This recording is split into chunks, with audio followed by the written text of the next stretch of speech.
I'm probably going to cut this section out later, but right now I'm just having problems getting the audio to work correctly with the PS4 and with the microphone and with the audio mixing, but I think this sounds good. So what I'm going to do is I'm going to pause the stream and I'm going to listen to it on my tablet, what I just said, to see if the audio sounds okay, which I think it will. And if it does sound okay, then we're going to play Wreckfest. Wreckfest. Wreckfest. Okay, I'm going to check right now. Standing by.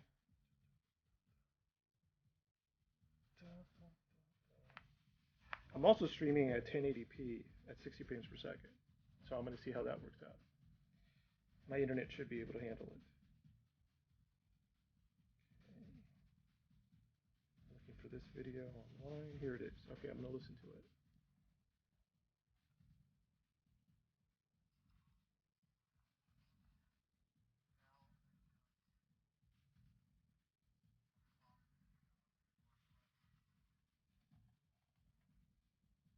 Okay, I'm glad I checked because the audio is too low. So in the game, I need to lower the.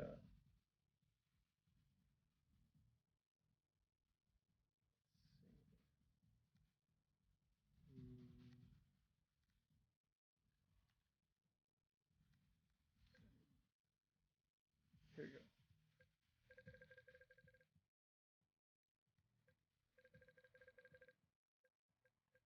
Okay. Now I think I fixed the audio.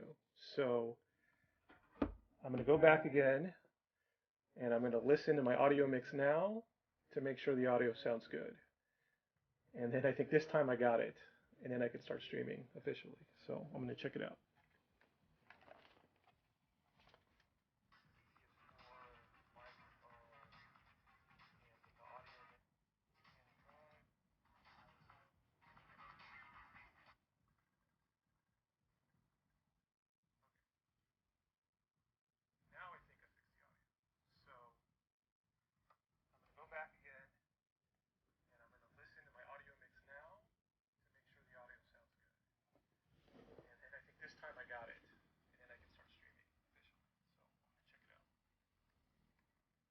I got it.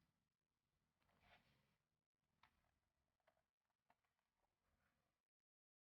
Okay, that sounds decent now. I think I got a good mix. I think I need to talk louder or get closer to the microphone. But figure it out. Okay. So I'm going to officially start it right here then. I'll probably delete everything I just said. But hello, everybody. Thank you for being here. Thursday afternoon. I'm just going to play this game called Wreckfest that I just started playing recently. It's just a bunch of like demolition of cars. It's like kind of violent, kind of fun, and I've already played it for a little bit, so I've already started playing it. So we're going to be kind of into the game already. Yeah. So yeah, I think what you got to do is you have to do each of these championships, and they take a certain amount of points to finish. So you have to do sub events. So anyway, right here, let's see. Let's just try this. This looks like fun. Oh, my charger went out. All right.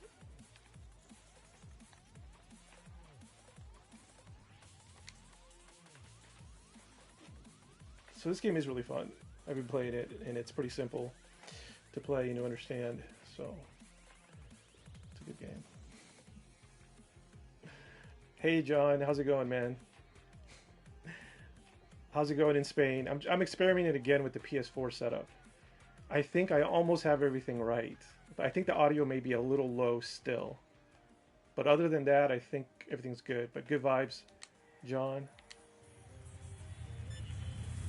Oh, you're from Portugal? Oh, okay, you're in Portugal. So, it's like We're racing couches.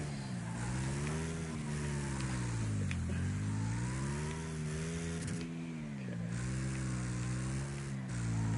Audio's good. Thanks. Thank you, man.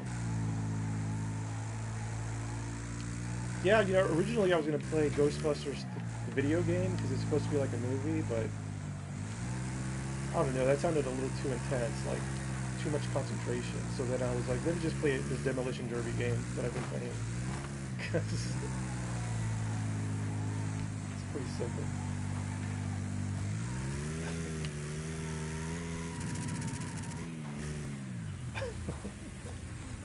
I don't know.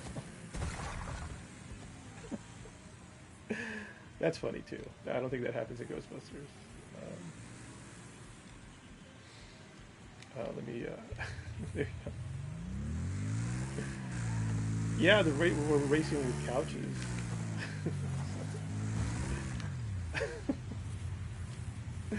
Okay, I'm gonna concentrate now.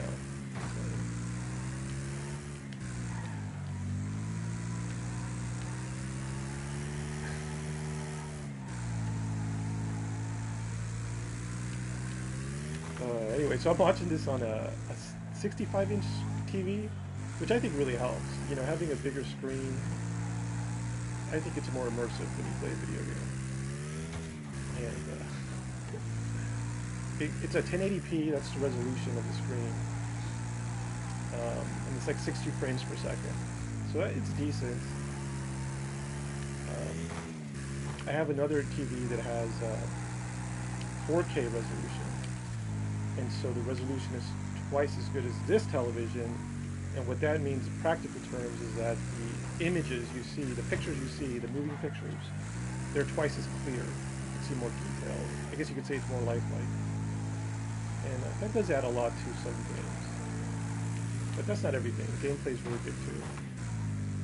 I feel like Nintendo's done a lot of video games, or most of their video game part of that company, that haven't had the best graphics, but they've been very fun to play and very accessible. Like Wii Sports. Wii Sports is probably one of the biggest video games ever, and it's still kind of expensive too. On the second-hand market, I think it's like $15 or $20 for a copy of Wii Sports. But Wii Sports had very simple graphics even for its time, but the technology of the motion controls worked so well, and everybody could play it. Grandma, grandpa. And it's still fun today, even today. If you get a Wii from 2007 and you play Wii Sports, it's like jumping over. What place am I? This one doesn't count. This doesn't count. This is practice. Wheel Kart was amazing. You accelerate and brake at the same time. Interesting. I think games like. I like thinking games like Treasure Island. Oh, okay. Yeah, Treasure Island, that's a video game. I think they just re-released it for Return to Treasure Island. Or maybe I'm thinking about Monkey Island.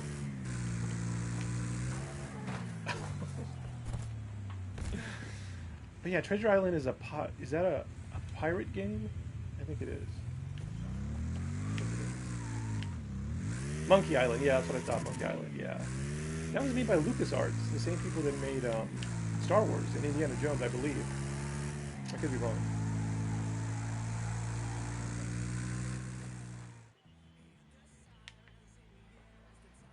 I'm gonna check my phone. It's probably a scammer. I'll be right back. Left my phone over there.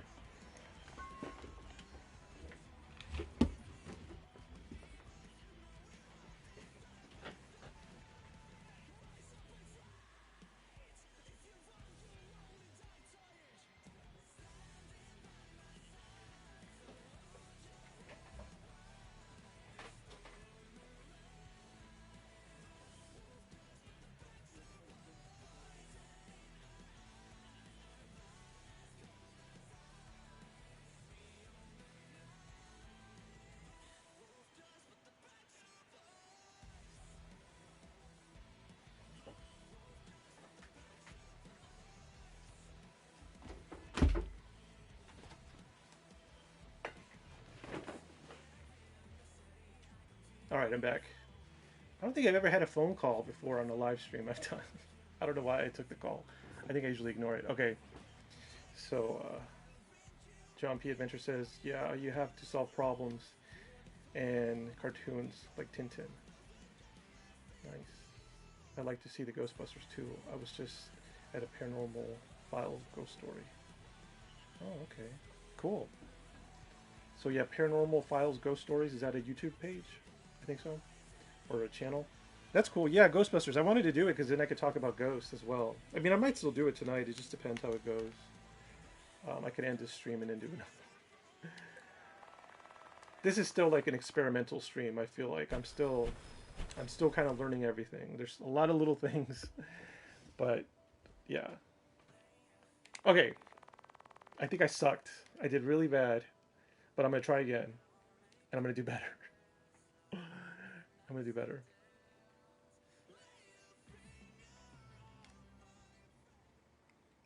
Okay. Um, let's do the same one. Nice jumps. And I'm just gonna do better. I just gotta concentrate. In this type of game, I think you just have to just concentrate on the track and the physics and your brakes and your turns, and then you do well. The thing is, in this game, you also get points for hurting other players, and I still don't really know how to do that very well. You know, I'm not sure how I'm supposed to ram into them or what, but in this one right now, I'm just gonna try just to get first place, basically. Oh, okay, so John P. Adventure says some of his friends are going for a ghost hunt near Staten Island. Tony, oh, that's awesome. That's awesome that Tony's going. I'll have to check that out. I know he also went to like a former asylum, like he stayed overnight there. If it's the same Tony, I think. Okay, I'm concentrating. I'm doing good so far. I got my handbrake.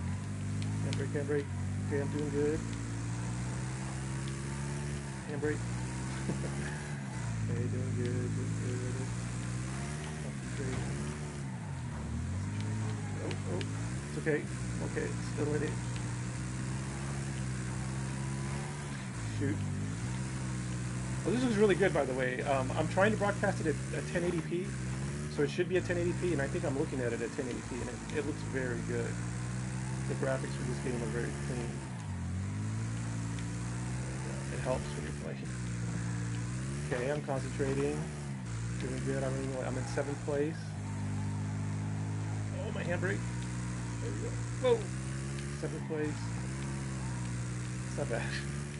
Out of 24.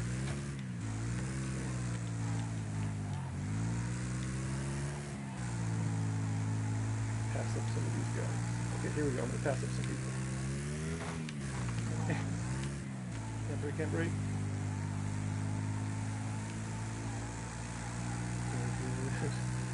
Concentrating. Concentrating so hard. Whoa. No, I'm good. Still in it. Yeah, the graphics are really cool. The backgrounds are really detailed too. Okay. Whew. I'm in first place. Yes. The powers of concentration. My brain. Okay, I'm doing good. Don't mess this up. Don't screw this up.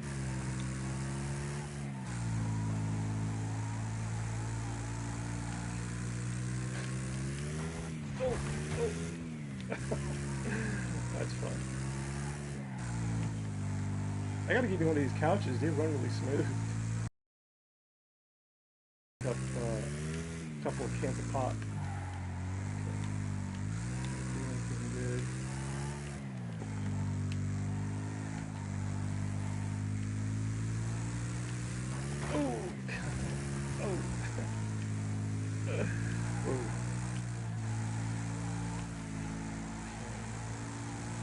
Okay, I think I'm doing okay. I don't know what's going on. I finished. Let's see how well I did. Brake and accelerate at the same time. Unidentified, and yeah, I'm in first place. Very good image. I'll laugh out loud. Cool. Alright, well that's cool. I think I got all your comments. You said brake and accelerate at the same time. Congrats. Thank you, John. Thank you. I still don't know how to scroll up on a comment, so I could only see what's on the screen. But I do like this because, you know, I said I'm on a 65-inch screen TV, and the comments are right in front of me too. So that's super nice, and I can see how many people. You can see the same thing I see. Yeah, I was not hit on the side. Anyway, I did good. So yeah, I'm just playing Demolition Derby and experimenting with the camera and the effects, and I'm experimenting with the microphone and the sound and the audio mixing. But I think everything should be good. Yeah. And I'm going to talk louder too than I normally do. But yeah, anyway, let's see what else we got. That was fun. There's just one where you're in lawnmowers and you just hit each other with a lawnmower. I think I might replay that one. Let me see. Yeah, like this one right here is really good. Yeah, let me just redo this one because it's just fun.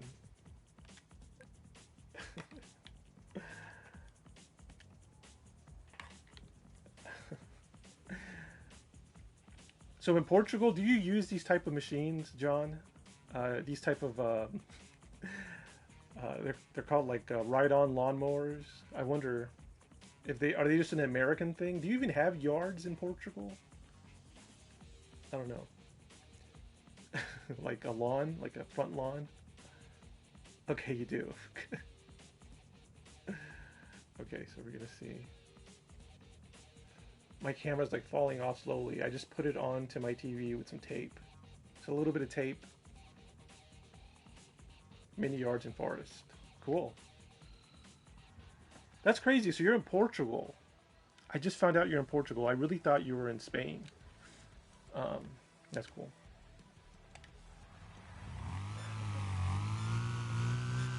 Okay. Those are big gardens.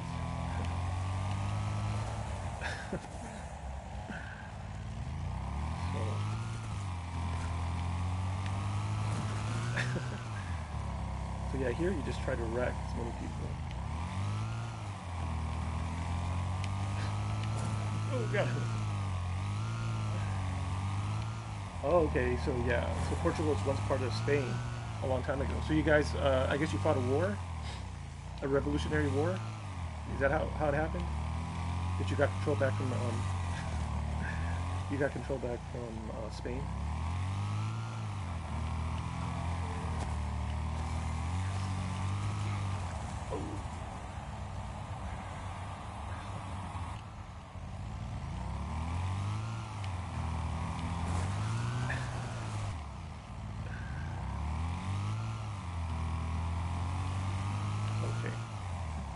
Son of a king was offered much territory.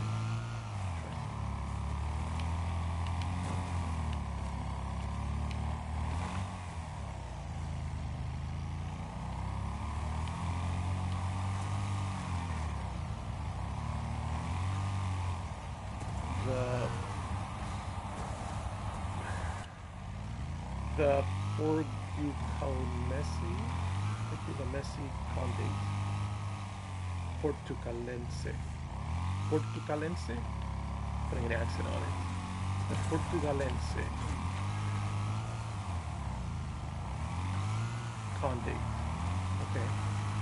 So, is the Portucalense Condate, is that what gave Spain, Portugal its independence?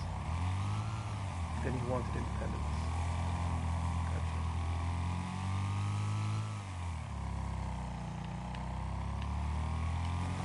Action.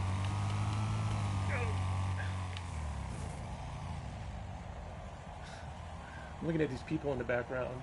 They look pretty good. I don't think they're three-dimensional though. Yeah, I think they're two-dimensional people. These people right here,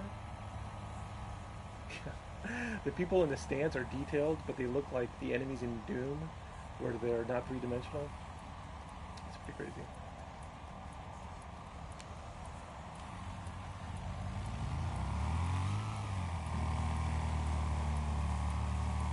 Then when it says, John is talking about Portugal, he said we had to fight the Spanish, of course, but the Portuguese won, and they gave up.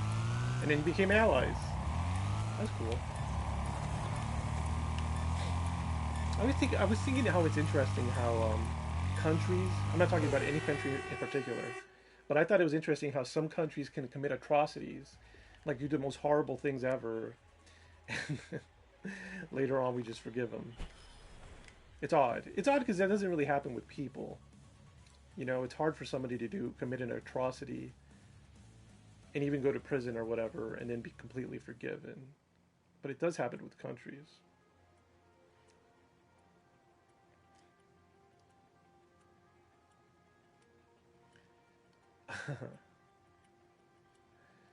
And then John says, we didn't give up. That's good. The Portuguese didn't give up. It was like Bilbao and Catalonia. Bilbao and Catalonia. Yeah. And that does happen with countries. Yeah. All right. Let's see. I guess. Let me do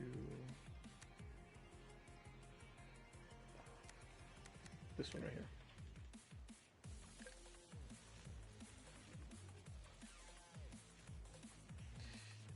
here. John P. Adventure says, yes, it's like Indio something Spanish countries inside Spain. But Portugal, cause it was a son of a king, we became independent. Okay. Interesting. Yes, it's like independent Spanish countries inside Spain. I think that's what you meant, independent. I think you meant, yes, it's like independent Spanish countries inside Spain. Interesting. I don't have enough money for that. Maybe this one? No. This one? Let me do this one. Okay, yes. Bilbao and Catalonia. That's interesting, man. I'm learning a lot about European history, European politics, I guess. But that's cool. Have you always lived in Portugal? Oh, okay, Barcelona is a city in Spain, but it belongs to Catalonia. And that's what you said earlier. Bilbao and Catalonia. Okay. That makes sense. Alright, this is my ride. I colored it, Oh, you studied in England. That's awesome. Which belongs to Spain. Interesting. I kind of colored it. I think it's supposed to be more orange than lime green. It looks kind of lime green here. But whatever. Let's go ahead and get started. Yeah, I'll post it to your pack. Yeah, I remember you talking about that. Yeah, I've been learning about that. That's pretty cool.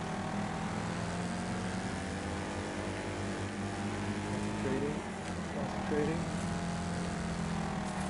These graphics look good too. I like the trees in the background. That destruction's really nice.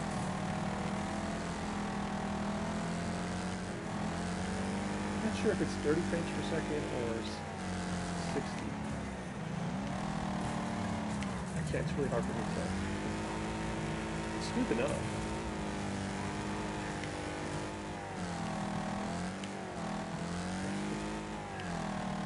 That was quite an ordeal. Place at my 12th place out of 16. I gotta concentrate. This is a lot more complicated than the couches. This is more complicated than the couches. But I got it.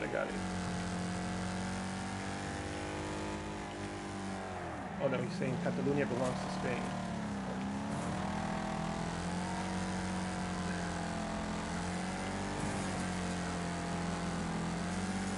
England, United Kingdom. Gotcha.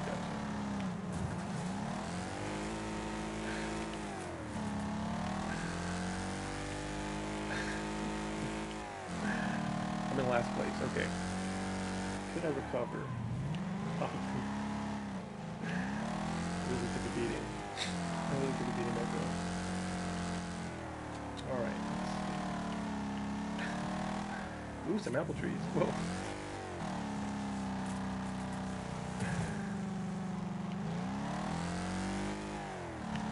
Let me see how far I can get. I need to practice. I'm not very good at the car thing. Let's see. Oh. I'm doing horrible.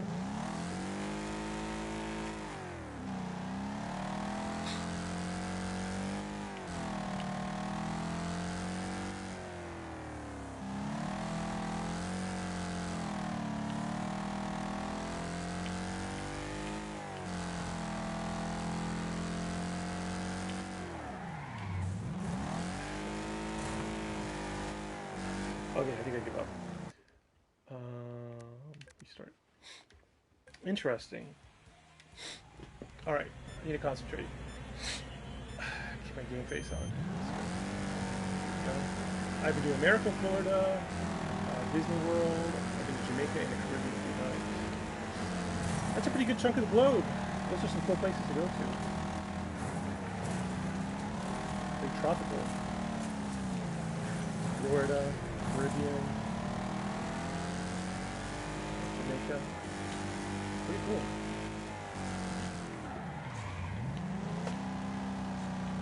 You recommend living in Portugal? I'm not always so beat up. My car's barely there.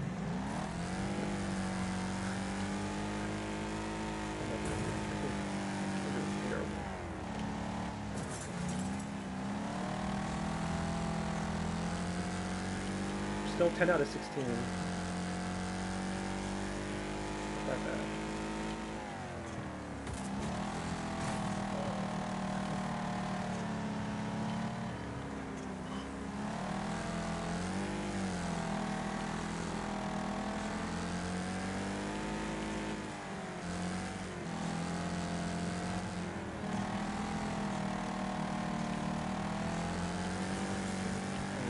Okay, I'm at 6th place now. I moved up a little bit.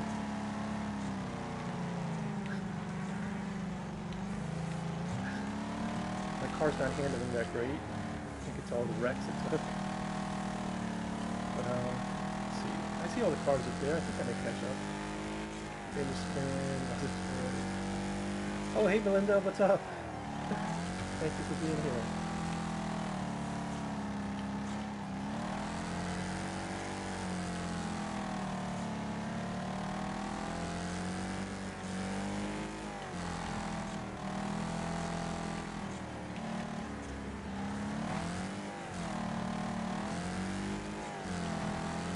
So yeah, John P. Adventure says that it's calm in Portugal, and he enjoys it. That's why I would like it too, I think, if it was calm.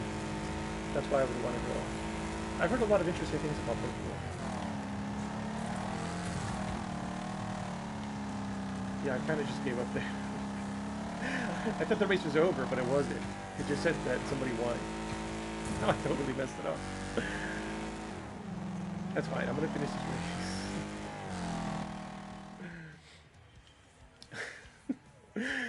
You tried to warn me, John P. Adventures, but I did. Oh, look, our friend is here. Oh my God, it's been a while since I saw private dating chat girls. Heart. He says he or she says, well, it's a program. Says it's a bot. Says question mark question mark question mark. No, that's his name. Sorry. I think so. Yeah. Anyway, our friend's here, the bot. I haven't seen you in a while, bot. I hope you're doing well. I hope you conned a lot of people. John P says goodbye to the bot. Yeah. It was good to see you, bot. I mean, look at my car. It's freaking wrecked. Okay, so I'm gonna pay attention. I still got points. I still got points for that. I need to get the microphone closer to my mouth. See, maybe if I put it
change the video game volume. So.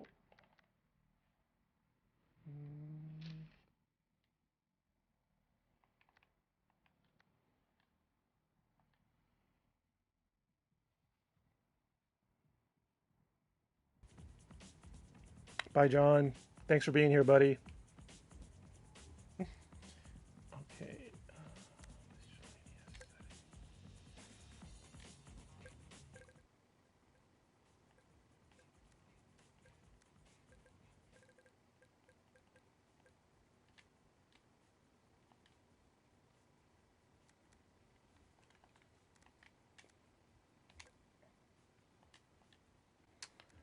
Okay, so now I move the game volume down to like a 5. So Melinda, let me know how this sounds. That should help a little bit. And then the microphone, I'm not sure. So let's go ahead and play. Still into regional juniors. And let's see. No. Yeah, let me just try this. I think my camera's crooked a little bit.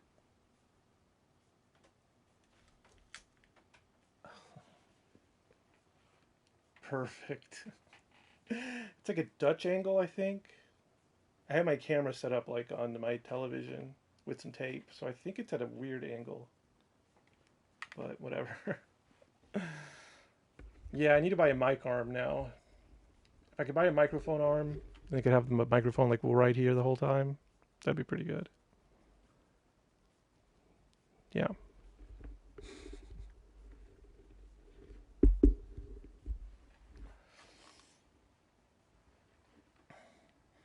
Yeah, Dutch angle.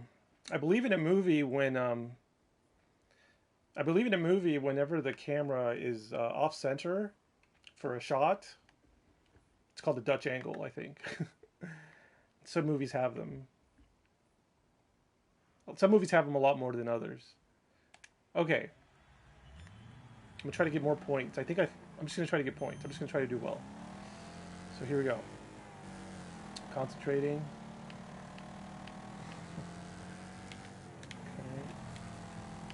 Okay. So far so good. Yeah, Dutch angle. Cool. We learned something about different movie angles. But yeah, the Dutch angle can be used to show uneasiness, strangeness, nervousness, because you're viewing the world at a skewed angle. Oh man, not too. Oh man. Okay.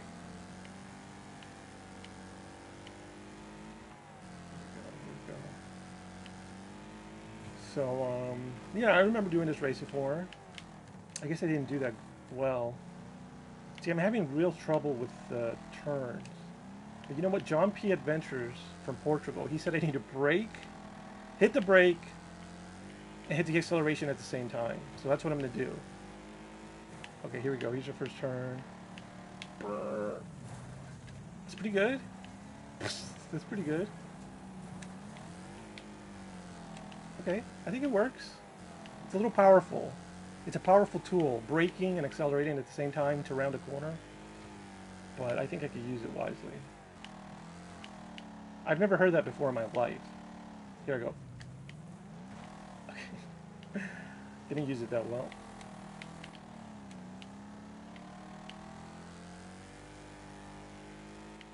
Reminds you of Happy Days, a TV show. Fonzie driving in races like this. Yeah, it was. I know Fonzie was like kind of a gearhead. Fonzie had like a motorcycle. I knew that, but I didn't know he was also like in derby races and stuff. Yeah, these races are crazy. But it's more realistic, It's like, I don't know. Racing should be messy. Okay, let's see how well I did. Okay, so the Fonzie actually raced like this. That's crazy. Good for him. Okay, I got in first place. That's good. I think this is ultimately giving me points. And with those points, I can accelerate to the next championship. I think that's how this game works. Dun, dun, dun. Yeah, this is my first exposure. Yeah, thank you. Melinda says, wahoo, first place. Yeah, this is my first exposure with anything Demolition Derby. I almost like if I didn't I have if I hadn't heard of it and knew it was real, I would almost think it was like a fantasy thing because that's what it sounds like. That's what it looks like. But no, it's real. Tune my car. Maybe I do want to tune my car because I'm having trouble with the corner. So it says tune my suspension. I can make it softer or stiffer. Okay. My gear ratio could be short or long. I'm not sure what that would do. Let me try to hold the microphone. My differential could be open, limited, or locked. I don't know what that means. And my brake balance could be more toward the rear or the front.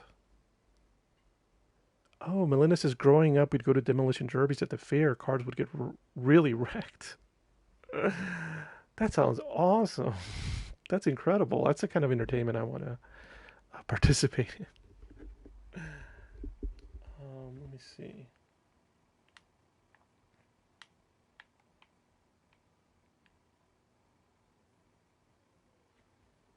Okay, I'm seeing that it tells me real time. If I move something, it tells me how my acceleration, top speed, cornering, strength are changed. So I can see if it improves. Yeah, that sounds awesome. I wish I could have gone to demolition derbies. I mean, I still can go, but as a kid, that sounds awesome. Okay, look. Now my cornering is a lot better because I made my suspension stiff, and that made my cornering better. So that's great. I needed help with that. So now my gear ratio. Okay. It looks like I'm just increasing my top speed. Okay. Why not? What's the downside? Okay, now my differential. Let's see what it does.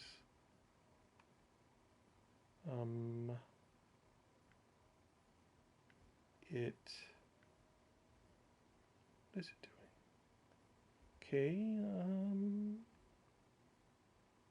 Slightly increase my cornering, I think.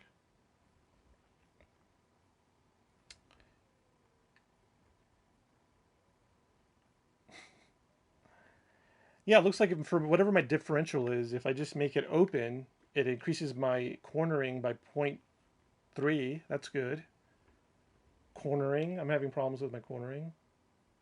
This increases my cornering. That increases my cornering. Okay. Cool. So I just did a bunch of stuff to increase my cornering. Let's see how it goes. Belinda says more speed probably means less power at low gear. Interesting. Whoa, whoa, whoa, whoa. Okay, this is driving smoother. There goes my window. All right. Okay, those changes did help. I feel like it's a new car. All right, let's see.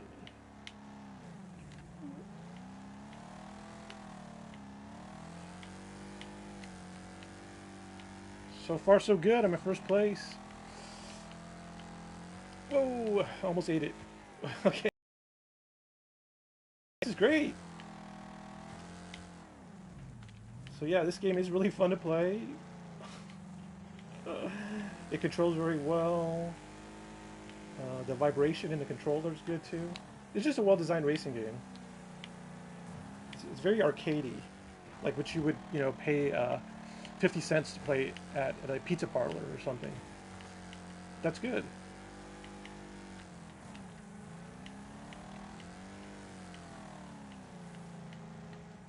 Melinda says she was late to my show because she was watching Stephen King's Storm of the Century. Yeah, a 1999 film starring Tim Daly. Yeah, at one point I owned the DVD of that series. I never saw it, but I owned it because it looked so interesting. I was like, oh, it's completely written by Stephen King. It's a long-form TV show. Sounds cool. Well, that's great. Well, I'm gonna download it. I'm gonna find it online and download Storm of the Century now that you recommended it. Cool.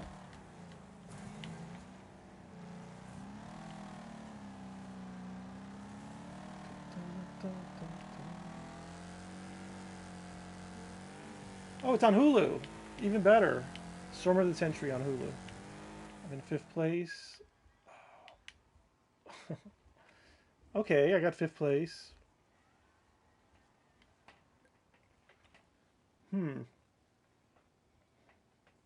Storm of the Century.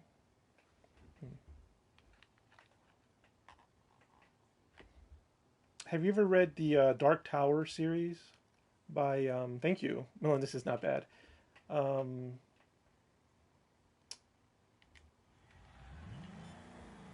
Yeah, have you ever seen a Dark Tower series, Melinda? All right, here we go. Looks like it's sunset.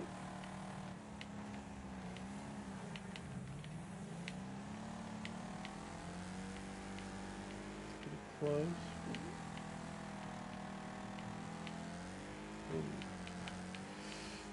Whoa, it's pretty intense.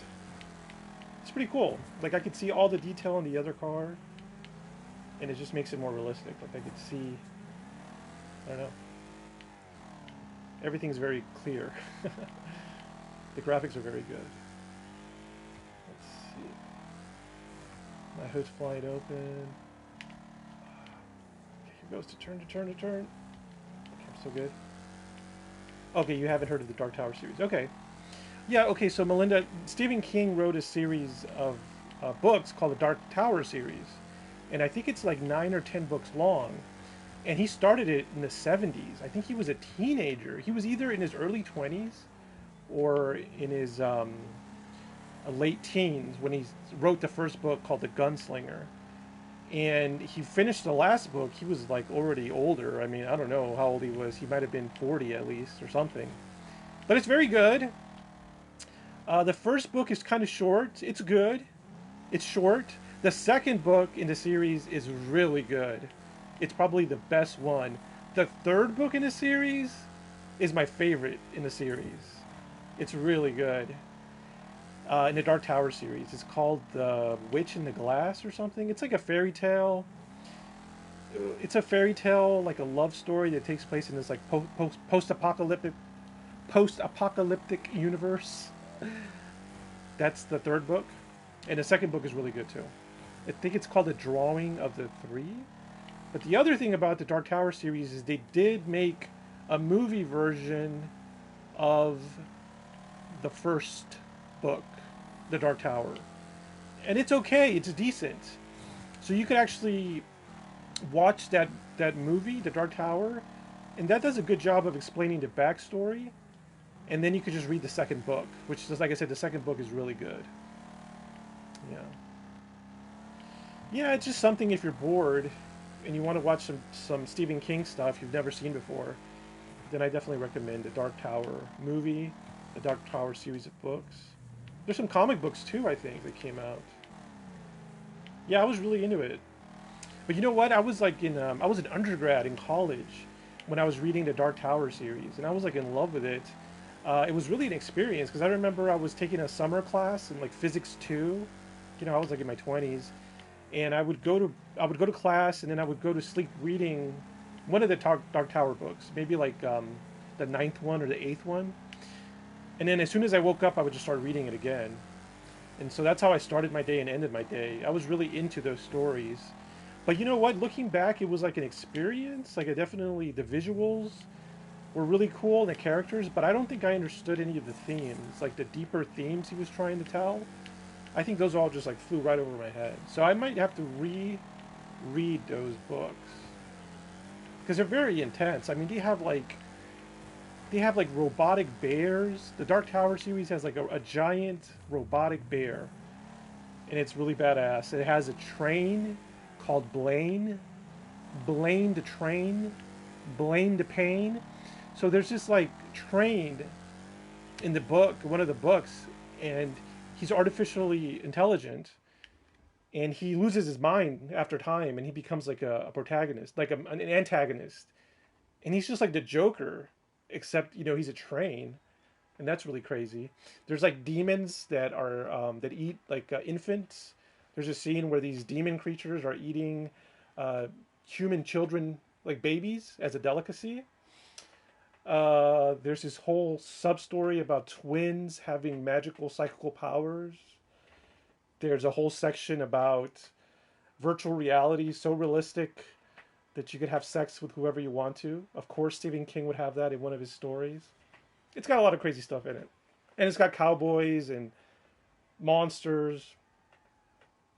Yeah, it's pretty crazy. Oh, cool. They're mounting cameras. That's awesome.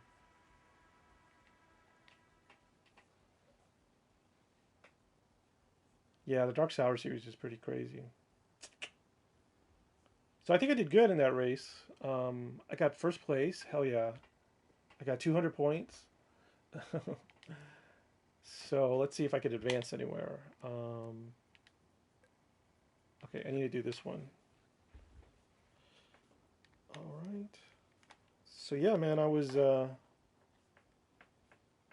Did you have bad dreams since you read at night and in the morning all the time? So it's like your brain would have dreams about it. Um, Stephen King legend. I don't remember if I had dreams. The most intense dreams I'm having are probably right now. This time in my life, I'm having very intense dreams, and but I don't really remember having them at that time. Yeah. Huh. Yeah, like the scariest dreams I've ever had.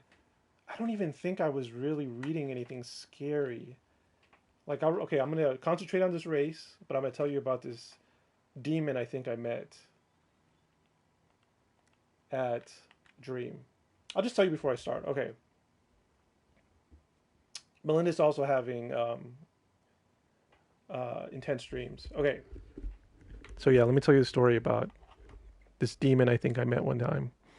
So one time I was having a dream, and there was this demon in it. Like it was like a dark entity, kind of like a shadow person, and I could tell it was there to scare me. I was like, its job is to scare me, and I don't know. I mean, either I created it in my own mind and I gave it life, or it was an independent creature. I don't know, but I got the impression it was just like a creature there to scare me, and it wanted to scare me. And so then it tried doing things to scare me. Like I think it took a shit and tried to eat it to freak me out, and it just did really crazy things. And there was another time where I was just like in a dark alley or like in a cornfield type of environment, and it kept popping out and scaring me, just like signs. But I didn't really let it affect me. But I think that thing might have been something, because it was very different than the other dream entities. One time I do remember I did do some experiments with lucid dreaming. So lucid dreaming is when you are aware that you're dreaming. You realize you're experiencing a dream. Off corner eye. I'm not sure what you mean by that, John. Can you elaborate? So then, so I had a dream, and I was in a house. I never been there, and I realized right away. I was like, "Oh, this is a dream," and I was fully conscious. And I was like, "Okay, I'm in this dream room."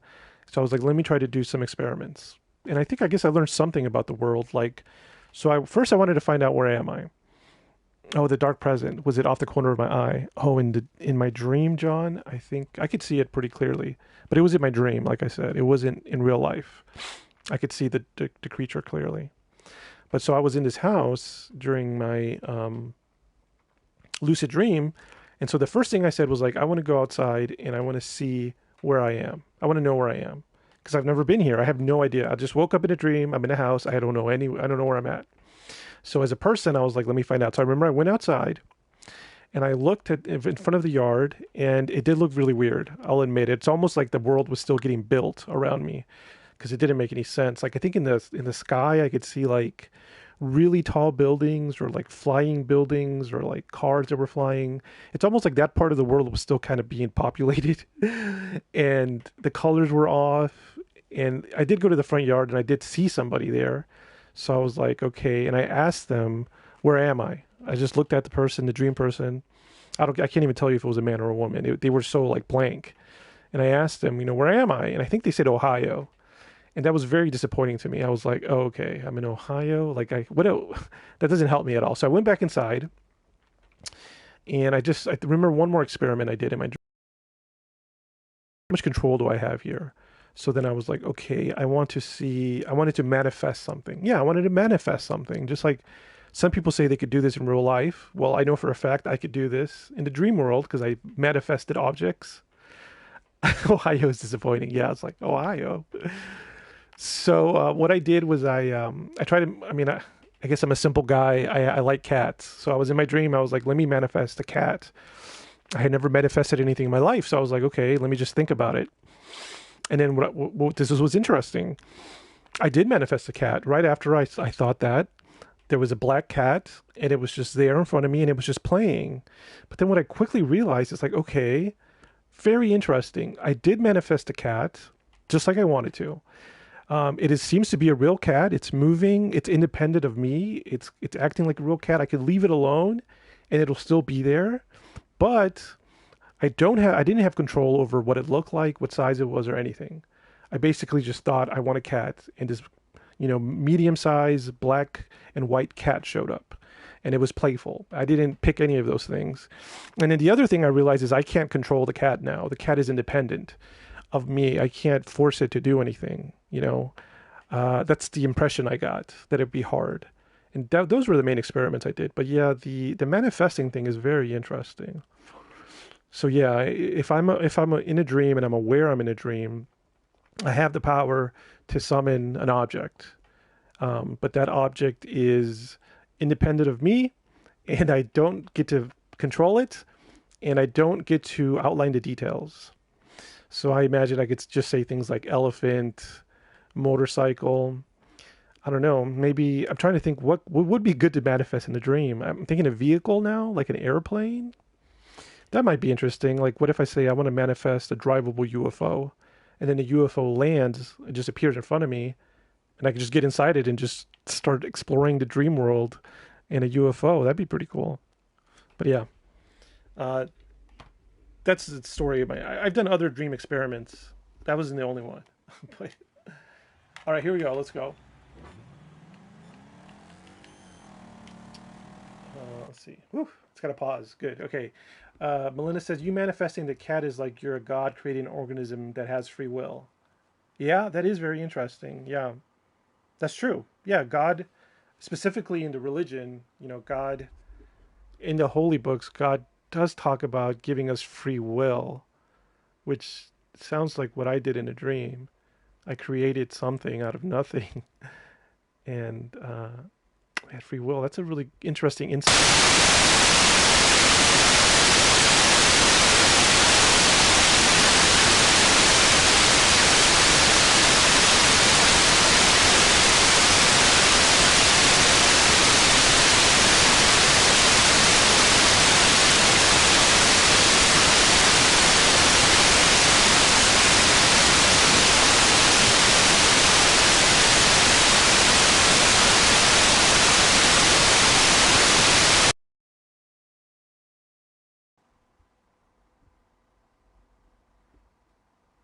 Okay, how does audio sound now?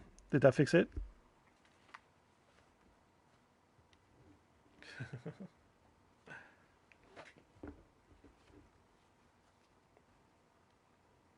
Okay, good. Yeah, okay, I can't really move my microphone. I think that's the thing. I can't really move my microphone. I've learned that now also. It's kind of delicate. Maybe because I dropped it one time. But okay, let me just talk about dreams again and flying. Okay. A lot of people have reported flying in dreams. I think it has implications. There's things about flying in dreams. It's very interesting. And I've had a lot of flying dreams as well. So I've had dreams. There's some dreams. Yeah, Melinda says I get freaked out when I fly in my dreams, John. Yeah, see that's the thing. There's one kind of flying dream that I have. I have it often, and it's like I'm actually it's like I'm a balloon, like an air balloon that's slowly lifting up into the air, and I get really scared too that I'm getting too high and I'm gonna like lose control, but I never do. And then sometimes I take advantage of flying, and then sometimes I'm jumping, and I jump like way too high. Like jump, he says jumping, yeah.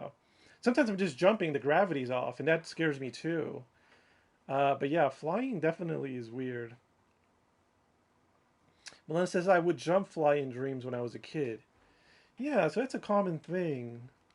One of the most interesting thing about dreams to me is that you know it's a processing, basically the processing that's going on behind the scenes. That's what's interesting to me. When you're in a dream, it's like a virtual reality. You're experiencing signals that represent the ground, the sky, whatever. And to me, the detailedness of those, I always pay close attention to the detail of my dreams. So one time I did an experiment, another day, another dream, another lucid dream experiment. In this experiment, I realized I was dreaming and I was on a rope swing, okay? And my thinking was, this is a dream, but it's all being made by my mind. My mind is processing this dream. So if I do anything too fast or unexpected, or if I demand too much of my subconscious, then I'll have a glitch. So what I did in my dream was I was on a rope swinging, and really quickly out of nowhere, like a sneaky guy, I grabbed the rope of the swing. Let me see, hold on. Before I continue, Melinda says, but now flying in dreams is not jump flying. I'm just in the air and get freaked. The sensation of falling. Okay. Interesting. So then in my experiment, I was grabbing onto the swing, the rope swing, right? And what I did is I pulled it to my eye, like really close, really fast, and I looked at it. Because I often do that in the real world. I look at insects with my naked eye. I look at things really close because I'm a entomologist.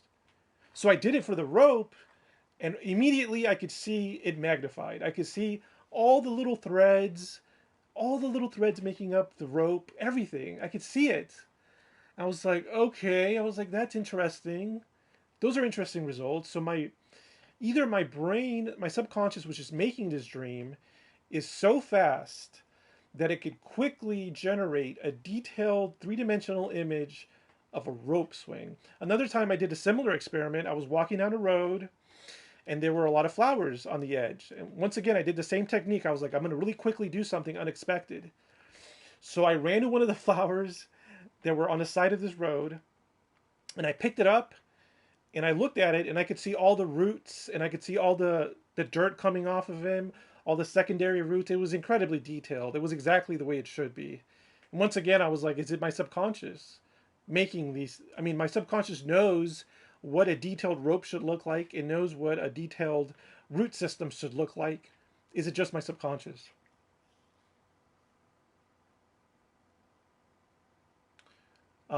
John says, I had dreams recurring of princes in coche, horses, pushing. Okay. Me kissing her inside. Interesting. So you've had these dreams inside the coche. So this is like, are you saying like you were with a princess in a little coach that was being pulled by horses? Like a carriage? Like a old time princess? Okay, wait, I'm racing. I forgot. I'm back in. I wanted to tell that dream story, but I'm right in the middle of it. Yeah, the colors are really good for this game too. The colors really pop. So yeah, doing good. Concentrating. I'm in 8th place, in the middle. John, I'm using your trick where you brake and accelerate at the same time. Whoa, whoa, whoa, whoa. Pink dress, don't remember. Color, yes. Whoa, whoa. Took my eyes off the screen for a second. Look what happened. Okay. I'm in 8th place. That's okay. Psycho Missile won. No.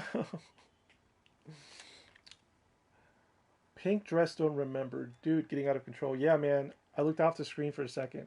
Let this be a lesson to you. When you're driving at high speeds or any speeds at all, taking your eyes off the road for just 1 second can result in deadly consequences.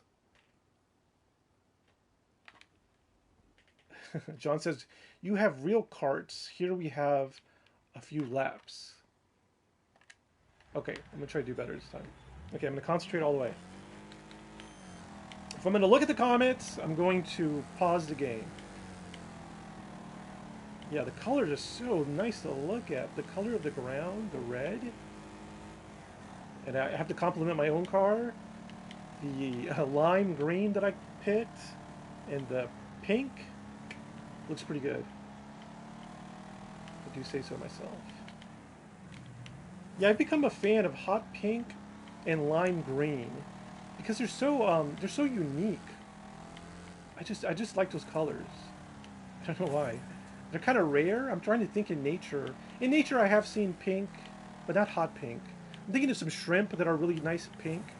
Lots of flowers, of course. There's probably some hot pink flowers. And then like lime green. Of course, you know, limes are lime green. I don't know. They're just interesting colors. They're basically the colors of my car right now. Let's see. I got 3rd place. Melinda says, I live not far from Charlotte Motor Speedway. Sometimes I can hear the cars practicing. Oh, nice. All right, so I did 3rd place that time. It's not that bad. Yeah, it does sound like the 80s, right? I didn't want to say it because I was a child during the 80s, so I really wouldn't remember. But I have a feeling that those are 80s colors. Maybe that's why I like them so much. But see, look right here.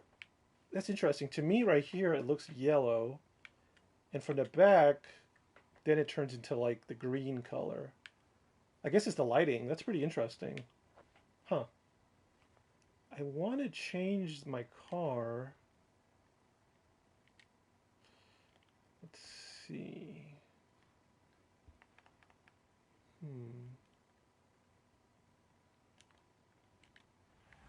Whatever. So yeah, Melinda grew up in the 80s and the 70s. All right, Melinda, tell me this. Okay. Were the 70s and the 80s a good time to grow up? To be a child? Yes or no? I'm curious.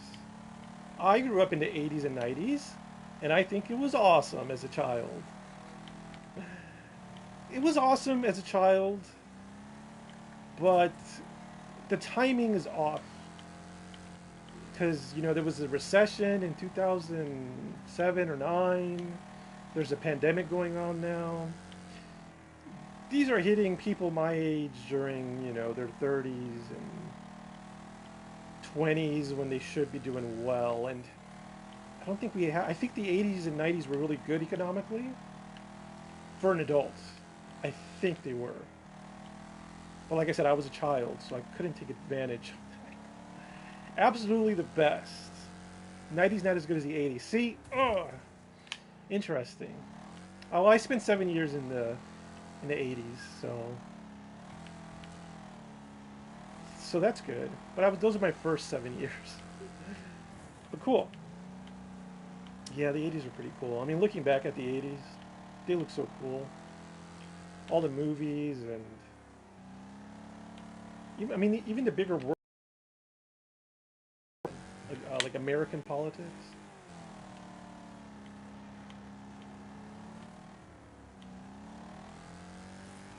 So Melinda says the 70s were really bad economically. OPEC oil prices, long gas lines. In the 80s. Okay, so things were bad in the 80s. Huh. So was it the 90s then that was good? I think the 90s might have been good economically. But interesting. Can't forget the OPEC oil crisis.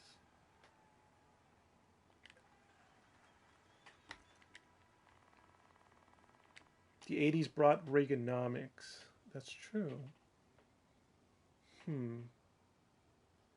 Ronald Reagan. Interesting guy. I'd like to learn more about him. Like I gotta say right now, like one of my strong areas is not it's not politics, but I want to learn about politics and I'm open. But Ronald Reagan as a figure has always really fascinated me, really interested me. Number one, because he gave amnesty to a bunch of immigrants. I think that was pretty interesting.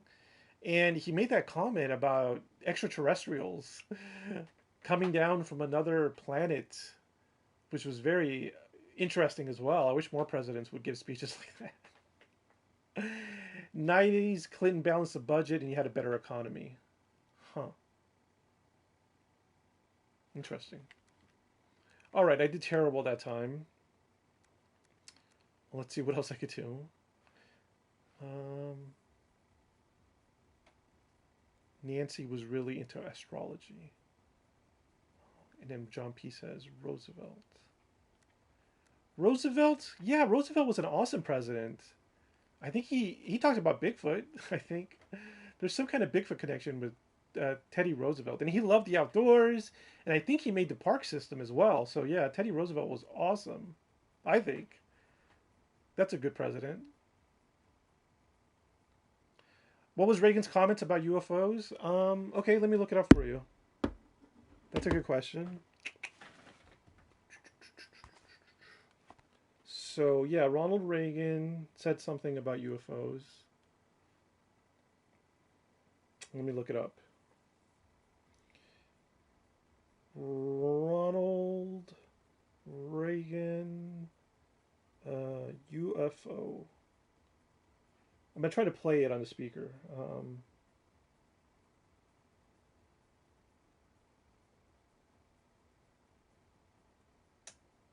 Okay, all these clips.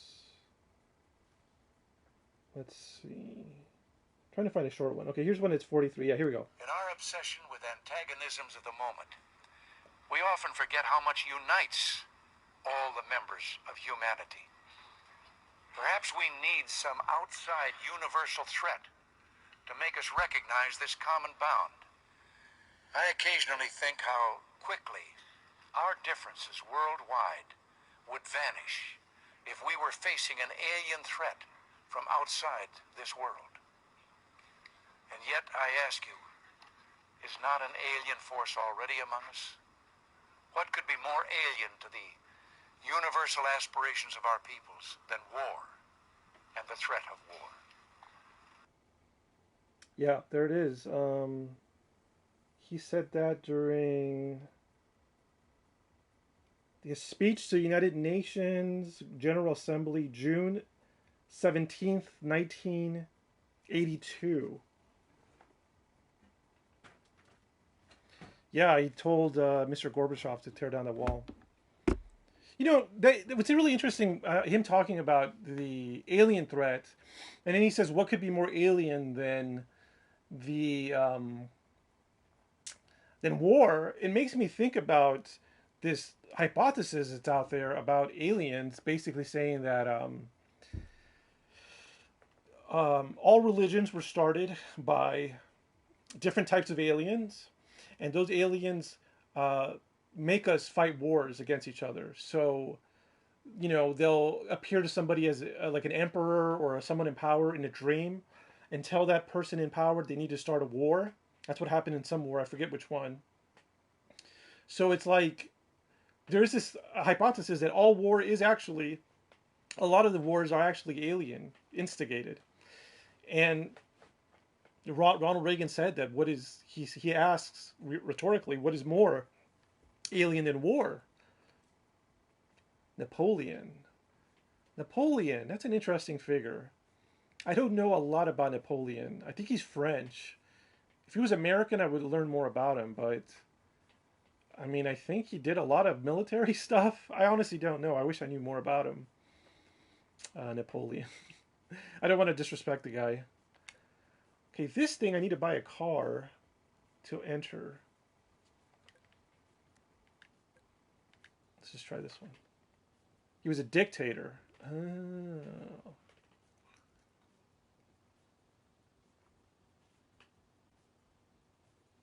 All right, let's try this race and see how well it goes.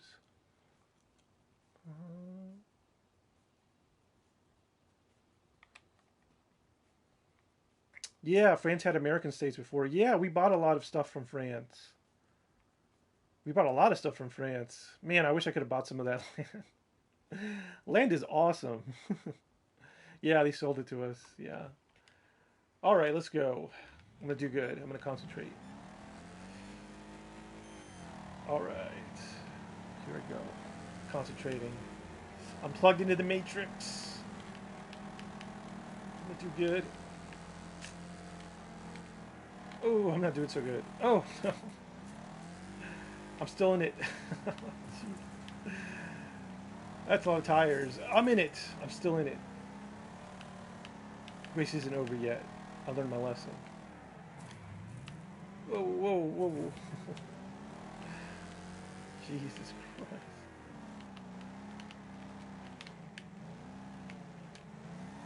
Okay, I'm still in it. Whew. Nuts. Still doing good. I'm in 4th place. Concentrating. Oh, what's this guy doing? Turning. Turn 2.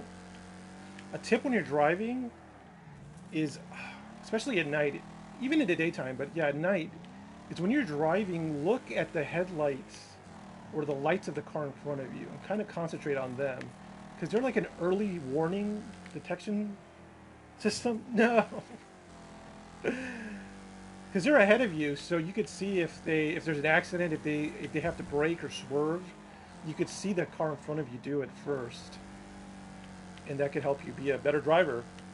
That's what I do, and that's helpful at night, because maybe at night you can't see too well because it's dark, but the lights, the circular lights of the car in front of you, they should be bright enough that you could at least see them, and you don't have to see any details. You just need to see the general shape of the light, the brightness, and the size of it. That'll tell you how far away it is. Oh, that turn always gets me. I'm not the only one having problems with that turn, though. All right. Here we go, here we go. Oh, what are these guys doing? I'm right in the middle. I got it, I got it, I got it. Oh, got T-boned. Got T-boned, but I'm still on the track. Okay, here we go. Concentrating, concentrating. Oh. Oh, you drive a diesel? Jeez. 7th place, that's okay. You catch up. 75 horsepower, nice.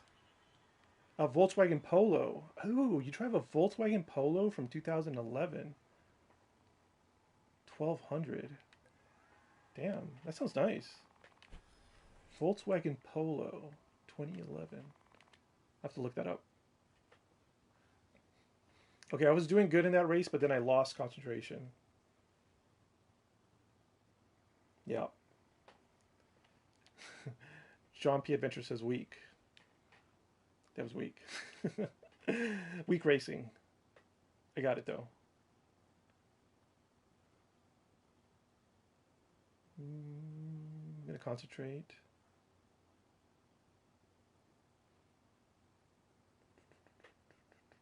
Oh, your car's weak. Interesting. Okay, John, let me ask you this, okay? How much does like a 1-bedroom apartment cost in Portugal where you're from? Okay, I'm going to concentrate. How many American dollars do you think it is for a 1-bedroom apartment per month in your city in Portugal? Oh, whoa, this is tight.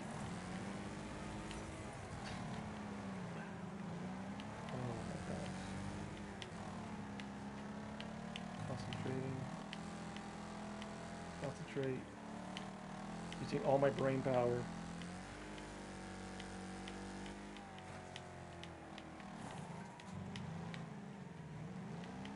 Okay. Whew, pause. 300 to 100 to 1500 in rent. Okay. Interesting. There we go. Doing good, doing good. Whoa. Depends what you want, beach, river, or mountain. Okay. Okay. Now let me ask you this then. for a single male like myself, how much would it cost to live in a nice beach or river location? Doesn't have to be the city. So what would be a good monthly budget for me to have a good life for food and everything per month? Okay, I'm doing good. Doing good. Oh, am I going the wrong way? Oh, no. Going the wrong way. Okay, maybe I can still pass up all these guys. Okay. Here we go.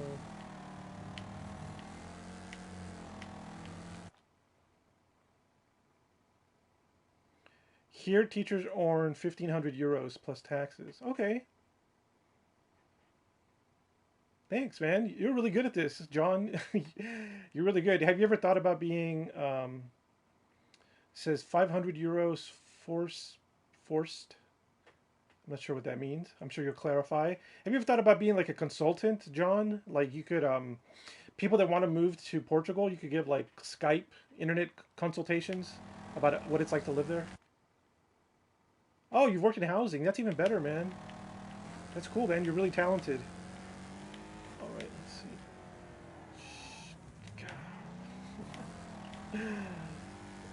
Oh my gosh. I love the tires. That's so funny. Yo, your brother works in housing. Okay. Damn, that's not a lot of money. 1,500 euros per month? That's what most teachers make. It's not bad. Oh, you're an osteopath. I knew you were an osteopath. That's cool. But you're an antiques dealer. Oh, dude, I love antiques. What's your favorite kind of antique? I mean, of all the antiques you deal, I'm a video game dealer, so I have a lot of video games. I think I have like 500? 500 video games?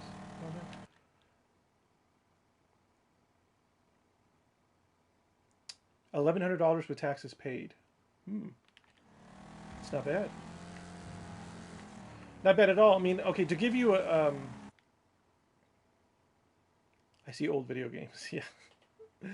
To give you an estimate about how much it would cost in America, like where I live in Texas, like it would be, I mean, you have a very small efficiency apartment. You know, there's not even a one bedroom, less than one bedroom. In an okay area close to the city, it would probably be like $700 to $800 for that. Yeah, but that's a lot smaller than a one bedroom, and that's just your apartment. That's all your it is. If you want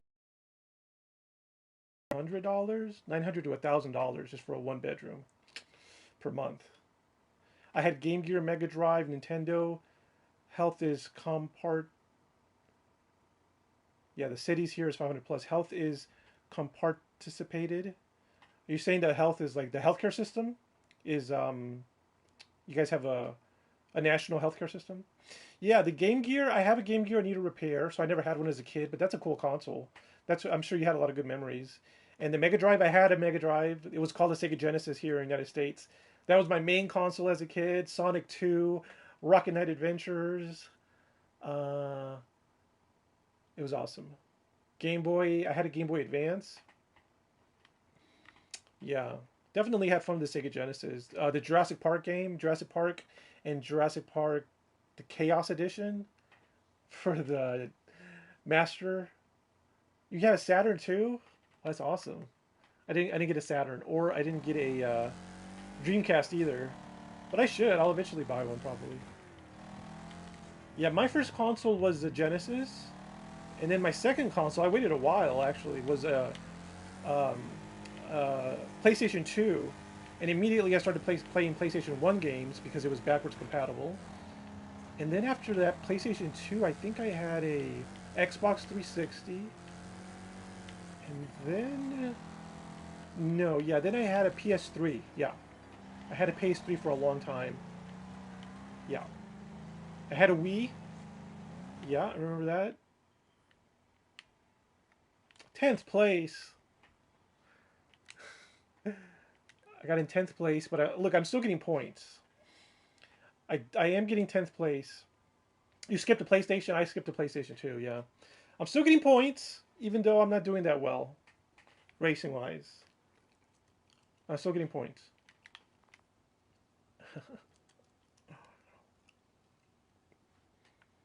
Okay, you were a Command and Conquer guy. Okay, I didn't play Command and Conquer, but I played a. Oh, here's a garage. Let me do my paint job. So I'm gonna try to change this color to I think I want this color to be more like orange now. Orange or no, more lime green. Yeah, like this. That's pretty cool. That's more what I'm looking for. Okay, that looks better. Warcraft, Spacecraft, cool. Yeah, so I played. I didn't play Command and Conquer, but there's a game similar to it, but it's like it's an RTS, but it's for Jurassic Park. It was called The Lost World Jurassic Park Chaos Effect, Chaos Theory. It was awesome. It was an RTS game. It had all the voices from the movie. It was just fun. It was like Command and Conquer type games are fun, and this was like that, but with dinosaurs. And it was all the dinosaurs from all the movies, and it had the spitter dinosaur in it. He was the long distance. Um, yeah, you play Jurassic Park. Jurassic Park games are pretty cool. I'm glad they made Jurassic Park a movie because they made Jurassic Park the movie, they made a lot of Jurassic Park video games. And if without that movie, there wouldn't have been that many dinosaur video games. Let me see if I can upgrade anything in my car. No. Yes. No.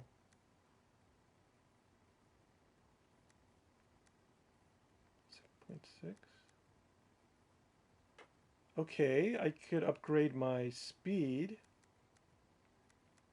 to 7.6. Okay. Now I'm a little faster. Whoa. Okay, let's see if I could upgrade this. No, nothing. Nothing. Nothing there. Okay, Melinda's computer froze. Okay. I'm sorry you're having technical difficulties. I've been having a lot of technical difficulties, but hopefully this is the video game stream that I figure it all out. The audio, the camera, it all gets figured out today, right now. War games, POV. Welcome back, Melinda. Yeah, Doom and Wolfenstein are awesome. I love those games. Doom more than Wolfenstein. Honestly, I haven't played Wolfenstein that much, but I love Doom. I'll have to play Doom 64. I have it on the PlayStation 4. Okay, but right now I'm trying to upgrade my car parts to see if I get anything better. So I'm just watching the statistics to see if they increase. Looks like I could get a little bit better acceleration with this part. Not sure what part it is. The intake manifold. Now I'm going to look at the fuel system. And I don't think I could upgrade it. Yeah, too many tabs open. Yeah, the tabs will get you. I think that's what happens to me too. I get too many tabs open. Okay, let's see. This increases my top speed. Nice. And my acceleration. Okay, now look at my exhaust. Let's see what this does. Increases my acceleration, I believe. Yeah, okay. Got it. My exhaust manifold. John says kick the pumpkin. Let's see if this helps me out. Think so. Nope. Nope. Okay, it helps me out with my acceleration. Got it. Kick the pumpkin. John says, want first internet came Merc. Not sure what you mean there. I think that one has too many typos. Sometimes it's hard to type. What are you typing on, John? Are you typing on a phone or like a laptop or something? Let's see. This does not help me. And let's see. Nope. Okay. That's it. So my car's a little bit better. Melinda goes, she goes through rabbit holes too much. That's how I get lots of tabs. That's true. That's what happens to me too. Oh, maybe I should purchase a car. Um, yeah, let me buy a car. I think I need a small car, and then I can enter this other race. Oh, you're from your phone. Yeah, it's hard sometimes to type on your phone. I always have problems. So I'm gonna try to buy a small car so that I could do a certain type of yeah. I'm gonna do a certain type of race, but I think I need a small compact car. So either this Kilby or this Firefly, if I have enough money to buy it.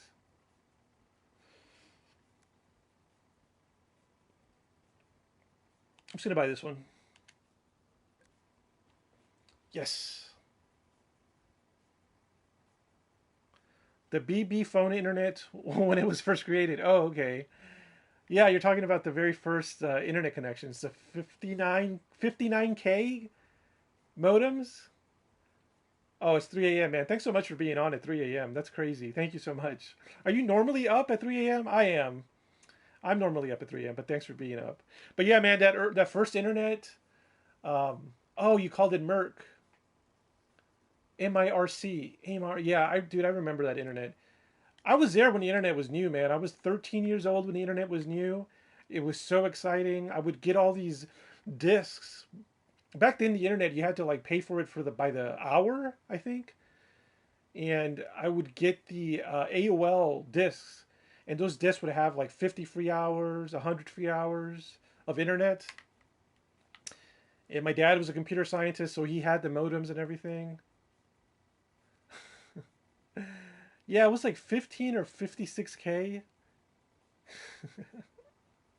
Yeah, let me see. Let me play the side effect. I mean, let me play some sound effects.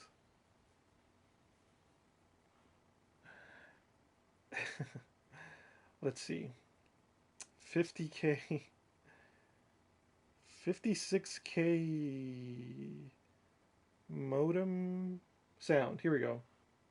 Okay, get ready to hear this blast from the past. Here we go. That's a commercial. Sorry if that hurt your ears. I have an account that has Google Premium. Okay, here we go.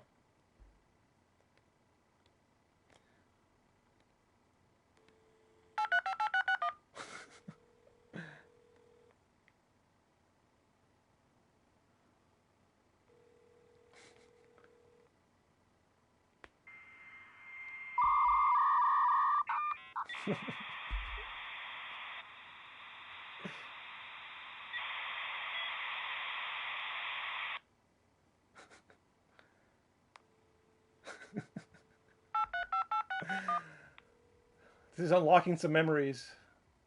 Deep hidden memories. It's like time travel.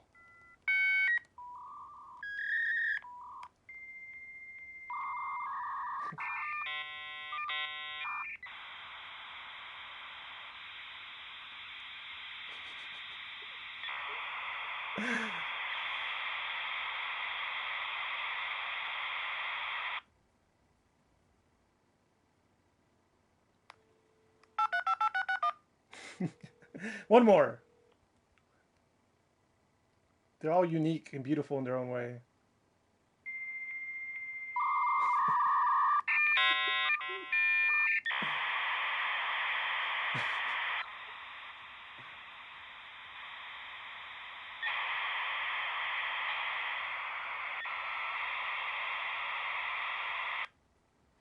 That was a good one. Melinda, I stopped my fast. So I did my fast for like 2 or 3 days. I think that's kind of the pattern I'm going to do. I'm finding is better is if I just do 2 or 3 days of fasting for right now, and then I take a break, and I just eat sensibly, but not so much fasting for I don't know 5 days, 2 days, and then I do another 3 days of fasting. I think that's going to work for me better right now. But let me see. I want to play creepy things now. now that I'm playing sounds on my live stream. So I'm gonna try to find this creepy recording that I could play. Let's see. I don't know if a recording exists, but there could be a replica of the sound. So sometime in the past, I'm not sure if this was in the, I think it was in the United Kingdom or it was in Europe for sure. In this one country, what happened was something or someone took over the broadcast signal of the television, and they put forth this message that was saying that they were from aliens, and it detailed who the aliens were and what the aliens wanted. And I don't think anybody's ever shown what caused that recording. So I don't know if someone actually recorded that alien, quote unquote, alien message. I don't know if somebody recorded it or somebody replicated it. So I'm going to try to find it. So let me see. I'm going to type in weird alien TV message Europe. Let's see. Okay, here's one that says the most notorious TV hijacks of all time. Health insurance commercial, take one. That might be it. First of all, let me log out. Let me log on to my premium account so that I won't have any commercials. So let's see. So yeah, I'm going to try to find creepy sounds to play. All right, let's see. So I'm just going to sign out of my account. Ooh, IOWalks is on. I'm going to go into IOWalks room right now and say hello. It's like you can't make it into a song. I'm in IOWalks room right now.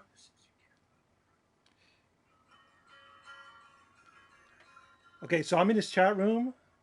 In IOWalks chat room, I said, "Hi, buddy." He's playing some music.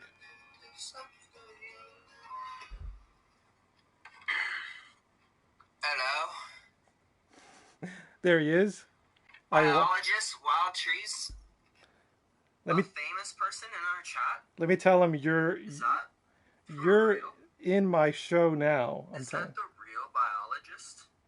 Wild trees? No. that's dope, man. What up? I said. Is that for real? That's what's up, man. I just wrote something around at the beginning of this. I'm trying to remember the melody. Do you got it or not? Are you stuck?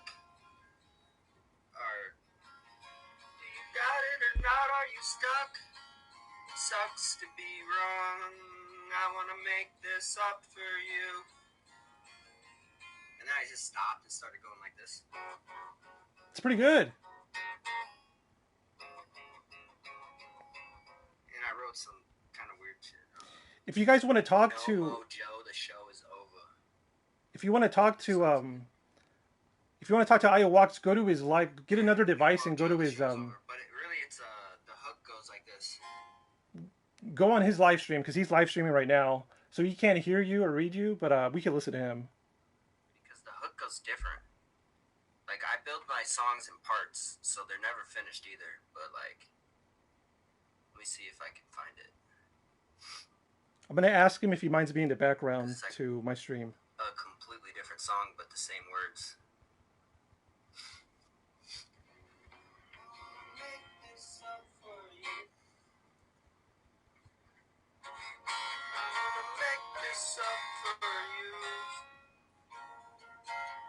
Okay, I think I got it. I wanna make this up for you, but I don't know how to. I don't know how to. Something like that.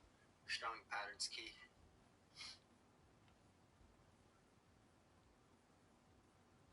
What's that? I don't mind it. So I asked IOWalks if he'd mind being like audio. I was writing some dark stuff, man, before that, and I gave up, man, because it didn't make sense. It's like, I'll try to do it. It's not the same thing. It's not the same, he explains. Layers in my brain, farming shapes in these plays. Faces in the trees, watching over me. Something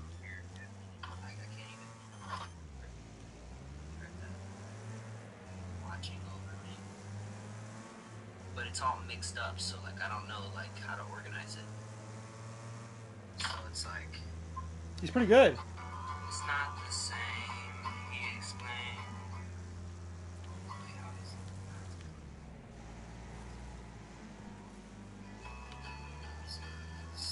It's not the same.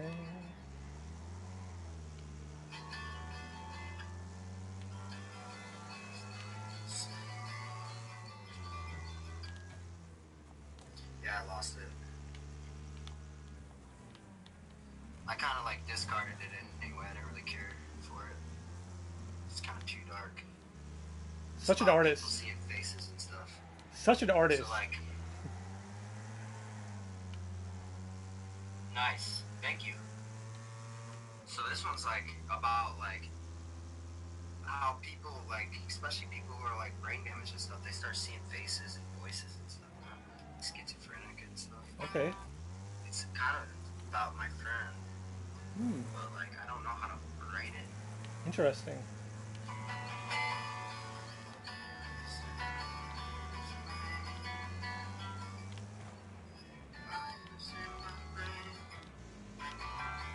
Fires in my brain, forming shapes. I'm not doing good. So, yeah, I gave up on it because it didn't sound good enough. Really, I gotta practice, keep practicing the chord progressions because most of my songs go off of 2 sets of progression. So, like, I'll play one note like this. Mm-hmm. For example, go.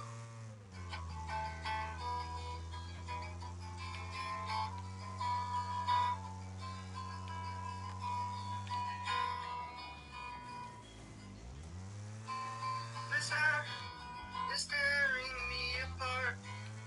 My lungs, my heart, my blood is orange. I heard that one before. I think he's been working on that one for a while.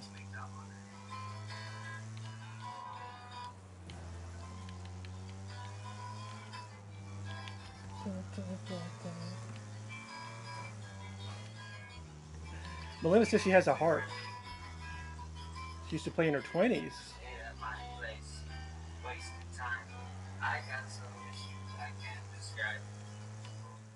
I tried to forget.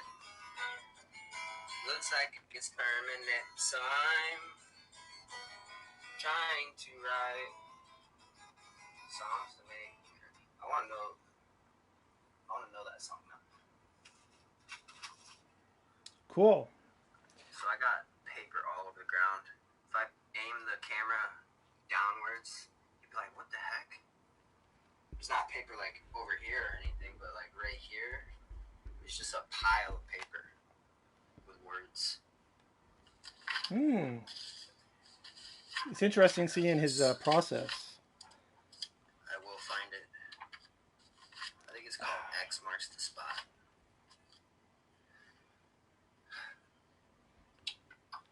Interesting. Yeah, the harp looks like a fun instrument to play, at least. Was that true, Melinda?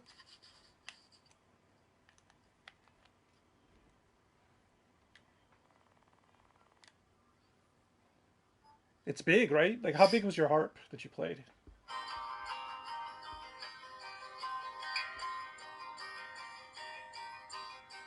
I'm going to concentrate.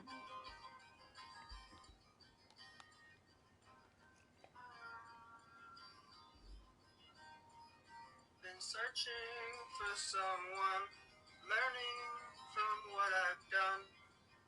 And you were tearing my heart apart, buried inside a box. I guess X marks the spot. You connect the dots. You affect my thoughts.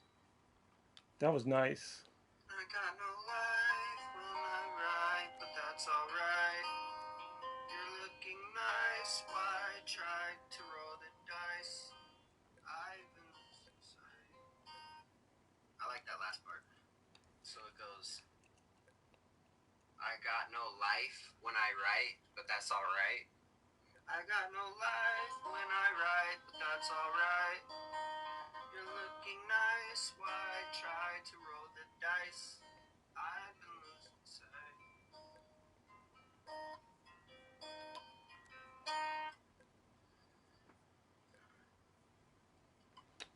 Let's see. It's not as big as a grand harp that you'd see at a symphony, but it's about 5 foot tall. Oh yeah, I learned Harry Styles, dude. This is my first song I've ever attempted to play. And I need a pick to play with it. I never use a pick, so this might sound terrible. John says he used to play the violin for one year, and he loves the harp. That's cool. Okay, I'm tuning my car. We're listening to Iowaks radio. The lyrics got lost in the lyrics. There's a genius coming up with Lost in his the sea of lyrics. with his There it is. lyrics. I've asked him for permission. I don't think he understands, but he said it's okay. So we're listening to the sound of Iowaks. Gravity's holding me back. I want you to hold out the palm of your hands. Why don't we leave it at that?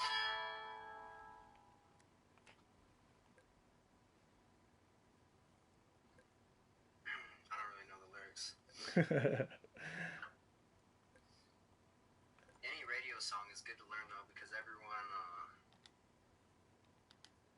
knows it. Okay, I tuned up my car. Should be good now. This part. I'm gonna concentrate. Harry, you're no good alone. Why are you sitting alone on the floor? What kind of pills are you on?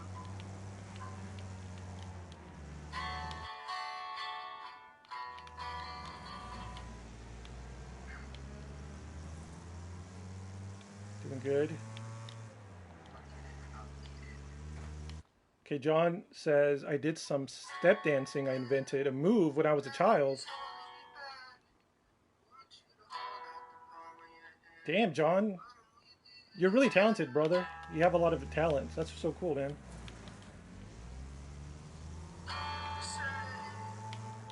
Everyone gets in the way. Seems like you can't always.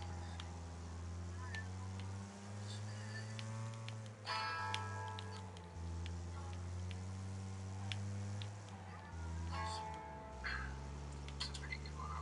Okay, I'm in third place. So yeah, you learn how to dance by watching TV. That's crazy. Third place. Literally. Second place. But can I keep it? Oh, I see the problem is when I learn is like I'm learning stuff and once I got it down I want to just like play that, right? I want to like do stuff. I don't want to challenge myself too much. I don't challenge myself. I mean, I want to challenge myself, but I don't because I get them tools to write. I'm just like, all right, that's good. I can just use 2 notes, you know, and make a whole song. that's interesting. So Melinda took ballroom classes. That's so interesting. And John P has a lot of experience in the water with the wakeboarding, bodyboarding. Surfing does seem scary. Let's get lit. Let's get lit. Let's get lit. Interesting. That kind of goes into the song. When I read that, it like went in. Let's get lit.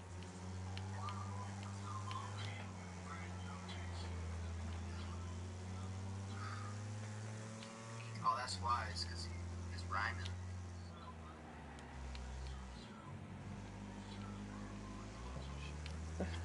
Oh no. Oh. Okay. I'm in third place. I don't know what that means.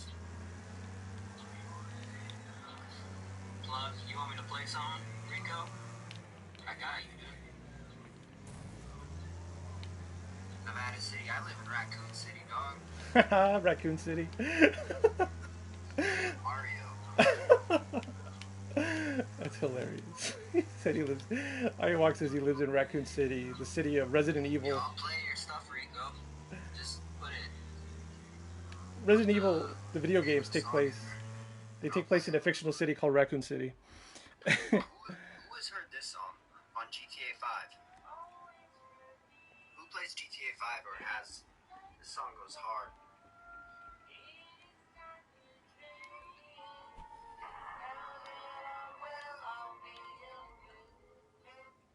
I'm gonna turn it down. He's playing a copyrighted song.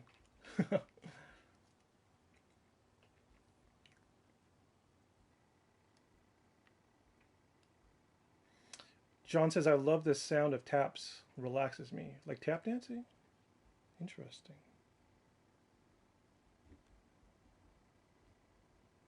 Very cool. All right, let's see. I think I won something. Yeah, that Raccoon City. It's funny, yeah, because it's a fictional city and there's really popular zombie video game series. So that just made me laugh. That he's from Raccoon City. Can I enter the National Amateurs? Yes. I'm in a new career mode, I think. Yeah, these are all brand new.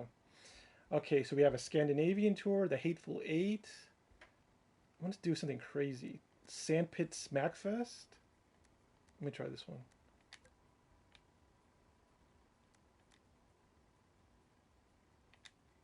Cool. Okay, so I'm going to try this now. It's a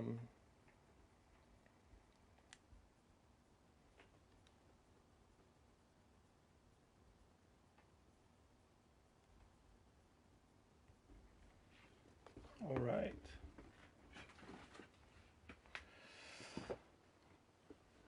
Am I on level 9? That's good. Number 9, number 9. Yeah, this game's really fun. It's not too hard, I don't think. I feel like I'm making progress. And it's just fun to play. It's pretty to look at, too. Let's see. Yeah, if I could get this to work, man, then the PlayStation 4 Pro is a really good console for streaming. If I could, I have to re-listen to this whole thing. I think there's going to be some problems with this stream. It's not 100%, but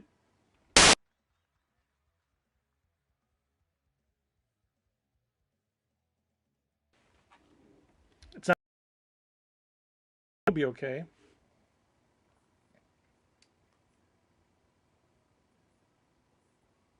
Okay, here we go. I'm going to concentrate. Concentrate. Okay, I'm concentrating. I fixed my color, Melinda, but my color was off. It was like yellow, but I wanted it to be lime green. So I think when you had to restart, I went ahead and I made it a proper green color. Yeah.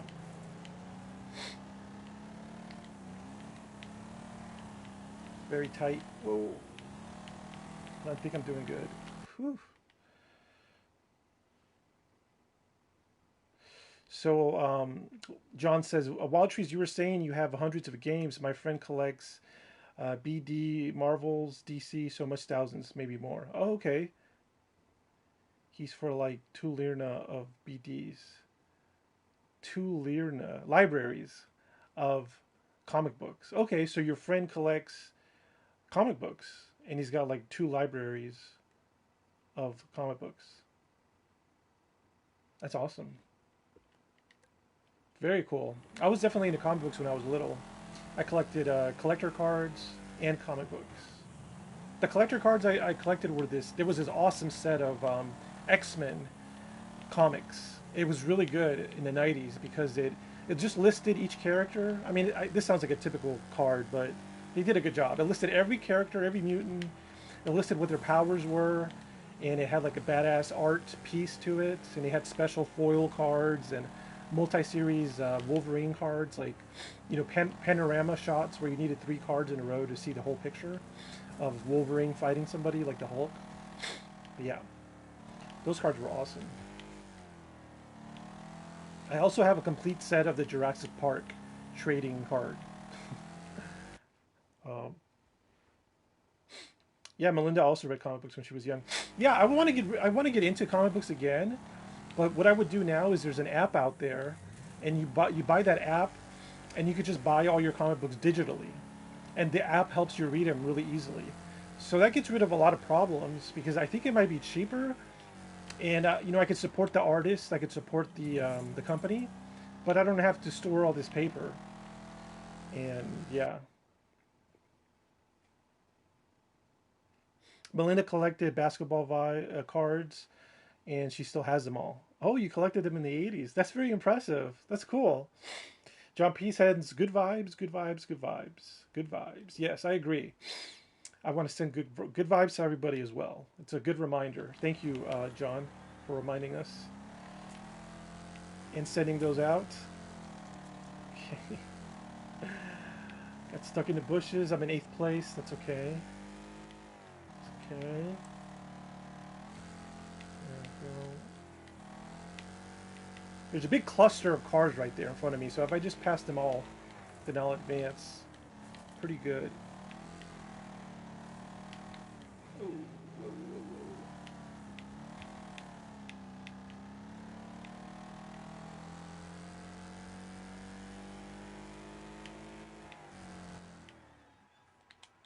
I didn't do that great, but it's like the first race.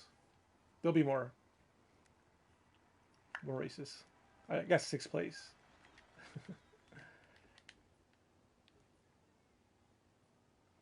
Yeah, do I remember the Mega Drive game called Road Rage? Yes. Road Rage is awesome. You could just like punch somebody, kick them. You're in a motorcycle, you could just kick somebody next to you. Yeah, that was a good game.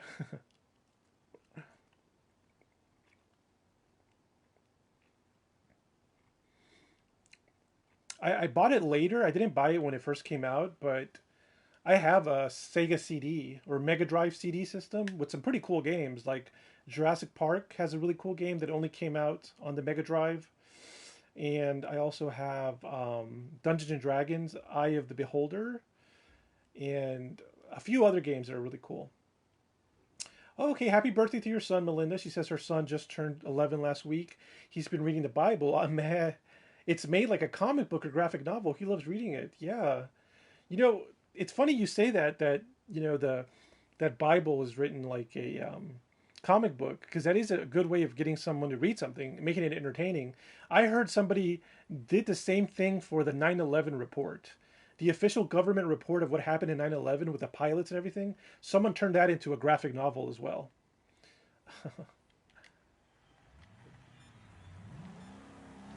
Oh, John has a 4-year-old boy and a year-old girl.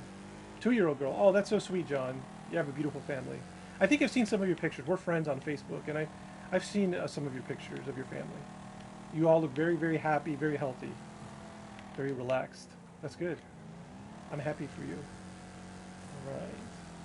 I'm in 3rd place. Doing all right. There's Gravedigger right in front of me. I think I'm doing good. I think I'm going the right way. Whoa. Okay, yep, I'm in 1st place. Ooh, kind of spun out of control. I really got to figure out my cornering.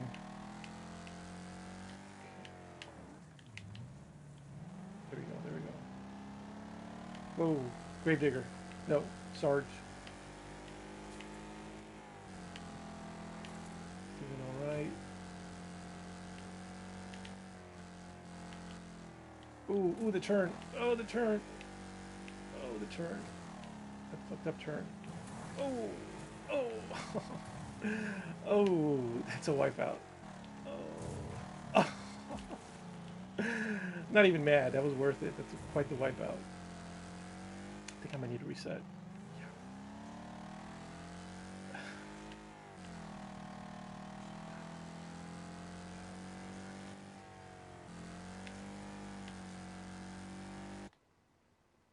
Melinda says she used to smoke, and good for some time, not always. Tired eyes. Okay.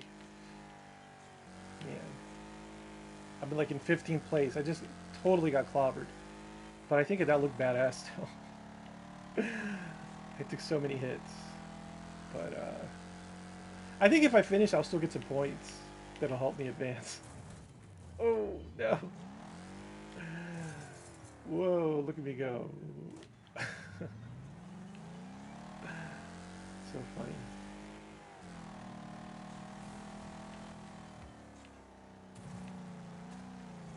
I think I just need to restart it. I gotta restart that one. I was doing good. I was doing good, but I messed up. Okay, 2, 1, go.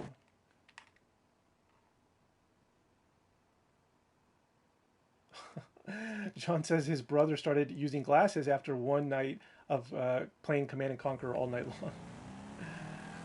Yeah, it's probably not healthy for your eyes. All right, let's see. Man, when they hit my car fell apart like it was made of like popsicle sticks or something. Okay, I gotta remember the turns really get me in this game. I just gotta really slow down for the turns. I just gotta do something new. I can't let the turns get me. Oh, I'm going the wrong way. Let me restart it again. Yeah, those first monitors. Yeah, those were extreme. I remember my dad had those monitors, yeah. Okay, here we go. Here we go. Concentrating. Gotta concentrate on my turns. Easy turns. Easy, easy, easy. Here we go. Like all hugging. I feel like we're hugging. Okay, easy, easy. Okay. Okay, I'm doing good. Ugh, that turn always gets me. I took the wrong path. This is very confusing. Let me see if I can catch up. That happened twice in a row. That turn really got me. Okay, maybe I could make up some time.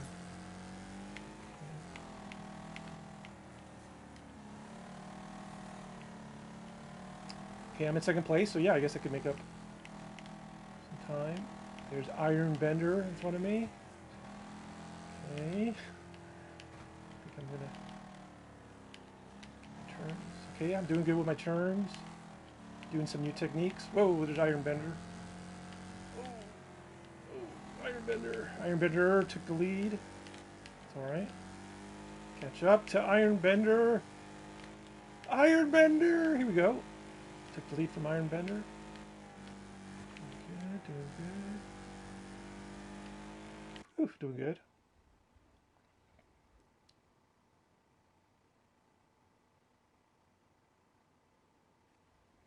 Okay, Wild Trees, you missed my comment. My son wrote a short paper. Oh, scrolled up again.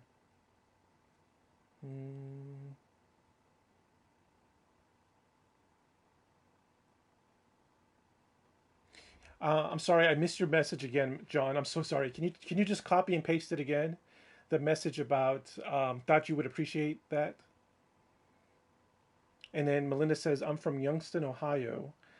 Until she was 19. Then she lived in Louisville, Kentucky for 18 years. And have been in Charlotte, North Carolina for 13 years.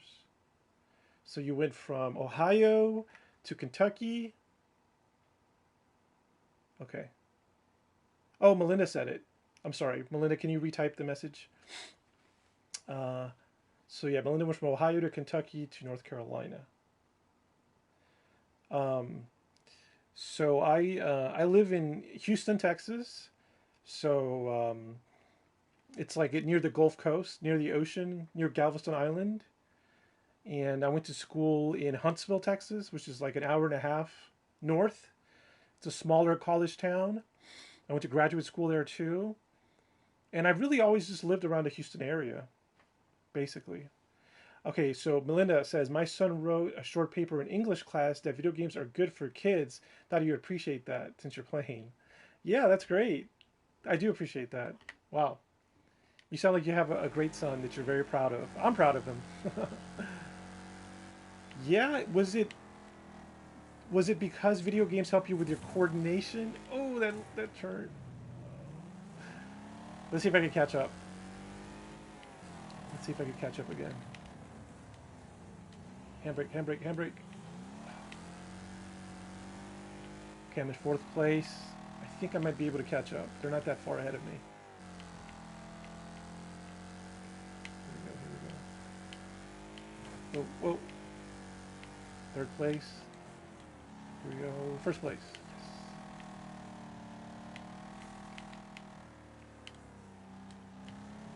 Yes. Okay, Melinda says, my brother and sister lived in Houston and Dallas in the late 80s. I've been to both. Oh, cool. Yeah, Houston's okay. It's not for me, though. I don't know. It's not for me. I haven't really been able to settle down comfortably in Houston. I think part of it's the price, really. The price of everything is just a little too high. That's why I'm looking at other countries. Like I said, the rent is just way too high. It's like $1,100. And that's just an example of one thing. You know, there's other things that go up as well, like fuel cost and food and clothing and energy. Yeah. Yeah, Melinda says, yeah, games can help with visual acuity, and even surgeons will play before surgery. Wow. I mean, I think I'm doing that right now. Like, I'm really using my eyes to, while I'm playing this game, I'm using my eyes to really concentrate on the track in front of me. I'm looking at the curves, and then I'm looking at the cars, and I'm just processing all this information, and then applying it to my, oh, shoot, I went the wrong way.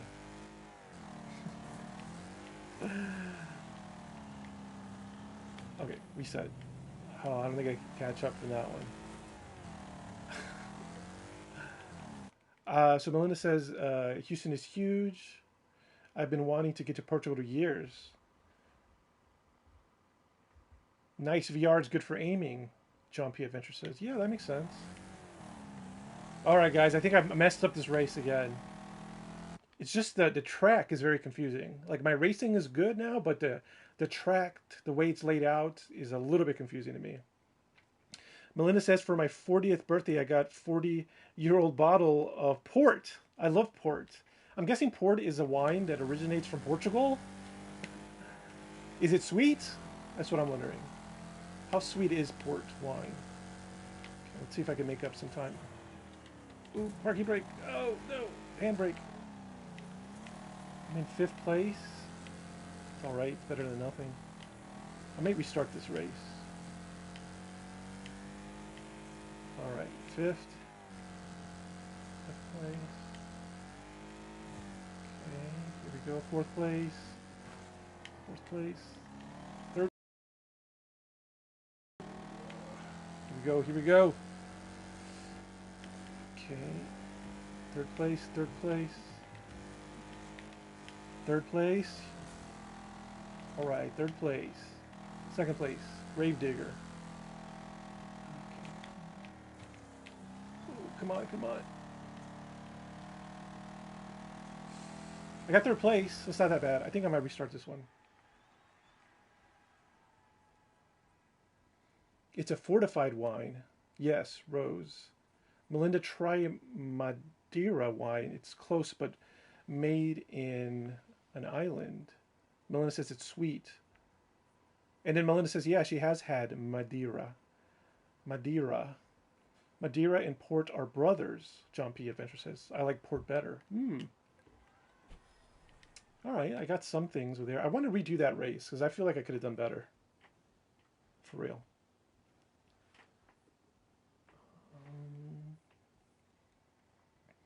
I got some new dinosaurs. They got a Mega Raptor.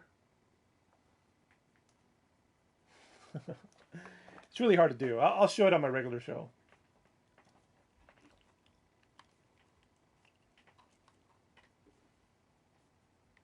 Melinda says, just looking at a picture of Gaia and it looks beautiful. Okay. Okay, I'm going to do good in this race. It says, tips. Hitting your rival hard enough will earn you bonus score. Yeah, I could do better.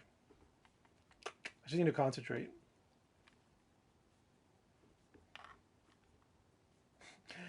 John says, Wild Trees, port is the reason why nobody else invaded us. We had help from United Kingdom. Those dinos look cool. Yeah, Jurassic World is still producing toys. I like it because they're producing new species of prehistoric animals. they're not 100% accurate because they're toys, but to me, that's a cool science thing that there's a company producing, mass producing toys of new real life prehistoric animals. I mean, I've learned of some animals through that video game. I mean, through those toys, there's some dinosaurs and some prehistoric animals I didn't even know existed. And then they made a toy about them, and they looked really cool, and that made me research the actual animal. Okay, here we go. Concentrating. This track does not look that confusing, so I don't think I will get confused. So if I could just get my corners right, I'll be fine.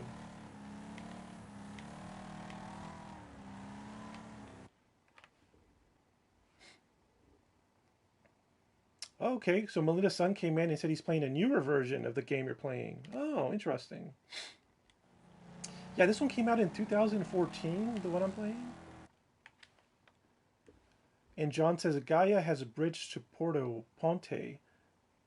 The Barca now has new name, was built on boats once it flooded. Okay. Yeah, I read an article. That'd be a cool article to expand on. But yeah, I read an article that the CIA is funding bringing back the woolly mammoth. I mean, it makes sense. Like, if you take away the woolly mammoth aspect of it, it makes sense that we would want to try to bring back animals that are extinct because there are animals like elephants, like the woolly mammoths, animals like the rhinoceros, who are quickly becoming extinct. So if we could perfect the technology with a woolly mammoth, then we could potentially save some of the animals that are right now in danger of becoming extinct. Like, I'm sure there's lots of mammals, like large mammals, like rhinoceroses, crocodiles, that are going to go extinct.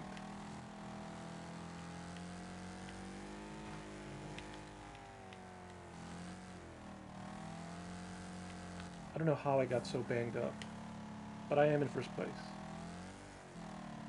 Why would the CIA fund it? Yeah, I don't know if that's true. See, I'm just remembering the title of an article said that, so I'm possibly spreading misinformation. But let's just say that the CIA is interested in funding it. That is a weird organization to want to fund it. Yeah, you would think another organization like the Park Service would want to fund it. CIA is the Counterintelligence Association? What does the CIA stand for? Counterintelligence? Whoa. I'm not doing good. I'm going to restart this one. I really need to concentrate. Okay. This one's for real. I'm going to do awesome. Here we go. Here we go. Yeah, Lou Elizondo. Yeah, Lou Elizondo. Well, he was in the Pentagon. But yeah, did he work in the CIA? Lou Elizondo. Interesting.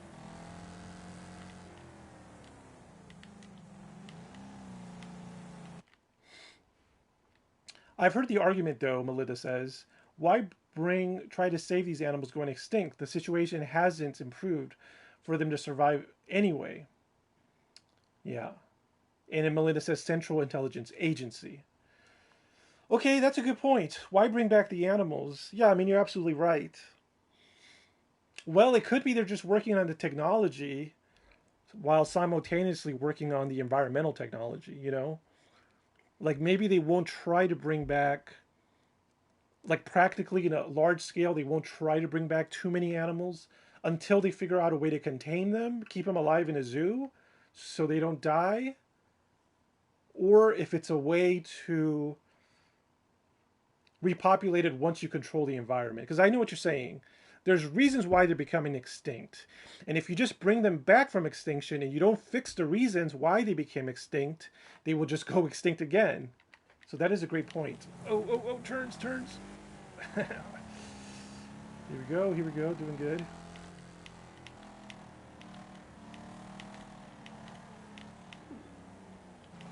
Okay, doing good. Woo. It's compatible with elephants.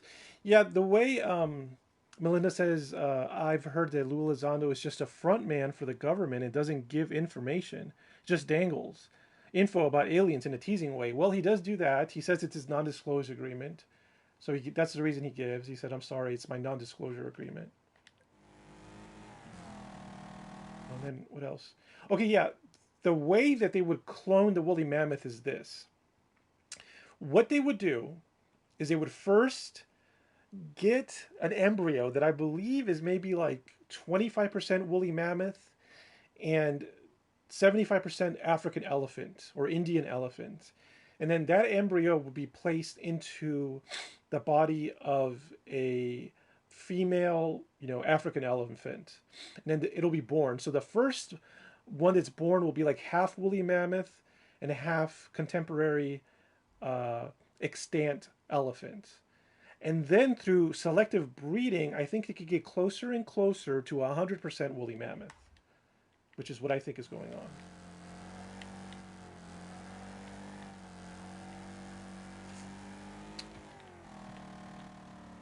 That's interesting as a thought experiment. Just me thinking, what would happen if you released a bunch of woolly mammoth back into their environment? Well, part of me thinking, yeah, it's bad because it's like the polar bear, basically. The polar bear is running out of environment, and so it may become extinct. So I'm guessing that the woolly mammoth has the same environment as a polar bear. Melinda says, so if he has not, hasn't, why talk in the first place? If you can't really disclose. Right. John P says, I think he's counterintelligence. So yeah, Melinda's saying, why just tease us? And then, yeah, Melinda says, dude, where are woolly mammoths going to live with climate change? The world is fire. Yeah. Not a lot of places for it to live. So yeah, as far as Lou Elizondo, why would he just tease it? This is what he says, okay? From what I know, this is what he says. This is his words. These are his intentions. He says that he ran a government, Pentagon, secret UFO program to determine if UFOs were real and whether they were a threat to the United States. Originally, the program was broader. It included more weird topics like Skinwalker Ranch. But at the end of the program, it was just about UFOs. Okay?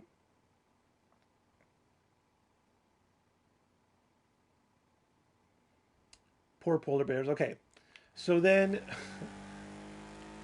he said, Lou Elizondo says that he discovered with his program some characteristics that UFO have that are real. He said they show up on multiple sensors. They have instantaneous acceleration.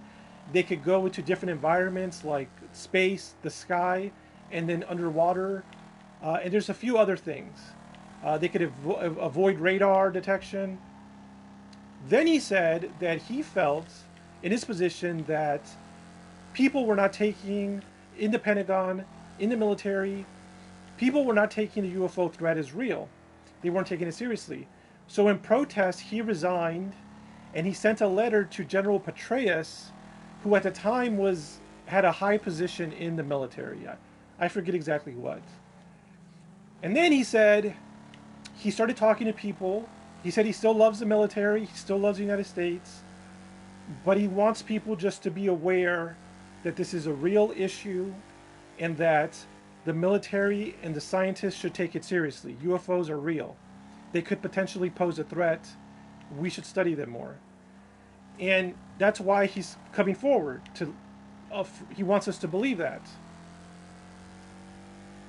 I think that's what the story is.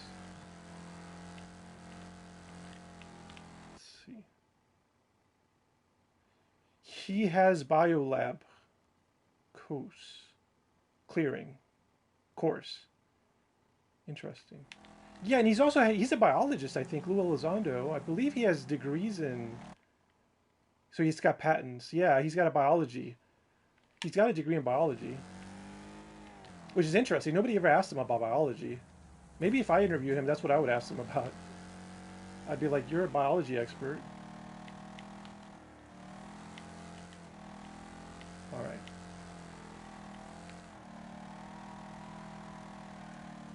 Let's see.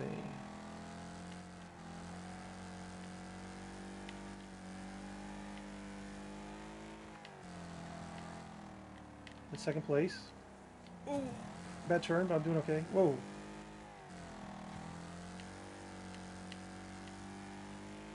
Concentrate, concentrate.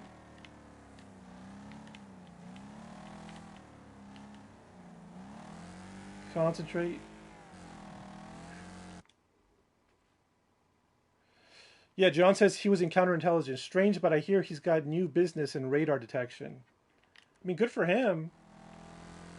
I mean, that makes sense that he would have a business in radar detection because that fits with his story. Because he's basically saying UFOs are real, and we need to study them more. So it sounds like he knows that radar is good to study them, and he's going to go ahead and go into business. It sounds like he's just capitalizing on what he says is the truth. I think I got first place. I think. I don't want to jinx it. Yes, I got first place. I knew I had it in me. I couldn't have done it without you guys. I got a trophy too. Dirty roller.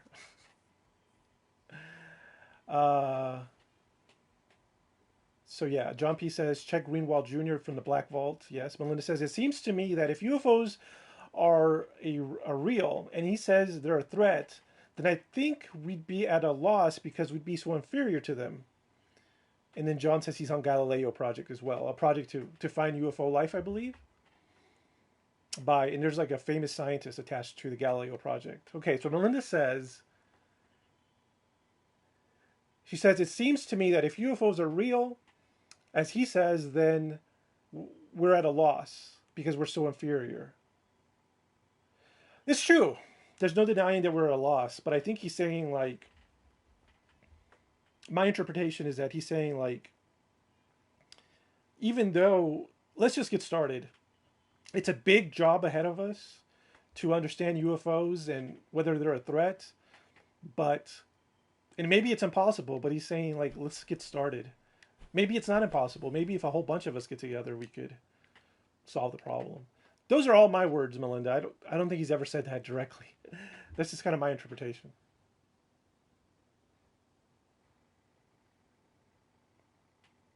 Okay. Let me see if I could upgrade my car. Because I did good. I got, oh yeah, John P. Adventure says, nice, congrats, thank you.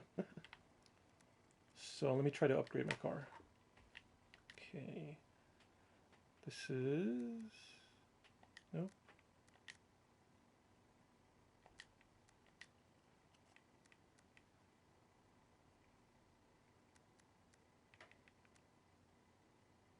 Okay, nothing there.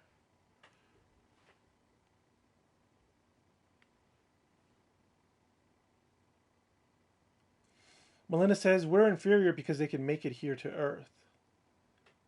Yes, that's true. That makes sense. If they're extraterrestrial. Either way, I mean, look, they're either from another dimension, another time, another planet, or they're from the oceans. They're from Earth. And there's probably other options. They're made from our mind. They're made from our thoughts. They could be thought forms that we create. And then John says, what do you think about Greer? On Greer, you're saying Stephen Greer? Dr. Stephen Greer? I want to say that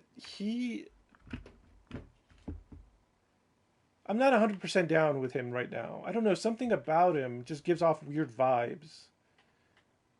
I think he did good work early on, but something about him just gives off weird vibes. I don't know what it is. Yeah, so John says, or they are from close, like under the earth or the ocean, maybe other dimensions where we belong. CE5, yeah. So, those are my thoughts on Stephen Greer. Let's see.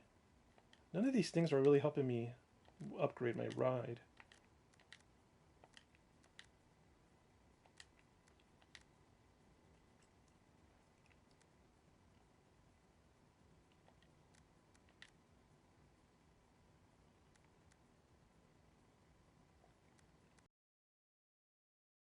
helps my acceleration a little bit. So that's something. Ooh, I could have better armor. I didn't even look at my armor. I could upgrade my armor. Melinda hasn't watched much of Greer. Yeah, there was this really good movie called what is that movie, John? Like Undisclosed or Unacknowledged? Unacknowledged was a really good movie. That okay, look, to be honest, Stephen Greer is the reason why I got into UFOs again as a scientist. I was in graduate school and I saw his movie Unacknowledged on YouTube about UFOs and energy. And that was a really good movie, and it made me interested as a scientist, as an adult, in UFOs. Before that, I had not been interested in UFOs until I was a child, from the time I was a child. Let me see if this helps me out.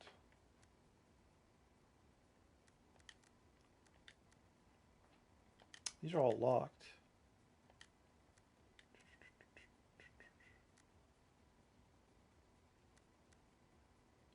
Okay, so there's a balance between my protection.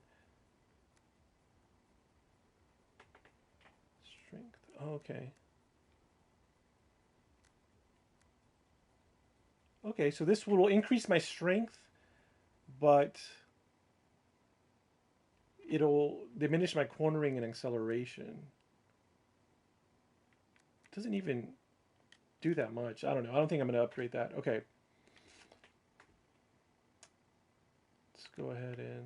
My standings? Look, it looks like I'm number 1. I have 215 points. I don't know what all these numbers mean, but I think I'm doing good. I'm at level 10 now. Cool.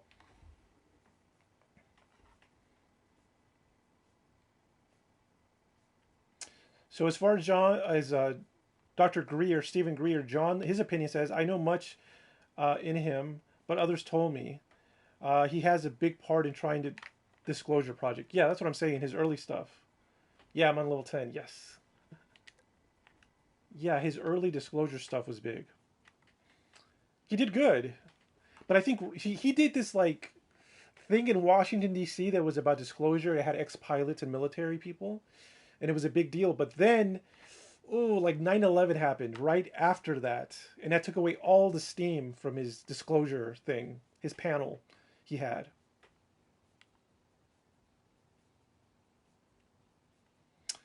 And John says that he told stories that were most likely lies. Melinda says, yeah, John, that's often the trouble. Stories not proven. Yeah. I don't know if he's ever said anything that is a lie. I don't know because I haven't seen the evidence. He might have, but I don't know. I hate to say that he has said something that's not true because I have no evidence, honestly. And I wouldn't want anybody to do that to me. Okay, there's Poison Snake. Okay. Oh, I hope it's not that confusing track. Doesn't look like it. It's a good track. Wow.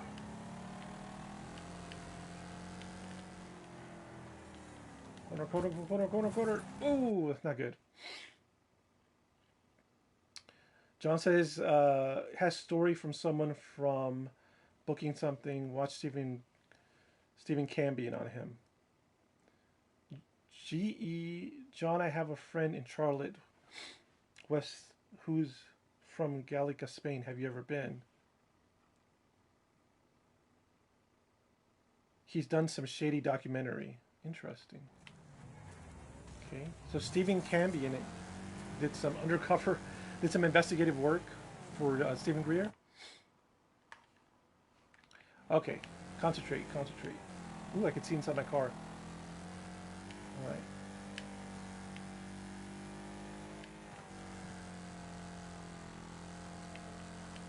Okay.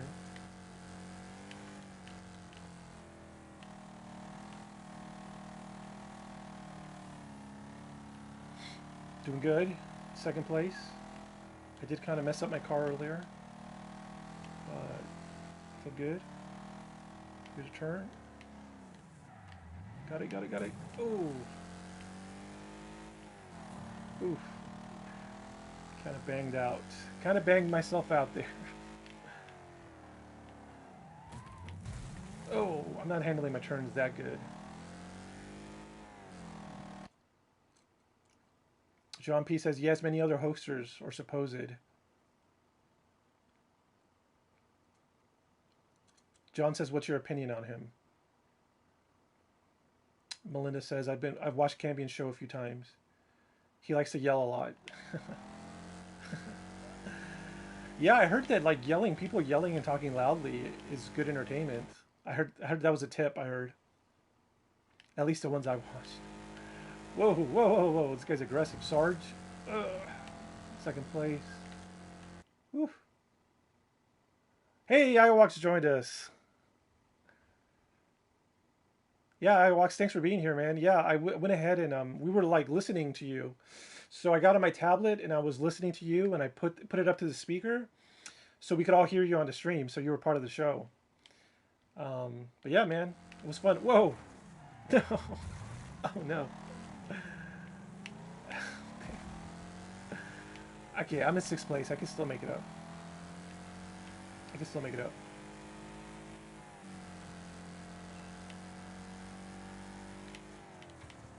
Whoa, whoa, whoa, whoa, whoa, whoa. 3rd place. Okay, I'm doing okay. So I like this environment. This is like a wooded area. I'm not sure. I'm sure it's supposed to take place somewhere, like in some country. But I like this. These trees are nice. Whoa, where did that come from? Oh my gosh, this is crazy. I'm in 4th place. Woo. Yeah, Melinda says, you're awesome, I walked very talented. Yeah, I have to agree. You got a natural talent. It's really easy to tell as soon as you start playing that you're very talented.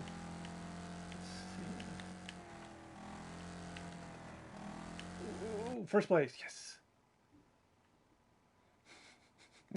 Yeah, Melinda says, you look away for a second and he goes crazy on the track. Whoa, Iwak says he just started the guitar not long ago. Okay, wow. That's cool, man. I'm so glad you have something you're interested in, like a hobby or a talent, artistic talent you could pursue.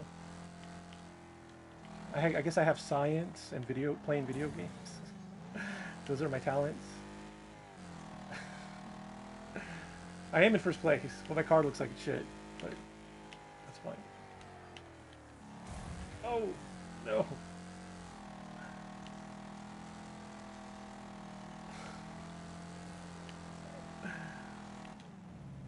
I'm in 9th place. Melissa says, yay, 1st place. Well, let's see how much I could do. There's one more lap left.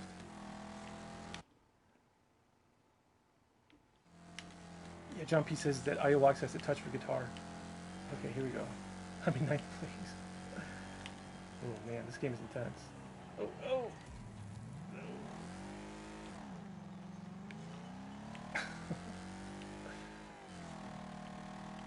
I'm gonna restart. I gotta restart it. Okay.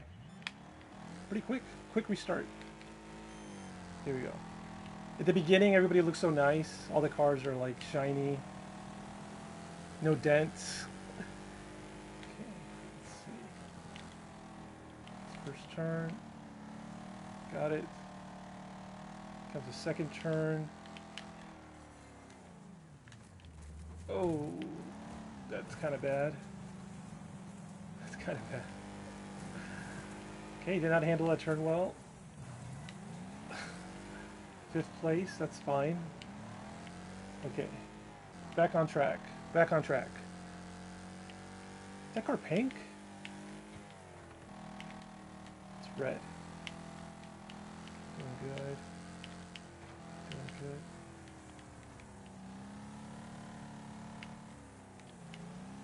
Doing good.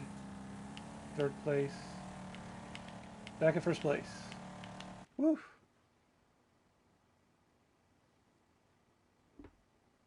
I missed some of the messages. I see Melinda. John, you got a pick from who? John says they threw it, caught it at the concert. Oh, Bloodhound Gang. Nice. Damn, dude, you're a really cool guy, John. I love Bloodhound Gang too. They got like Let's Do It like they do it on the Discovery Channel. Is that them? That's awesome. Peace, Iowax. I'm so glad to have you, buddy. Okay, I'm gonna try to win first place, guys. I'm gonna do it for you. Oh no, no, no! This turns intense. Okay, it's okay. Whew. I grew with it. Yes. Okay, here we go. Concentrate. Back in the game. Back in the game. Here's a turn coming up.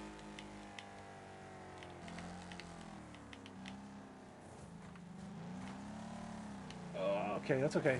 That's okay too. I'm still in it.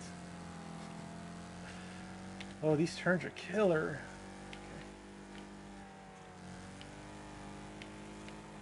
Okay. Whoa, whoa, whoa, whoa, whoa. Whoa, whoa, whoa, whoa. Oh my gosh.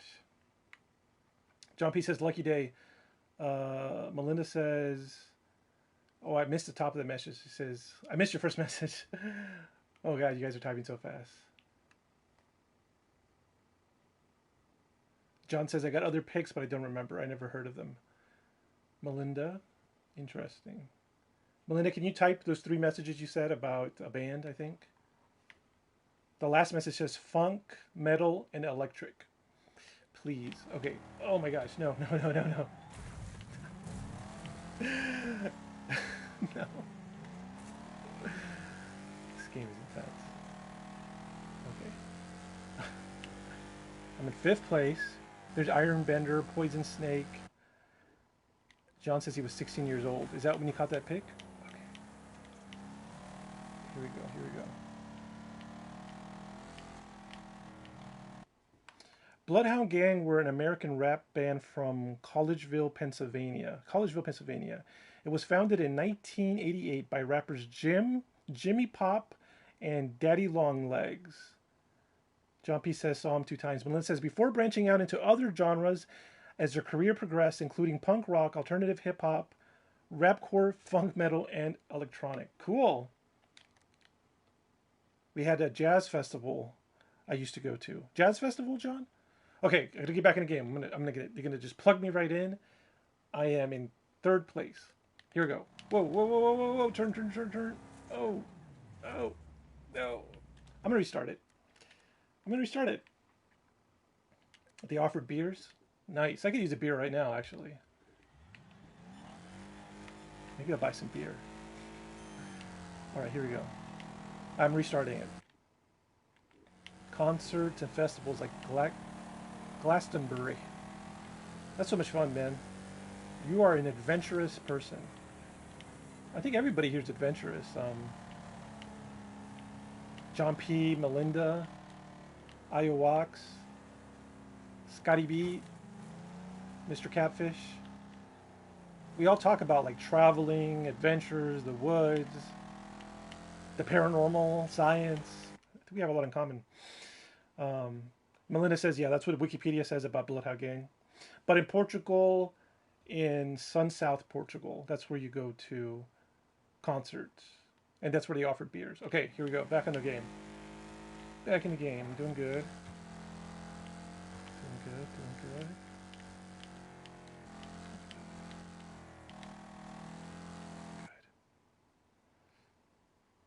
Good. John says, what's your concert experience to Melinda? Okay, here we go. Good question.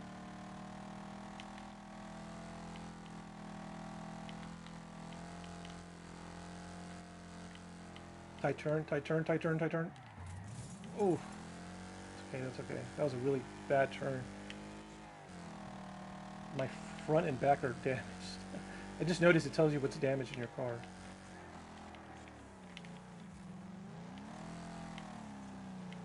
Whoa, whoa, whoa, whoa, whoa, whoa. Okay. John says, what's your outdoor music experiences and wild trip? Everybody goes. But yeah, let's hear it. I'm going to try to concentrate. Oh, it's only my first lap. Oh my gosh. My car already looks like hell. My car looks so bad. It's only the first lap. But I'm a survivor. I just gotta handle these turns. Ugh. So Melinda went to the Rolling Stones 13th row. High school graduation gift from your parents. That's awesome. That makes you so happy. Saw them in Cleveland, Ohio. Nice. Yeah. Wow. That's a good story. Melinda also saw Billy Joel and Elton John. Very cool. Yeah, legends. Okay, here we go, here we go, here we go, here we go. Dot, dot, dot, dot, dot. Okay. John says he saw U2 in Stadium. Coimbra Stadium. That's very cool. Yeah, U2 is a good one. Coldplay in Porto Stadium. Your team's stadium. Coldplay, another good band. Wow, man, you guys, we all have like very cool music taste. If I do say so myself. Okay, I'm in second place. Oh, just got rear-ended.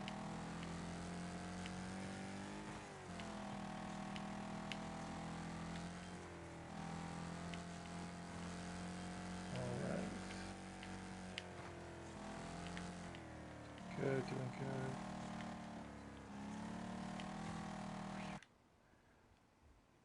Yeah, John says he loves electronic music and rock.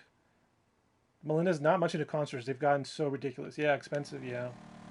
Yeah, and I love rock and electronics. Yeah, that's a great music. I love rock and roll. Rock and roll is just awesome. The guitar, the drums, I mean, the attitude, the sound. I mean, it's rock and roll, you know? Energetic. I mean, it can be energetic. Elton is a legend, yes. Okay, I'm in second place. How many laps? Oh man, I'm about to hit a turn, a really bad turn. Melinda says, back when my brothers and sisters were teenagers in the 70s, they would go to concerts constantly. They were so cheap. That's what I'm saying. Things have gotten so expensive. And wages have gotten not that high. Wages have stayed low, I guess. Oh, you saw Radiohead? I do love Radiohead. I would love to see Aphex Twin, if Aphex Twin is still around, in concert. I would love to see Grimes again in concert. Who else? Oh, Tool or A Perfect Circle. I don't know if those bands are still around. Management. If Management is touring, I would love to see them in concert. Yes, festivals were, you paid €50 for a 7-day concert. Concerts every night. That is awesome. Huh, so maybe it's cheaper to see groups in other countries? Is that like a cost-saving tip? So, John P. Adventure says, UB40, Chemical Brothers, Daft Punk. I went 4 years to one of 7 days.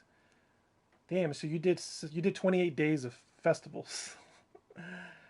Melinda says, recently there were complaints about Bruce Springsteen, $5,000 a ticket. Wow, that's a lot, man. Like at a certain point, don't you have enough money and like, don't you want people to just appreciate your music? 20 euro. Okay, here we go. Okay, I'm in third place, but I'm still in it. I'm still here.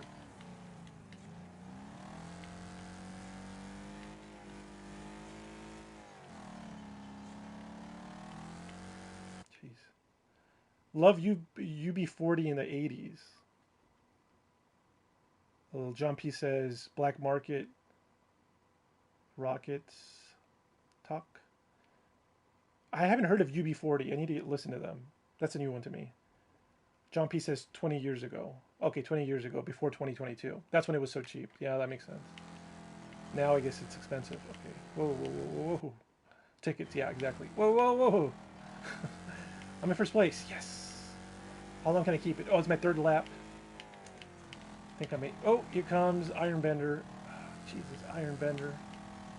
Get off of me, bro. Okay, so Bruce says it was beyond him. It was all the charges by the ticket companies, etc. Okay, yeah, that makes sense, I guess. I don't know anything about that field. I hate to give opinions on something that I don't know anything about. So, okay. But, yeah. Okay, so my concerts, the first concert I went to was the Red Hot Chili Peppers. That was here in the Woodlands, Texas. and the opening was Snoop Dogg. Snoop Dogg was the opening band, and that was really fun. And then I saw, you know that band Goat Ye. They had that really popular song. It's like somebody that I used to know. You know, it's like a love song. Somebody that I used to know. I saw them in concert. He was really cool. He let us go up to the very front of the stage because there weren't that many people at the end, and we got super close. He seemed like a really cool guy, and he's got a lot of good songs. Snoop Dogg. Interesting. Somebody had posted a message that said that UB40 had a famous song. Can you put that again? I didn't see which one it was. And then Melinda says, "What is RHCP?" Red Hot Chili Peppers. Yeah, Red Hot Chili Peppers was good in concert. Oh, I would love to see Foo Fighters in concert. I feel like they would be a good band. Foo Fighters are heavily into UFO. I mean, the name Foo Fighters of the band. Um, they have Red Wine. Okay, interesting. Is that the name of the UB40 song? So Foo Fighters, Smashing Pumpkins. I would love to see Smashing Pumpkins. I think they're touring. I would love to see Smashing Pumpkins in concert. But what was I saying? I guess I forgot. Red wine. Okay, yeah, the red wine. Oh yeah. So Foo Fighters. I got third place. I'm gonna try to. I don't know. That's pretty good, I guess. That's okay. I'm gonna restart it though. Foo Fighters, the name, means a UFO ball of light from the World War II. So pilots in World War II would call these balls of light they would see Foo Fighters. So the band Foo Fighters is named after these UFOs. But they also sing about UFOs. There's this one song and video that the Foo Fighters has. It's all about how there's aliens and extraterrestrials. And I completely forget the name of the song. But I think he says like the universe is a neighborhood. Something about the universe is a neighborhood. John P says, Wild Trees, I had tickets for a festival. I was on the last day and the Foo Fighters canceled because the drummer had a foot injury. Damn. And he saw Marilyn Manson the day before. That's awesome. I'm going to restart this race. I got third place, but I could do better. Here we go.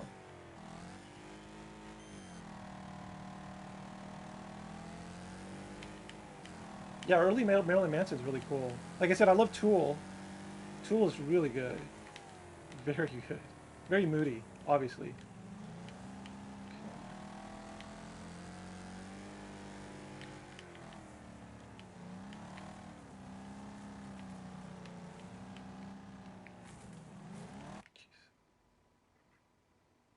Great spectacle for Marilyn Manson.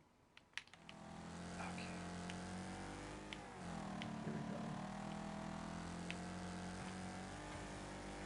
we go. Whoa. Oh, he put on some legs that were 10-meter high. Okay. He was like walking on stilts. Marilyn Manson. That's pretty cool. Okay, here we go. Here we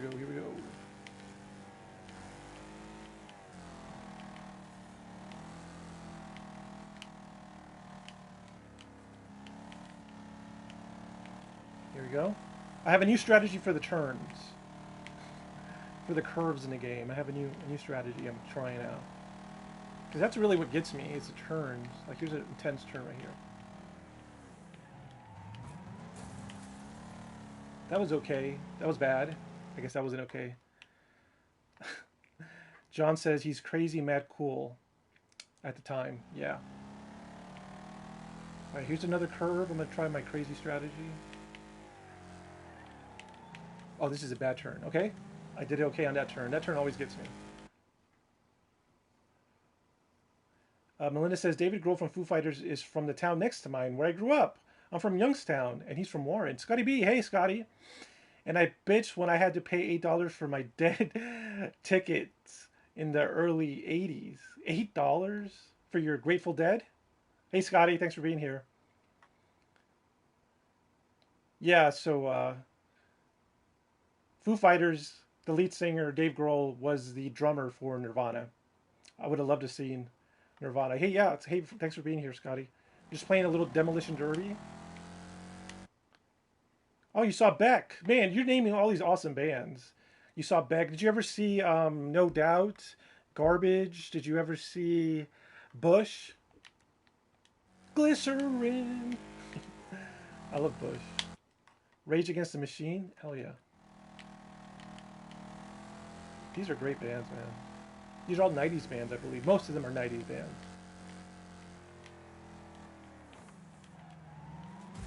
Oh, no, no, no, no, no, no. Oh, no. Whatever. You saw Bush like 5 times? That's good. Alright, I'm gonna have to... My turning strategy is not that great. Basically, my turning strategy was like, I'm gonna start braking way before the turn.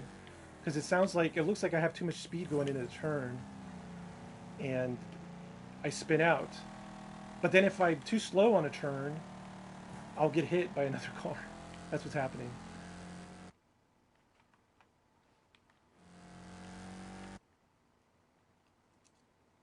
Yeah, John says the 90s and 2000s were good. Yeah, Melinda says you've been to a lot of concerts, John. Yeah, agreed.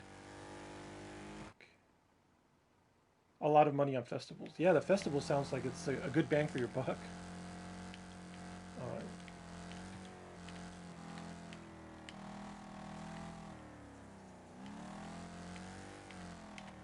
Scotty says, yeah, he was a Deadhead 15 times. Pink Floyd 12 times. That's amazing. Wow, legendary. John says, now the same price for one concert. Damn. Yeah, Pink Floyd. Hell yeah. Dark Side of the Moon. So cool.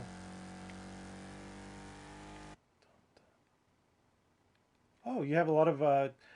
John has all his tickets saved on a corkboard. Oh, you know one ticket I do have saved? So I have this ticket, and I saved it in a novel of Congo. Congo is a science fiction horror novel written by Michael Crichton, the author of Jurassic Park. When I got that paperback novel, my roommate gave it to me as a gift. I remember it was so good. It's a novel, like 300 pages.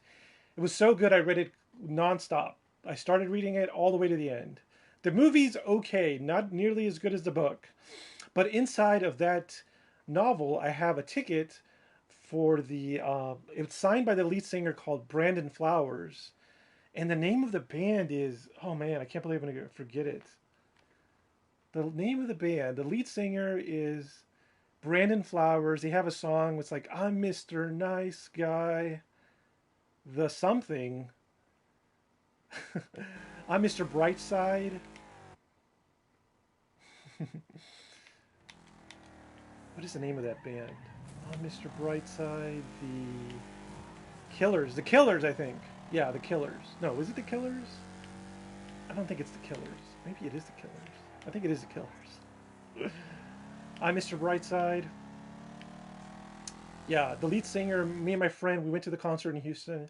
We went around the back, and there were some people waiting, and they were coming out of the back of the building, the concert hall, into their van or truck or bus. And yeah, a lot of people, not a lot, but some people were lined up. And I guess Brandon Flowers came out, and he was just taking tickets, and he already had a marker, and he just autographed a bunch of tickets.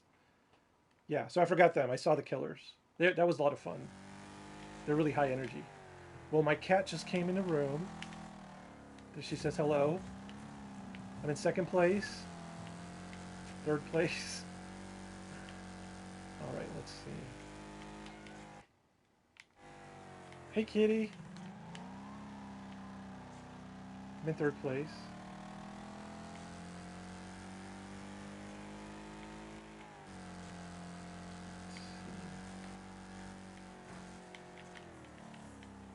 That guy just crashed. So I'm in second place. My car's doing really bad. But my cat's here to give me support.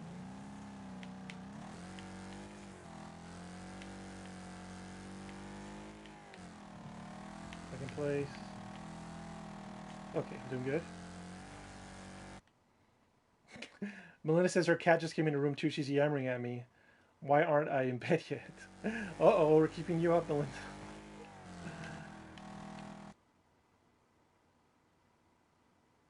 Scotty's seen the Band of Peter before.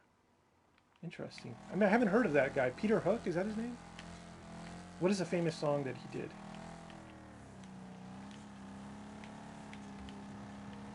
Yeah, man, I would have loved to have been in the 70s and going to concerts. Wow, it was cheap, so many good bands. Amazing. Now there's a lot of bad bands and it's very expensive. Or it's impossibly expensive for the good bands. Where is my mind? The Pixies? Where is my mind? Pixies is a good band too. Yeah, I would love to see them. That's a great album. I had this roommate in college. He was so good with music. Like he just knew a lot of good songs, and he would make these mixtapes, and he just knew so much about music. The thing is, he knew all these bands that I had never heard of. I don't know how he got a hold of them, but oh, Peter Hook was from the Pixies. Okay, that makes sense. Here we go. Whoa, whoa, whoa. Whew, that's close. All right. Oh, the singer died? Oh, the singer died. Peter Hook is someone else. Ooh, I got first place. Yes! Look at me. I got a large lip rocket front spoiler. I probably won't add it to my car because it'll slow it down.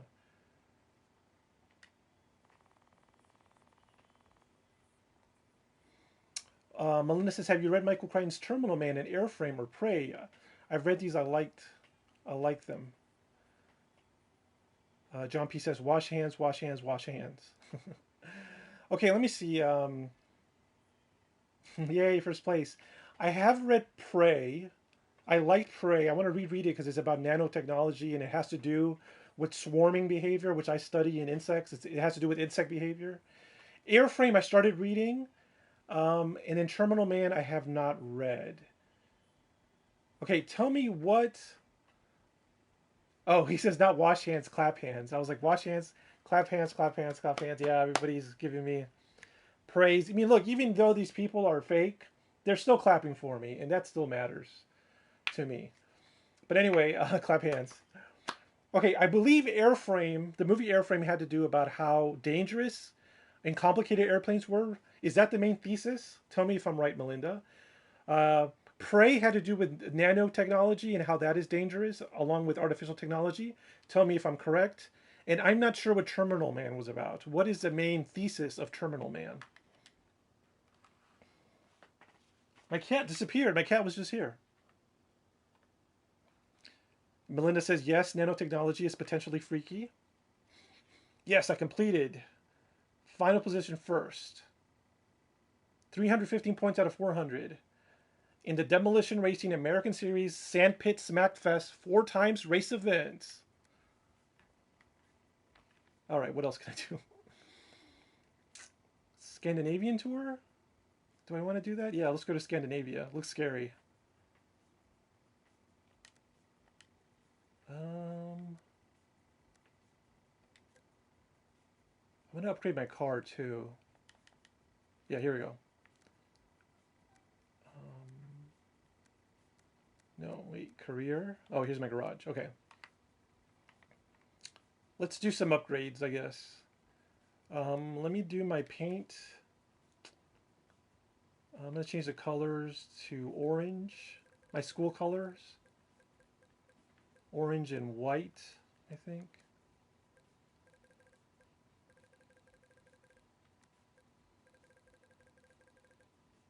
Yeah, let's try this out.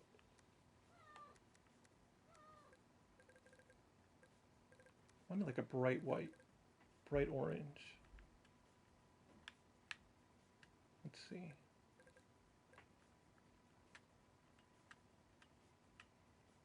That's pretty good.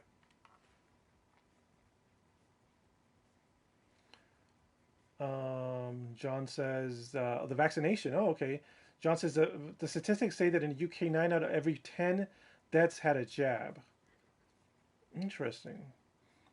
9 out of every 10 deaths. So 90% of the deaths in the UK had the vaccine.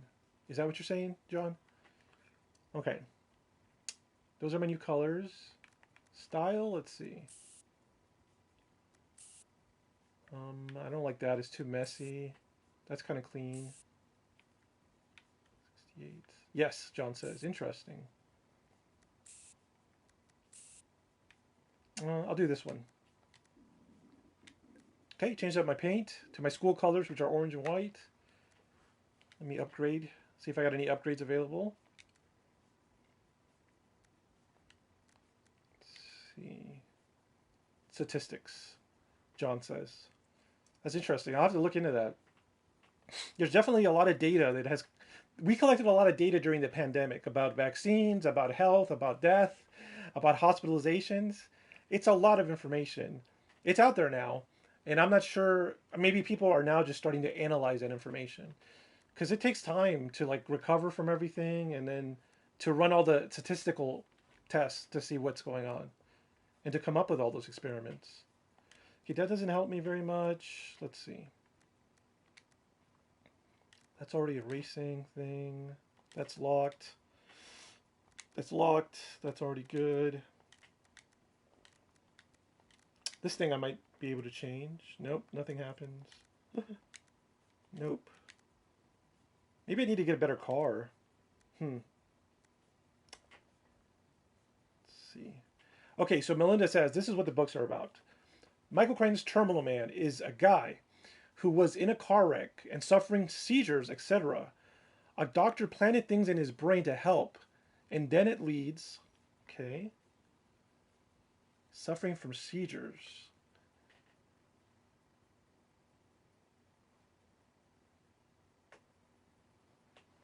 John now says about the vaccine, I think we were saved by Africans not being vaccinated and created a weaker strain. Interesting. And I was correct about the other books. Okay. Interesting. Scotty says, I have a ticket for Steve Ray Vaughan, for his latest concert. I had to have emergency back surgery and could not go. And he died the next day in August. Damn, that's a tough break, Scotty. And that leads to Mind Control. 1970s, so pretty futuristic for the time. Interesting. So Terminal Man is about mind control. I'll have to read it. Or a mix with vaccine and non-vaccine, John P says. Yeah, maybe I'll read him in an audiobook version of those books. But yeah, Michael Crichton's cool. And I'm happy there's Michael Crichton stuff I haven't read. Have you read Next? The book Next by Michael Crichton is, Scotty B says that's a great blues player. Talking about the concert that Scotty B missed out on. Steve Ray Johnson? No, wait. I forgot his name. Sorry. Stevie Ray Vaughan, I believe was his name. John says he missed Depeche Mode. He had tickets. They missed a cold one. Oh, interesting. Both sucked. Both sucked. Okay, so Next is a Michael Crichton novel. It's good. It is very... This one is also very futuristic. So it's either happening right now, what he's talking about, or it's going to happen in the near future. It's all about genetic technology, but not bringing back dinosaurs. It's like your personal genetics, your genes. Like who owns your genes?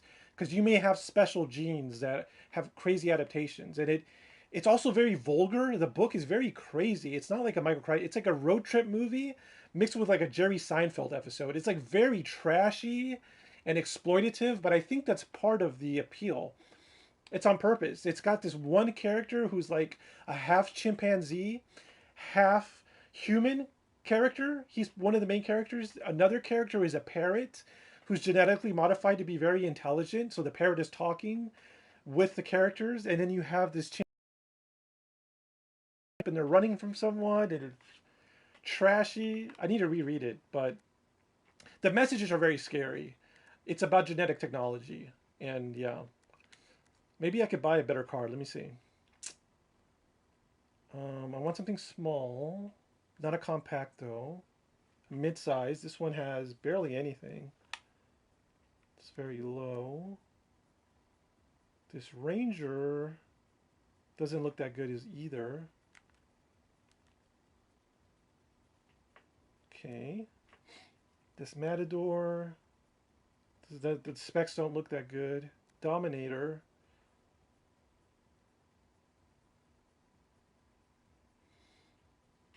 Okay, Melinda says, yeah, neck sounds so cool. Wow, sounds so different for Crichton. Scotty B clarifies, both sucked. The back surgery, the emergency back surgery, and the death of Steve. Steve's death. Yeah, I agree, Scotty. My heart goes out to you. That's a tough break, buddy.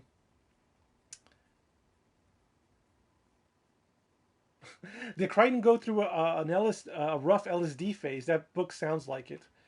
Um, okay, there's one funny story about that book. Okay, Michael Crichton was going through somewhat of a rough time. This is what happened to Michael Crichton when that book was written. Okay, I think he had an enemy, a real person. I think they might have worked for a newspaper.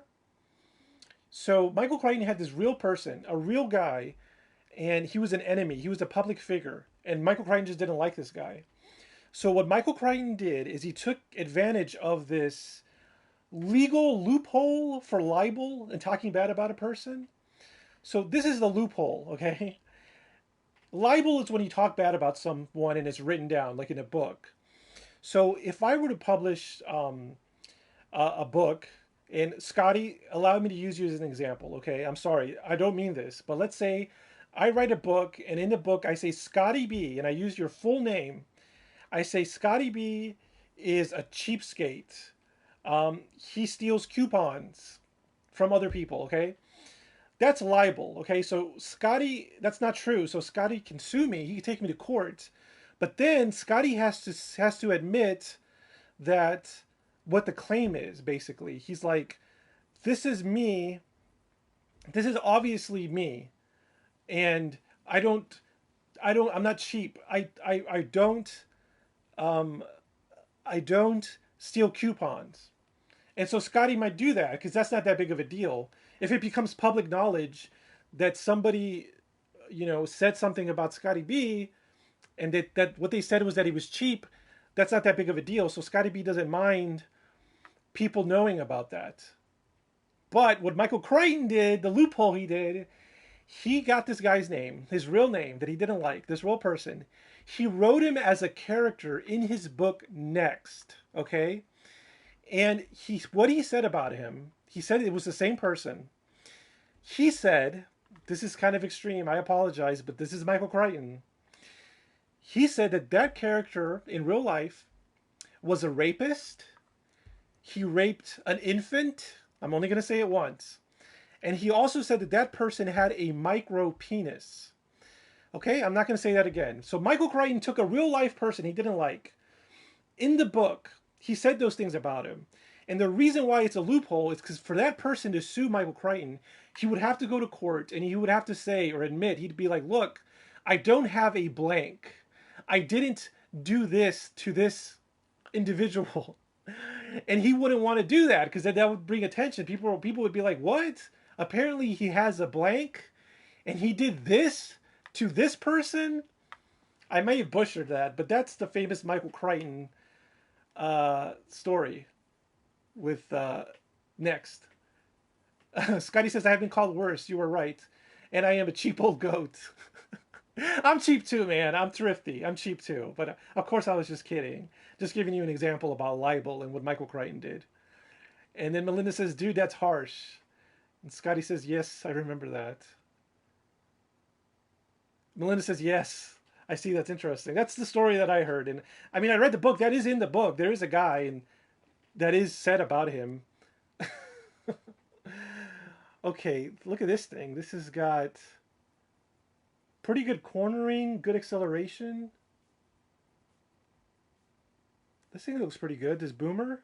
It's called a Boomer. It's a midsize. Maybe I'll try that out. See what else we got. We have a Hot Shot. Jumpy says, so nothing happened. Yeah, I don't think anything happened. That guy didn't sue him. And it just stayed there. You could still buy the book. You could still read it.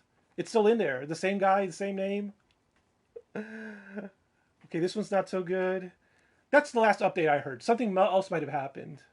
Maybe I'll do follow-up notes on that story. But that's an interesting story. This one's not that great. Gate Crasher, let me see. Not that good. And I don't have enough credits. So I think, what about this bulldog? Can't hit the bulldog. These are fast cars. John says, who is him? I don't know. Let me look it up real fast. Who was he, like a neighbor? Let me look it up. That's an interesting story. So I'm just going to look it up real fast. So what I'm going to do is I'm going to go to Google on my tablet. And I'm just going to type in... I'm going to type in Michael Crichton micro and then that other word and see what comes up.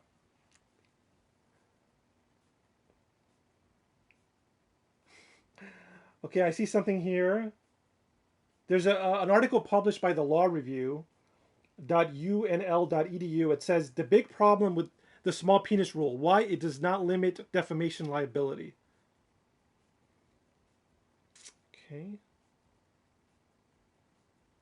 Okay, let me see.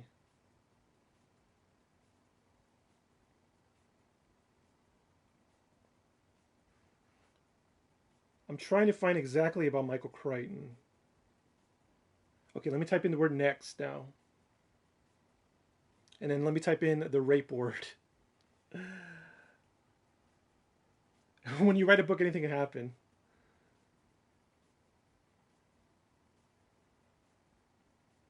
Okay, here we go. Here's an article. Okay. This article is from December 14th, 2006. And it says... Okay, this article is from December 14, 2006. It's from the New York Times. It says, columnist accuses Crichton of a quote-unquote literary hit and run. The New York Times. The headline says, Washington political reporter Michael Crowley accuses author Michael Crichton of modeling character in his new book after him as a revenge. Let me see if it lets me read the article. Yeah, so Michael Crowley of the New Republic alleged that in retaliation for him having written a negative review of Michael Crichton's previous novel, State of Fear, Crichton named a character with a small penis after him. Laugh out loud. Yeah, there you go. That's the story. So he did accuse him of him, but I'm not sure if he went to court. And then that reminds me that book State of Fear is interesting. Serving him cold coffee. Okay, I'm going to buy one of these cars that I saw that was pretty cheap or pretty fast. I think the Gate Crasher. This thing looks like pretty... Oh, no, that's not it. It doesn't have enough funds. The Hot Shot, maybe? Or the Boomer. That's not that good. Is it the Boomer? Yeah, the Boomer looks okay. Okay, let me see if I have a pen. I want to write down these stats and compare them. Oh, yeah, the motive. Yeah, so look, State of Fear is so interesting. I didn't read the whole thing. Okay, but Michael Crichton's novel, State of Fear, I believe it's about global warming and how global warming is not a real threat like it's made out to be. And he gives reasons why. One of the reasons why he says that it's incredibly hard to model the weather and the climate. The amount of computing power and the amount of variables is ridiculous. And I mean, I trust Michael Crichton. I like the guy. What did you think? What did you think about State of Fear, Melinda? So I'm going to write down the stats of this car and then compare them to mine. So 6.1, 5.7, 6.2, and 1.9. And that one is the Boomer. Okay. And then let's see the Dominator. That's worse. So maybe the Hot Shot. Nope, that's worse. Well, yeah, that's worse. The War Wagon. Not that good. Okay, so let me compare it to the mine. John says, I'm off to sleep. Have a good one. Enjoy very much the company. Thanks so much for being here, man. I hope you sleep well. I have to admit, I have the same sleep schedule you do. Sometimes I go to sleep at like 4 or 5 a.m. It's kind of the downside of being self-employed. But thank you so much for being on. John, sleep well, and I sure appreciate all your feedback. It was a great conversation. And John says good night to Melinda, Wild Trees, and Scotty B. Okay, so let me look at my car now. Before sunrise, yeah. Gonna go to sleep before sunrise. Okay. So yeah. Oh man, the acceleration is definitely better. Cheers. Good vibes. John, the acceleration is better. The top speed is not good. The cornering is not that great, and the strength is very weak. So really, only the acceleration is better. So maybe I'll keep this boy.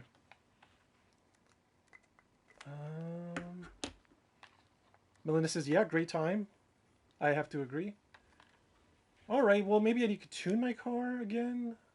I mean, is it already tuned pretty good? Let me see. Yeah, I think it's tuned pretty good. Yep.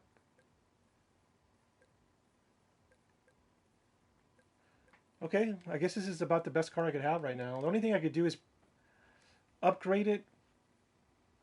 Okay, so Melinda says about the novel State of Fear by Michael Crichton that talks about global warming and how it may not be a real phenomenon. She says, well, it was written in 2004. I think environmental models have come a long way since in working with climate issues. That's a really good point. The other good point is that the opinion hasn't changed really. People still believe that global warming is a threat. So there haven't been that many more voices that are loud, at least, that are saying that it's not a threat. The other thing is that Michael Crichton, a really good point he made was about consensus science and how consensus science is not necessarily a great thing by itself.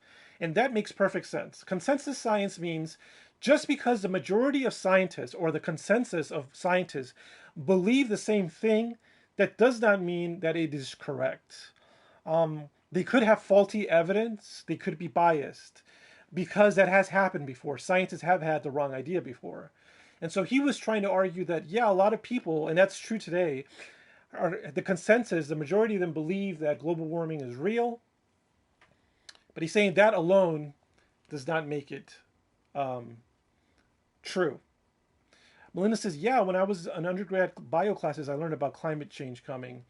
When I was in graduate school, my professor told me that I should buy land in Alaska. Because he said in our future, when I'm getting older, Alaska will have the perfect climate. Because it's so up north, Alaska will have really pleasant climate. Everything south of Alaska will be unpleasant. It'll be too hot. A lot of places will be underwater as well. So he said you should invest in Alaskan property. Maybe I will do that. Plus, there's no state income tax. There's no property tax. Yeah, there's no property tax in Alaska. If you live there, I believe they pay you money. Plus, it's beautiful nature. Although the Bigfoot are very aggressive. That's a downside. Oh, man. Okay, so I don't think I'm going to buy anything. I think I'm good. My card is about as good as it's going to get. So I'm going to continue in the national amateurs.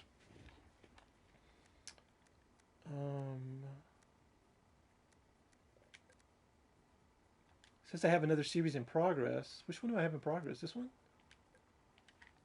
I don't know. Let me just do a Scandinavian tour. Melinda says, I've heard Duluth, Wisconsin is the perfect place by a climate specialist who lives in Louisiana. Okay. Duluth, Wisconsin. I'm going to remember that.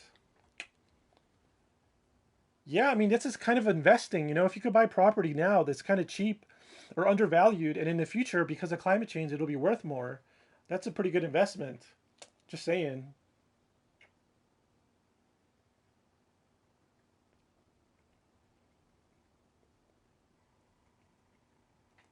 Okay, this looks kind of scary, but I'm redoing the Scandinavian run, I think, because I didn't have enough points. But now I have my brand new orange paint, and I tuned up my car a little bit. Yeah. Here we go. Cannot look away for a second.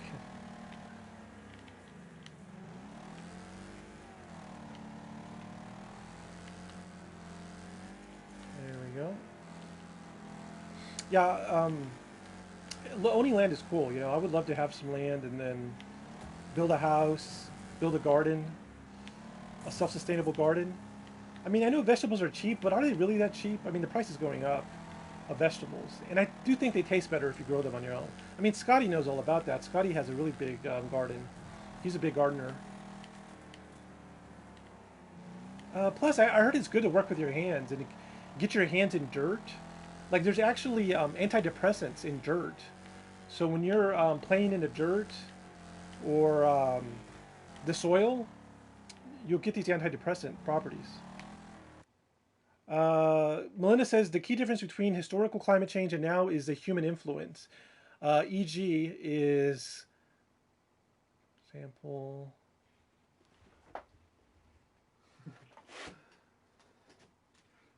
For example, I have it written down. Greenhouse gases we load into the atmosphere. Unbelievable amounts of rainforest getting cut down, the lungs of the earth. The key difference between historic climate change and now is the human influence. Okay. Yeah, the humans. Yeah, we're producing more greenhouse gases that cause heating. They cause heat to come down and not escape. And that causes heating on the globe. Causes temperatures to rise, ice to melt, climates to change, animals to run out of habitat. And then unbelievable amounts of rainforest cutting down. Yeah. Scotty says Duluth is 4 hours north of me. There you go, Scotty. Do you like your weather, Scotty? How is the weather right now where you live, Scotty? Because you're close to an area that's going to be very good for climate change weather. That's going to have really good weather. Duluth is going to have really good weather, according to a climate change scientist, in the future due to climate change. Okay, third place. Use a turn. I'm going to use my strategy. Okay, strategy is working good. I like how it's kind of sunset here. I like the mood.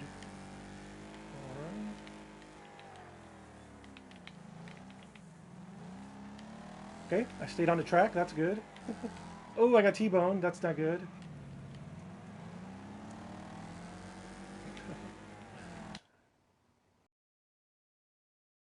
Now, Scotty says. Okay. 38 degrees. Is that 38 degrees Fahrenheit? So slightly above freezing? Melinda says the Earth's conveyor belt, the waterways that move around the Earth, is slowing, shutting down. For example, the Gulf Stream is getting weaker. I've heard about this, and I heard how this is a scary thing that's happening. The ocean currents, conveyor belts of the planet are slowing down. I've used that as an element for some of my fiction stories about sea monsters. I've written about how this change could affect sea monsters. It's kind of convoluted, but I am aware of this as a problem. So yeah, once again, the Earth's conveyor belts, waterways that move around the Earth, they're slowing down. For example, the Gulf Stream is getting weaker, which will, and then she's going to tell us what that will do. Whoa, whoa, whoa, whoa. It's cool this week, 50s, high 30s, nights. Yeah, that sounds pleasant then, Scotty. That sounds better than my weather. So maybe that scientist is onto something. I'm just saying, right now, the weather is good at this particular time. Okay, so Melinda says Duluth in Minnesota. Okay. Minnesota. Interesting. Still pretty north. Alright, let's see. No, no, no, no, no, no, no, no. Don't crash. Oh, no. Affects the weather as well as kills fish. Yeah, the Gulf Stream slowing down. That's what it'll do. It'll affect the weather and kill fish. Okay, let's see. I'm in fourth place. That's not that bad. I finished at fourth place. Let me restart that one. I could do better. All right, here we go. First place. Duluth sits on Lake Superior, which is the cleanest of the Great Lakes. I talked about how the Great Lakes had this invasion of this mussel. It's called the zebra mussel. And the zebra mussel looks like a clam, but it's a mussel. It looks like an oyster. It's related to oyster. It's a bivalve invertebrate animal. But anyway, this is one, it's really pretty. It's called a zebra mussel because it has, black and white zebra stripes. But it's an invasive species. It's all over the Great Lakes, I heard. But an interesting side effect is that when they get very cold, they turn to incredible water filters. So they filter the water clear.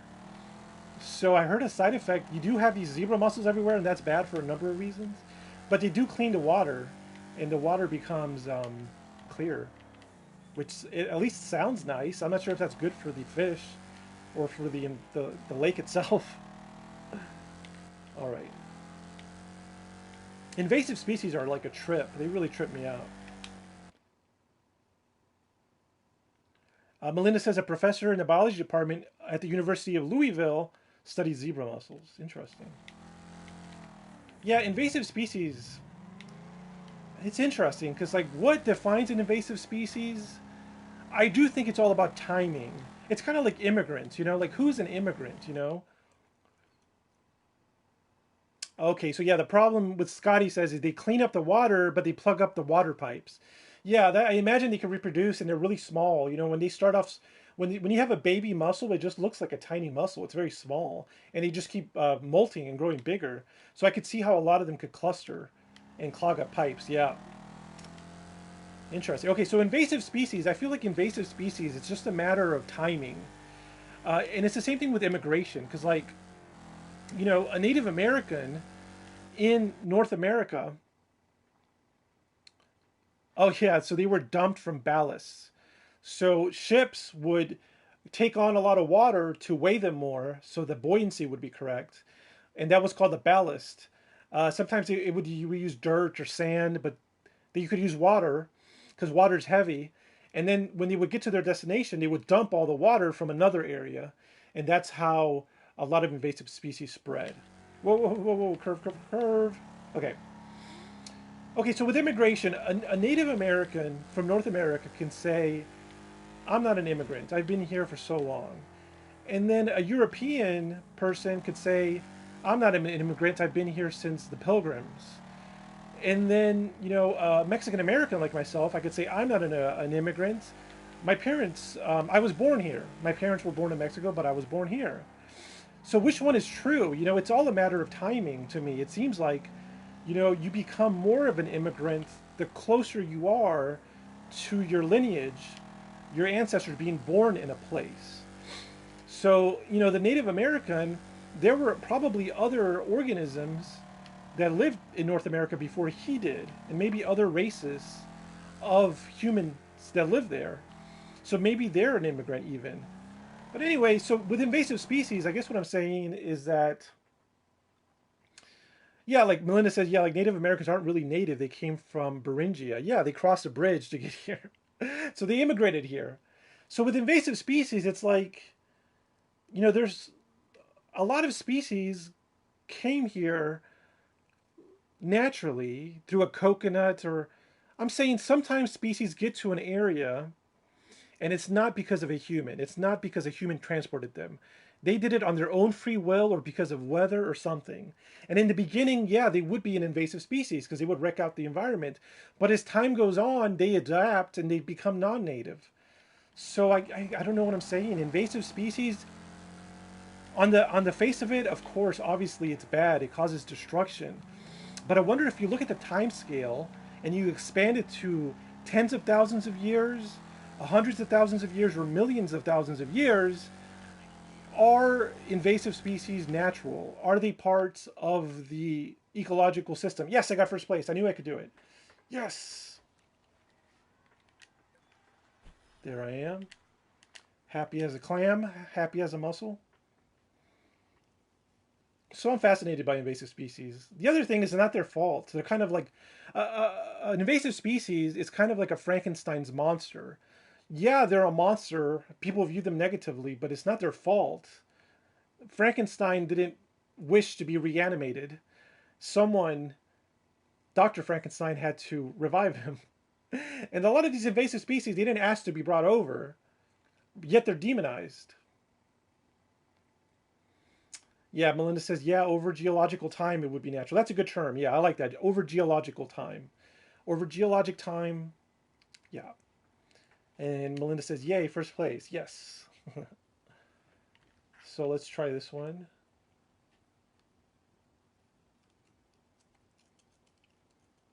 You know, Michael Crichton was also really into the idea of like how well can we control the environment? How well can we engineer a natural environment? Because it may not be as easy as we think. One small change can have lots of different side effects.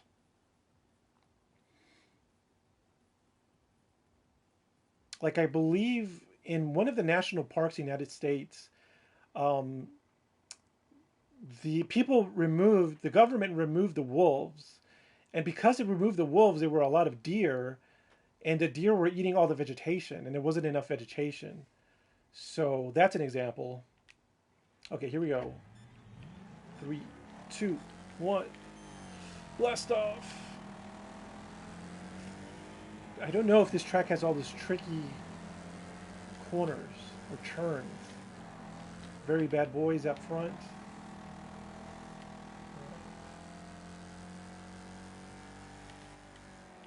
Doing good, doing good.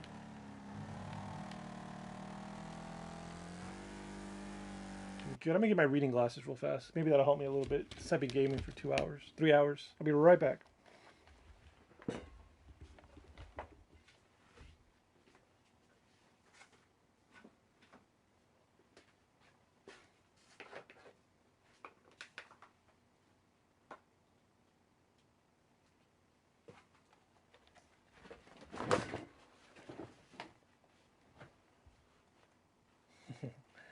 They were right behind me the whole time.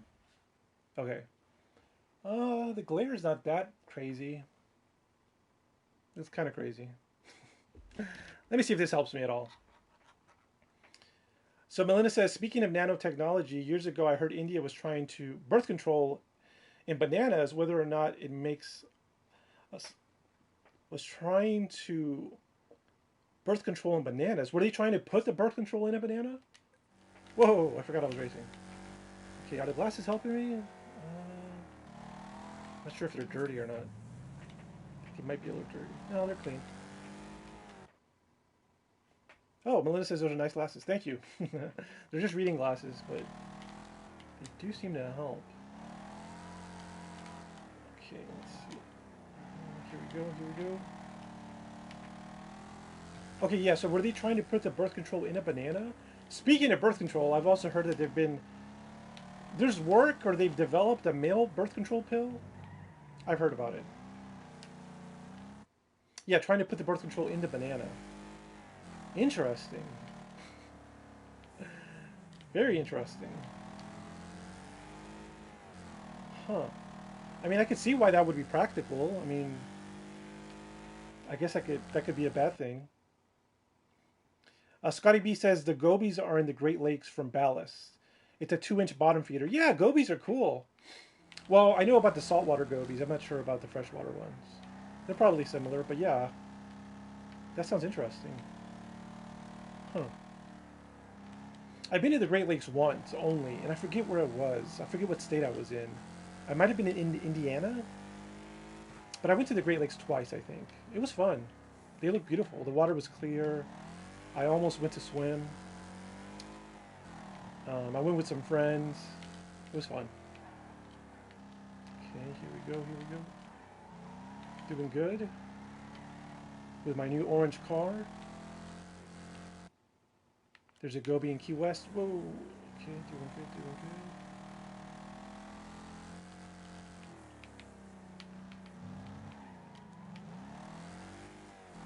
good. Alright. I'm doing good.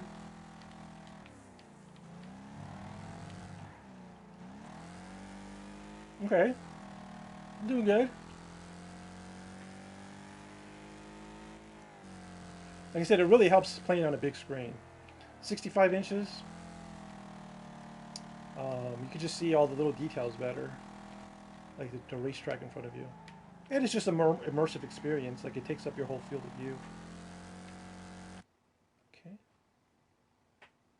Scotty has fished the Great Lakes. That's fun. Yeah, I want to get into fishing.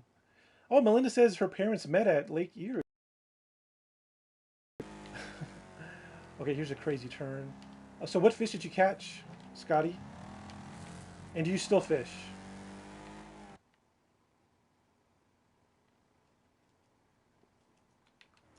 Melinda's asking if I'm frozen. Let's find out. Oh, oh, oh. Okay. Melinda hit pause. Let's see. Okay.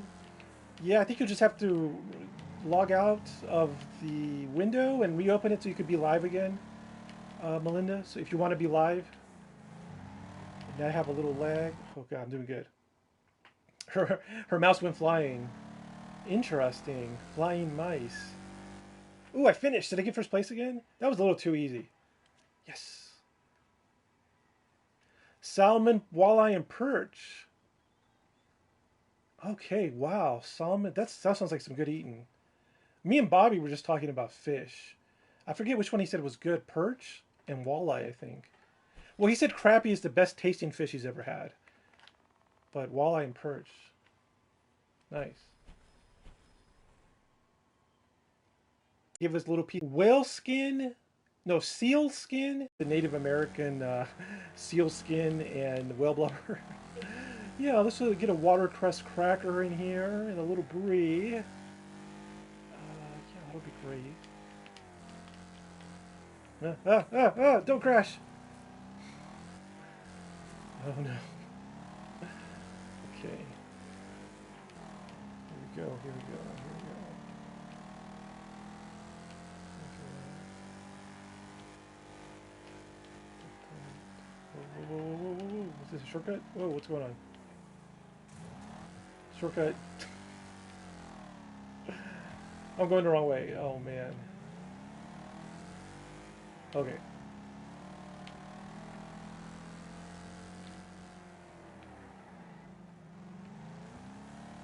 Whoa, whoa, whoa, whoa.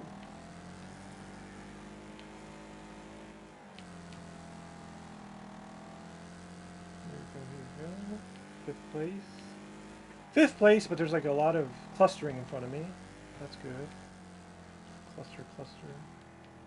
Oh, pause it. Melissa says Native Americans used to put bear oil on their skin to help keep warm. It tinted their skin red. Oh, when Europeans came over, they saw the red. The reds. Nice. Pretty cool history lesson. Bear oil. Okay, here we go, here we go. Doing good, doing good. First place. Here's a gnarly turn. Oh, it's that same gnarly turn that got me last time. I got it this time. Yes.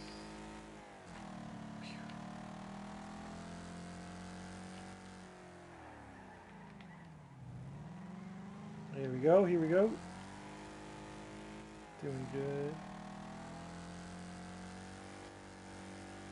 It's pretty relaxing.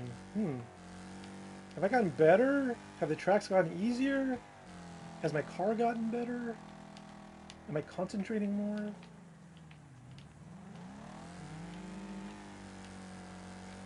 Oh, your cat gave up and went to bed. Yeah, my cat gave up really fast. My cat gave up like within 1 minute.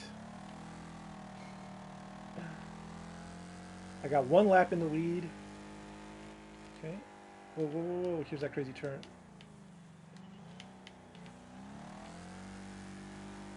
Cool. Finished. I think I got another first place. Yes.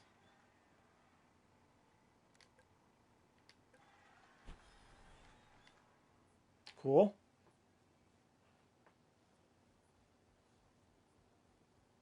First place is good.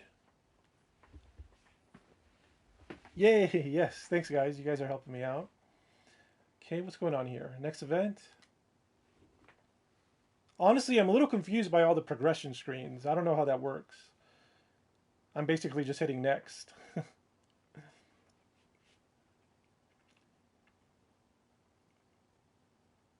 Level 11. I think I started off, maybe I started off at least 9, maybe 8. So yeah, that's a good way of keeping track of it. My levels. My levels are definitely getting higher.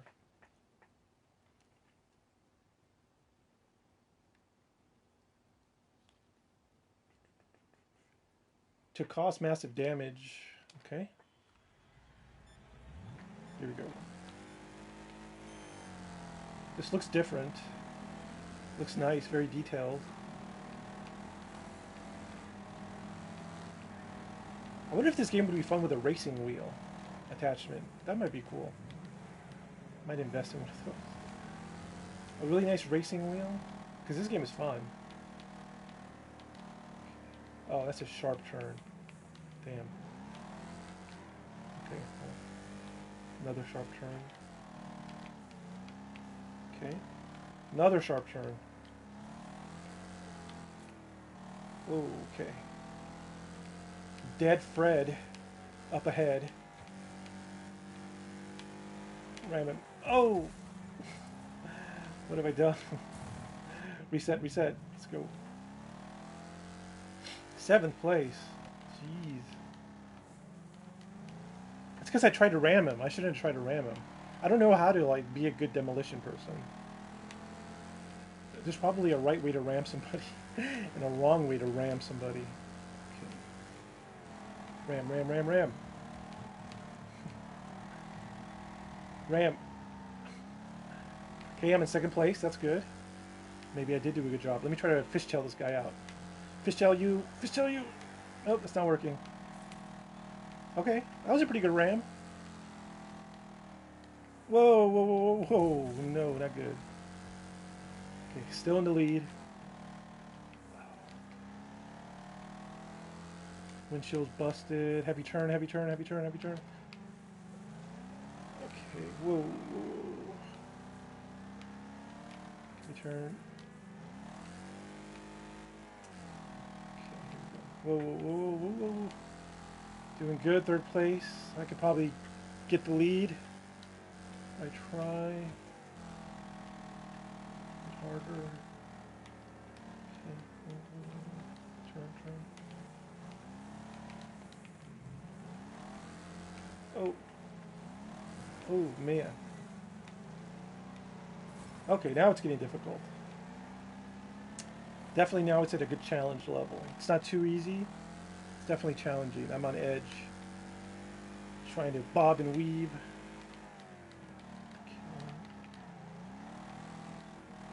Here we go, here we go. Pass these 3 guys up. 4th, 3rd, 2nd.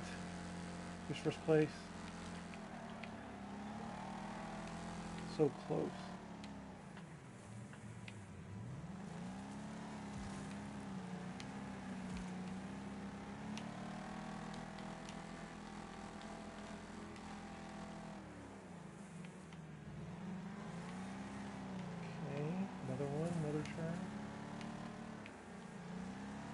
Another turn coming up.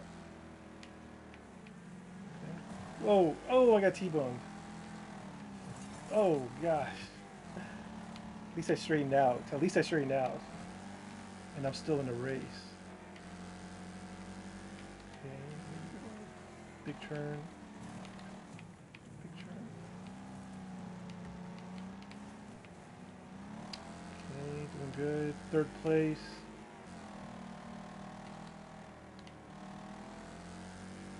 There we go. What lap am I on? Am I 3rd lap? Oh, maybe I could overtake him at the last second.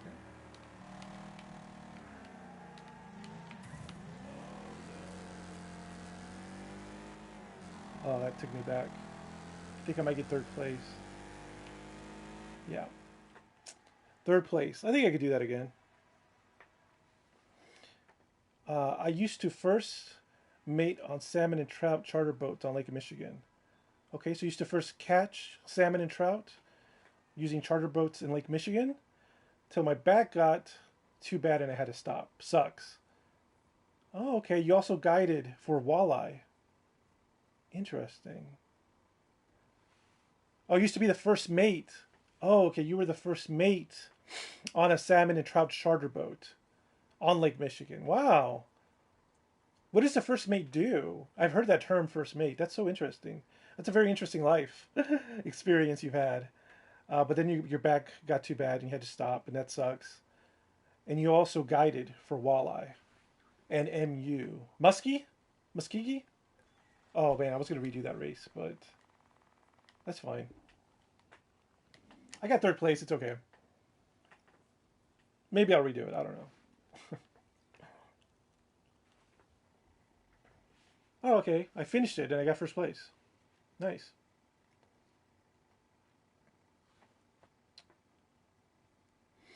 So Melinda says, my son just finished making a kit that is a pipe organ with balloons attached. You blow up the balloons and let out air while you play the organ. Yeah, I got first place again. Yeah, Melinda says, yay. And Melinda says, yeah, that's neat, Scotty. That's really cool, guys. Wow. That's a cool little instrument. And that's good about fishing. Yeah, and what does the first mate do, Scotty? What were your responsibilities? See what I got here. Hellbilly Rodeo. Demolition Derby. Yes. So Scotty B, set all the lines, clean the boat, be nice to the customers. Okay. By set lines, do you mean like your routes? You would set the line to where you were going? We're going to play an actual demolition now. Hell yeah. Be nice to customers. That's a hard one. Yeah. We're actually going to be in a field and it's going to be tearing into each other. Which that might suck because I haven't really been I haven't upgraded my shielding or whatever at all. So let's see.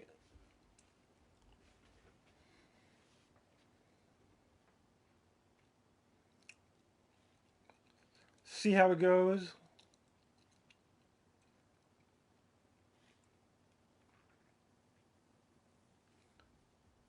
Trick out your car with fun parts like a water toy shark for some laughs. How do I do that?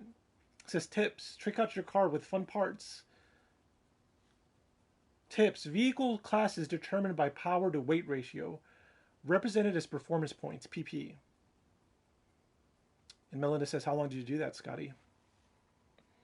All right, Fairfield grass area, demolition area. Let's go.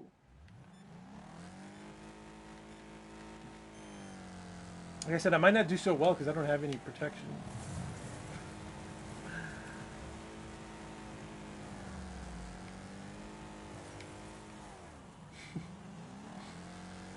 Hilarious.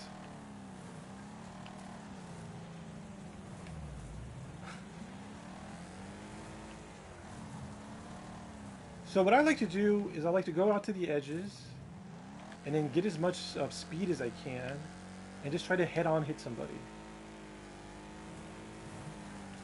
If I can. Like right here.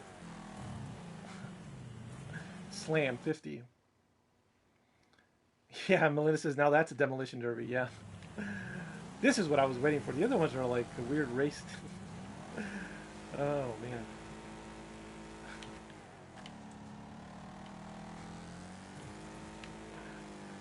Okay. Try to get some speed. Get a victim.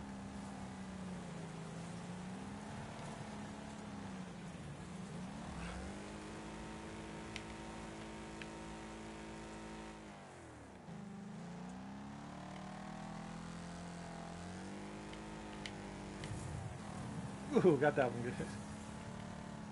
Rear ender 100. Alright, here we go. Get someone else. Get this guy. Ooh, got him. T-bone 100, yes.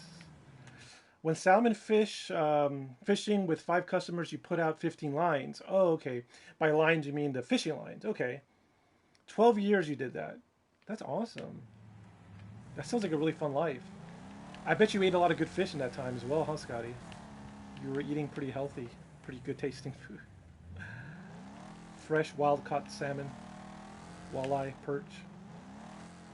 Get out of here. Okay, let me get some speed. Get somebody. Oh, missed him. Okay, get this guy. Rear-ended him, T-boned him. Got a T-bone. That's a long time. Did you like it? And just had to stop because of your back. Good questions. I want to know that as well, Melinda. I have more questions about this guy. Bam! T-bone 100. Oh, this guy. Is the guy already out? Scotty says, yeah, I saw a lot of UFOs. Very cool. I was about to ask you about the UFOs, Scotty. That's crazy. That was going to be my next question. It's like you read my mind or predicted what I was going to say. Tell us about the most exciting UFO you saw working on the lake as a charter, as a first mate on a fishing charter boat. Was it Lake Superior? Okay, let's see. T-bone, T-bone, T-bone, T-bone. Oh, nothing.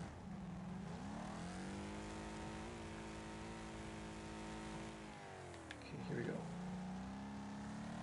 Where's everybody at? Where's everybody at? Here we go. Wheelman. Jumper jack.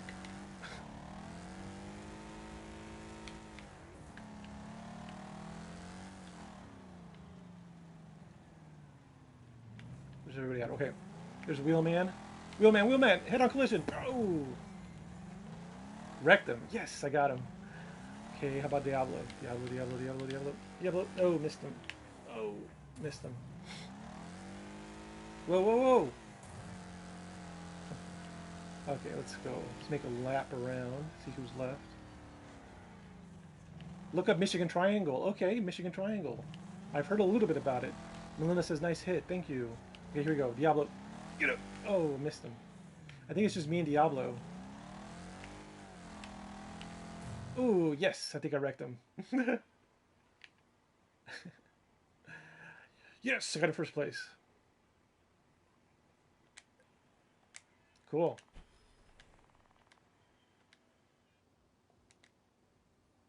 That was fun. I'm going to do more just the Demolition Derby races. Those are really fun. It says I'm a dirty roller. All right. Let's see. What else we got here?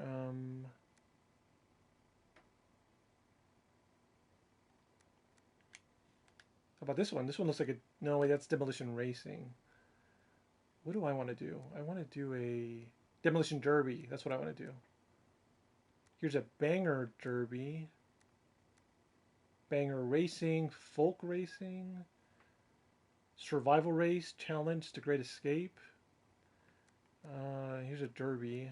I haven't done this Derby. It says I have another series in progress. Which one is it? This one? No. Oh, this one? Nah. Let me do this one. This Banger Derby. Scotty B says I can't type. I pick at keys. Yeah, I understand 100%. Let's see. My card's not eligible. What about this one? This eligible? Okay, I might have to upgrade this thing. Okay. Okay, I'm going to do another Derby with a compact car. And I don't think I've really done any souping up or tuning or upgrading of this little car. But still, could be fun. Could be a dream come true.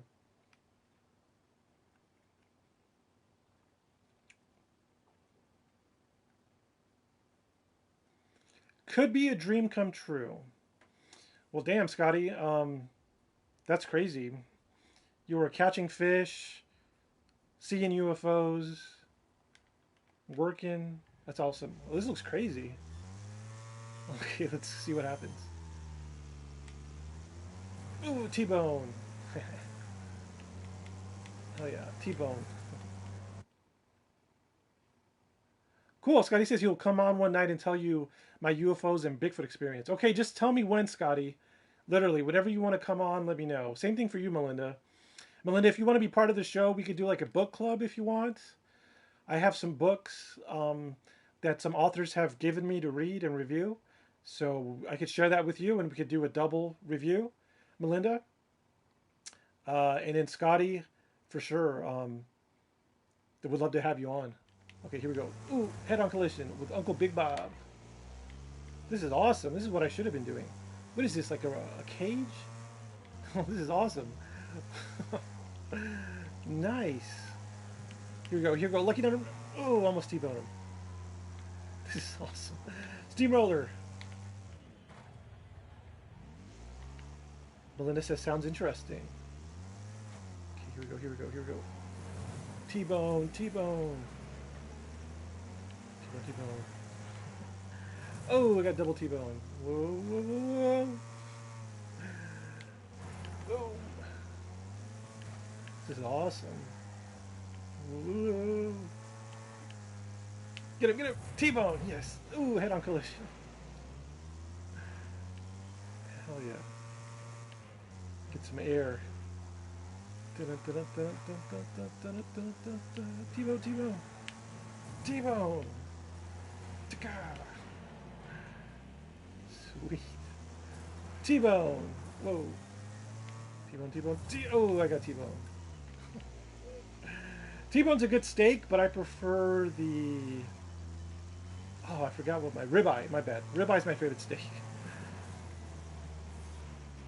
Yeah, it looks like a skateboarding park. That's what I was going to say. I was going to say it looks like Tony Hawk Pro Skater, but for cars. Oh my god, I knocked that wall over. That is funny. That is really good. All the way to the top. Oh no. I lost control.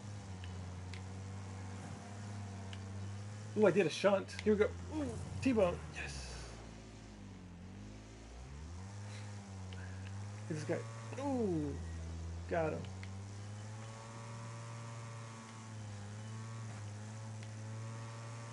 That guy's already dead. Rock dog. It's on his side. Ding. Ding. Here we go. Head on collision. Bam! Got him. Screaming eagle. Ooh. Ooh. Let's see who's left. There's still a lot of people left. Ooh, Uncle Bob got him. 11 opponents left. Only wrecked one, I think. Alright, let's see. Get some air. Drop in. Ooh, T-bone.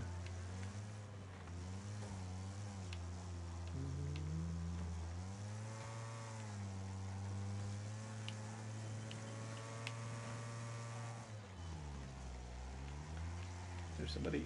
Screaming eagle.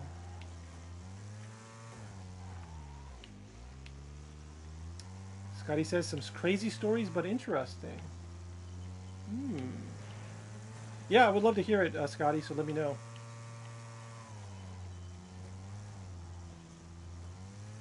Oh, there's my cat meowing. She out of food?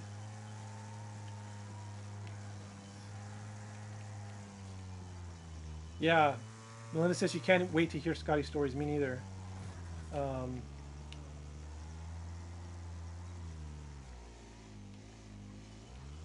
Very cool. If you have like a regular computer and you want to just type them up, you could share them with me that way and I could read them on the show, Scotty. If you want to do that with some of your stories, maybe before you come on, if you need more time or whatever. If you have a computer, you could type up your stories. I know it's hard to type on your phone. Well, you could email them to me and then I could read them and comment on them. Okay. Well, there's a kitty. Where's everybody at? It's like a wasteland. Everybody's dead. Here we go. There's Mean.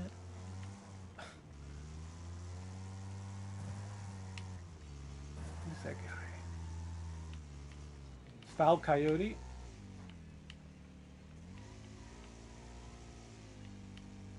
I think it's just... Okay, there's Foul Coyote.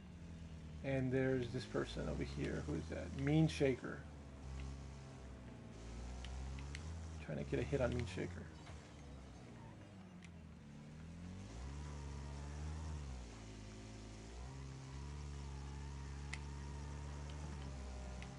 Okay. Melinda says, I like when you have Randy on. Yeah, Randy's good, and he's got a lot to say. It sounds like he has had very little outlets outside of his family and friends to talk about all this extraordinary stuff. So he has got a lot of energy. Melinda says, I have interesting things that happened when my sister died. Oh, I'm so sorry to hear that, Melinda. That's very sad. things happened over a period of a couple of weeks while I was cleaning out my, let's see, your room. Interesting. I'm so sorry to hear that. But what kind of weird things happened? Okay, where's everybody at? I think I lost them. There we go. There's one.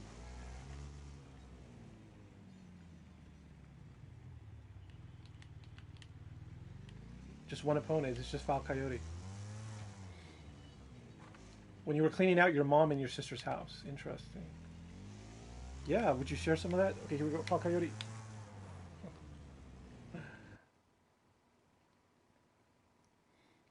Scotty says living with chronic pain some days are good and you have bad days. Scotty B, let me just say I could sympathize. No, I could empathize with chronic pain. I've had my experiences with chronic pain and I know exactly what you're talking about. But still, you know, we find a way to keep moving. When my chronic pain was really bad, I would think of it like, you know what? It's like Rome is burning around me, but I could still party. I could still have a good time, even though everything is going badly, burning around me. Oh, Melinda says she has written down. She'll find it. Here we go. Foul Coyote. Ooh, get him. I think that might have done it. His engine is burning.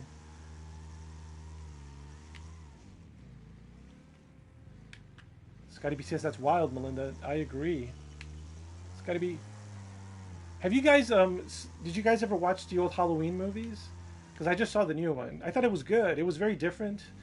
But I saw the new Halloween movie called Halloween, Halloween Ends, I think.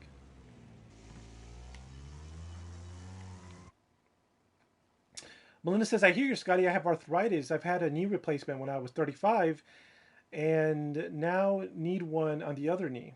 Melinda says, yes. Was the new one good? Okay, so as far as Halloween, here's the thing. I've only seen 2 Halloween movies, 1.5. It was the one that came out in 2018 and its sequel. I saw half of that one. So I'm not the biggest Michael Myers fan. So I'm a new fan. I'm not the oldest fan and I'm not the biggest fan, but I am a fan and I'm the newest fan. So this movie, it was really good to me. They took it in a very different direction. It had really good kills, but they took a really bold choice, a really bold creative choice with the character of Michael, the Shape. So some people may be turned off by that, but I think this movie, it really embraces the idea of the Halloween series, especially with Halloween 3, Season of the Witch. It embraces the idea that the Halloween movies are about fucked up shit that happens on Halloween. Because there's a part of the story of the new Halloween movie, how Halloween Ends, and a part of it seems unrelated to Michael Myers, but it's really just about something very fucked up and scary that happened on Halloween. Here's the cat. What's up, kitty? So yeah, I recommend you watch it. But it is probably not what you expect. Melinda says that's what I was going to watch on Hulu, the new Halloween, but then saw Stephen King's Storm of the Century. Oh, okay. I'll probably rewatch Halloween and I'll watch Storm of the Century. Melinda says she likes the original Halloween. Interesting. Oh man, it is hard to kill this last guy. Just 2 of us remaining. Where is he at? Where are you? I can't even find the guy. There he is.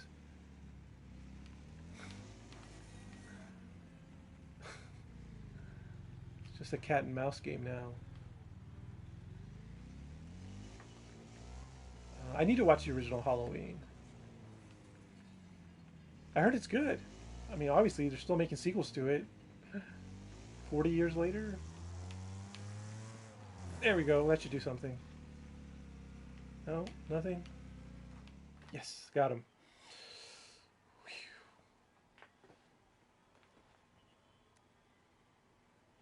Okay, my cat's back. She's lying down.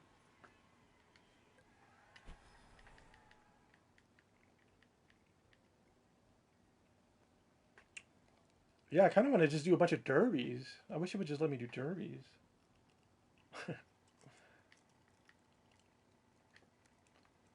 Okay, let me see what else we got here. This one is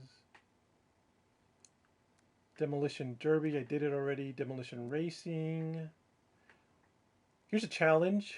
Deathmatch challenge. Super van smash up. That sounds interesting. Madman Stadium. Yay, level 12. Yes, I am level 12. Oh, I can't do this one because I don't have the right car? Super van smash up. What do I need for this? Super van. Okay. Maybe I just need to buy a super van. Let me see if I could do that. Can I buy a super van?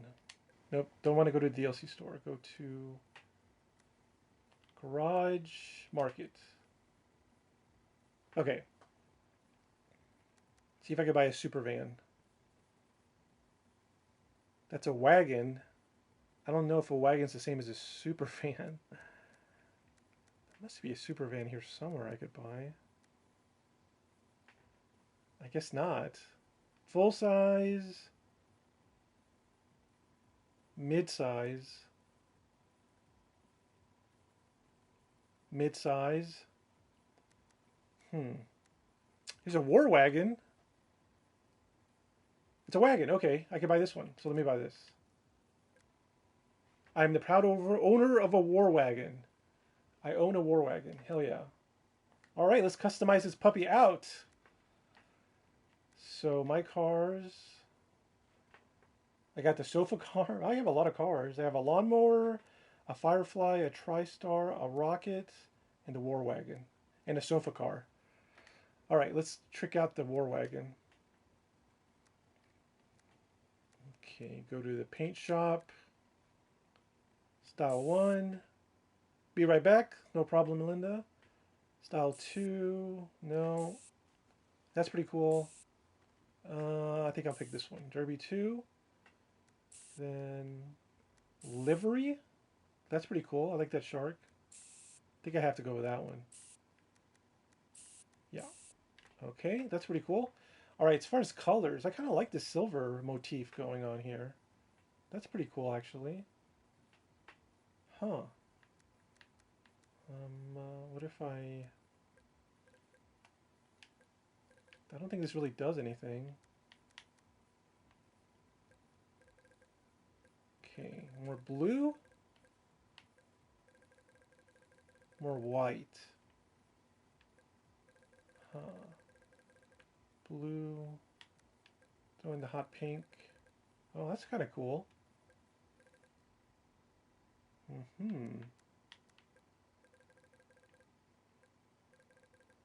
Interesting.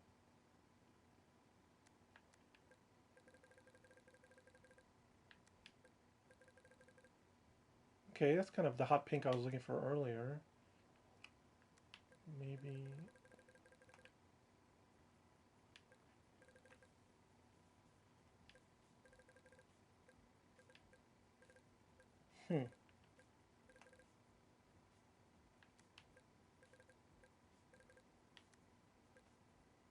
I'll just go with that for now. Okay, let's see. Definitely want to upgrade this bad boy. Okay. That does nothing. That doesn't do anything. This one slightly upgrades my acceleration. This one upgrades my acceleration. The street carb, the fuel system. Okay, this ignition, let's see. Okay, that helps my acceleration. Okay, let's see, my exhaust, what does it do? No change. Exhaust manifold, no change. Okay. Okay, this increases my acceleration. My camshaft helps my acceleration. And my pistons help my acceleration. Okay, so I was able to upgrade my acceleration. Let me tune it up. All right, let's see what this does. Okay, this increases my cornering. If I make my suspension stiffer. Okay, my gear ratio, let's see. increase my top speed by having a longer gear ratio. I think Melinda was talking about how that limits the smaller gears or something. My differential, let's see what happens. Differential. Okay, it helps my cornering. Really helps my cornering. 5.1 versus 4.6. No, wait a minute. 5.3. Okay, a little bit. And my brake balance. Let's see what that does.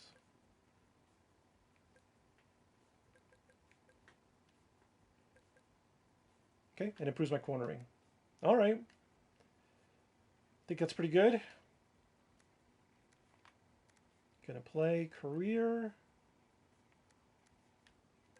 Okay, and I'm gonna do the wagon derby.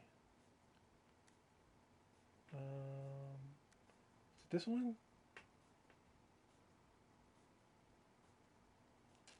Super van. Let's see. Melinda's back. Awesome. Maybe I got the wrong car. It says here I need a super van. I don't think there is a super van. I got a wagon. Okay, here's a demolition I could do. A limousine demolition. Whatever. Let's try it out.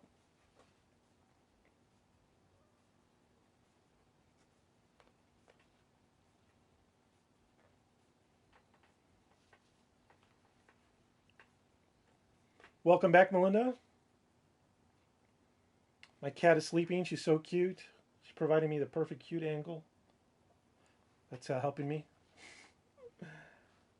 Oh, she's moving her paws. What a cutie.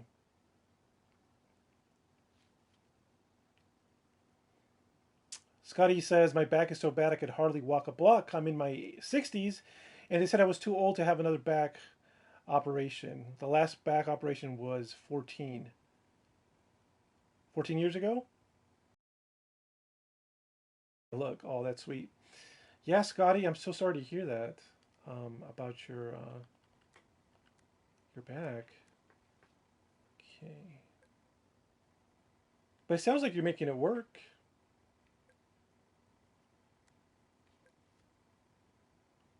Oh yeah, your last back surgery was 14 hours long. I remember you talking about that. Yeah, that's intense. Yeah. I'm guessing that's where your chronic pain comes from. Or part of it, Scotty, is from your back. Let's see. What does this do?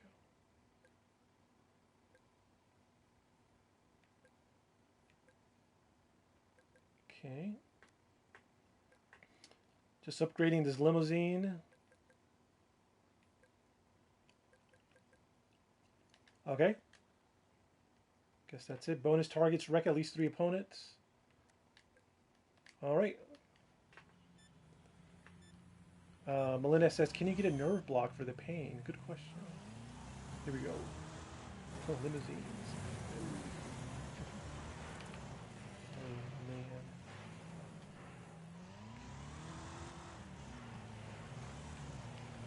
Here we go. T-bone, T-bone, T-bone.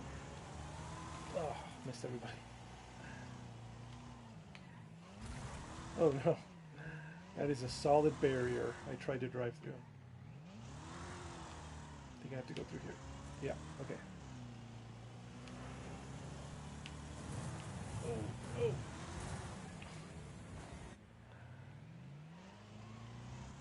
Oh man, Scotty says the nerve blocks don't work. He's had them 12 times. Yeah, you know, chronic pain is really interesting to me, Scotty. Like I said, I have my own experiences with it. I'm really interested in the science of chronic pain relief. That's always interested me because that could end a lot of suffering. The pain does, yeah. Ooh, there we go.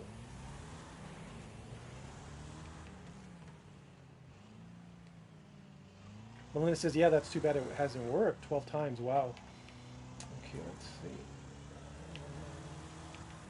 Whoa, whoa, whoa, whoa, whoa, whoa. I'm doing a lot of crashing here. Let's see.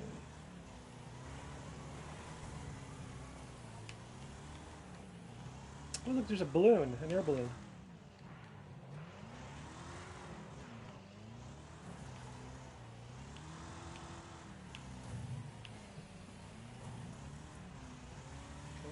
doing pretty good.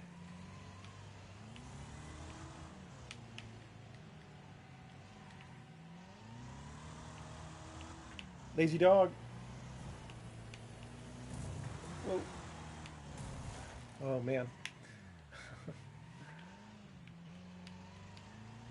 My engine's all exposed. Let's see. Get this wild crusher out of there. Got him. Tagged him. Very bad boy. Bam! T-boned. Nice. Very cool. What else we got here? Bunny, bumper, T-bone, T-bone, T-bone. Yes. Okay, jumper jack. Let's see who else can I get. Ooh, got hit. Got hit in the back. Angry Hornet. Here we go, Angry Hornet. I'm coming for you. I'm coming for you. Got him.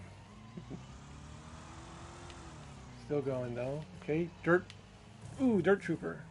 Head-on collision. Who else? Who else we got? Jumper jack. Ooh, head-on collision. Jumper jack, jumper jack. Smash.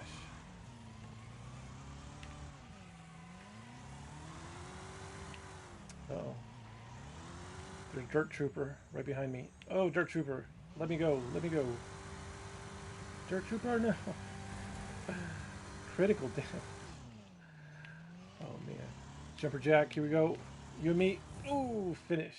Did I win or did I lose? I got first place. Yes.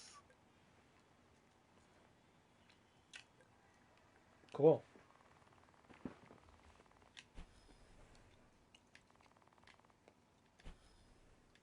See what level I'm at.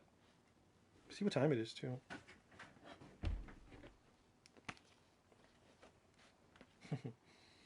Yay, first place. Oh, it's later than I thought. Oh, I got a message from someone about an episode I did. Melinda, I broke my back. 4 plates, 8 screw pins, 4 major operations. Life goes on. Laugh out loud. Yeah. Let's see. I had this message. I'm just looking at my messages. Let's see.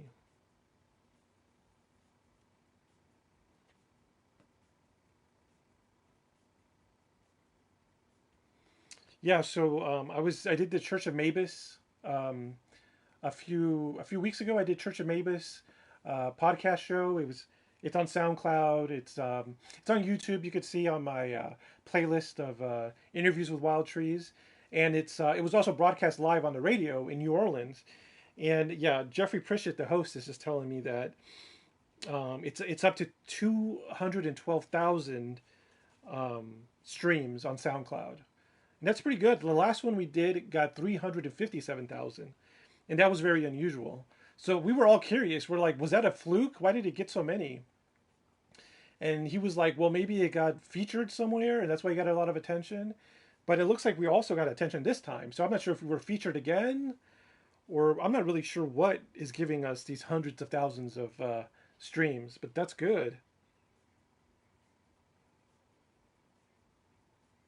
Because I know I get a big audience when I do those shows, I purposefully talk a lot about science. I do a lot of science education, but I try to make it a fun way, you know, because so many people are listening to it. I want to be able to teach all these people.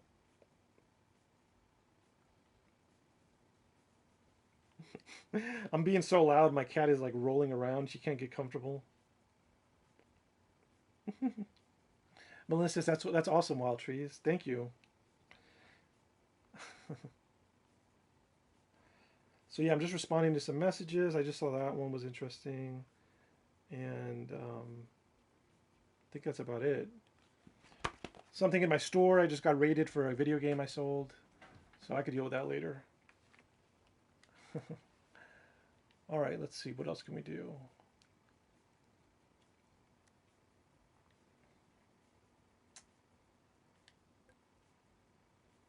Is this a derby? Okay, this is another Demolition derby, I think. Cool.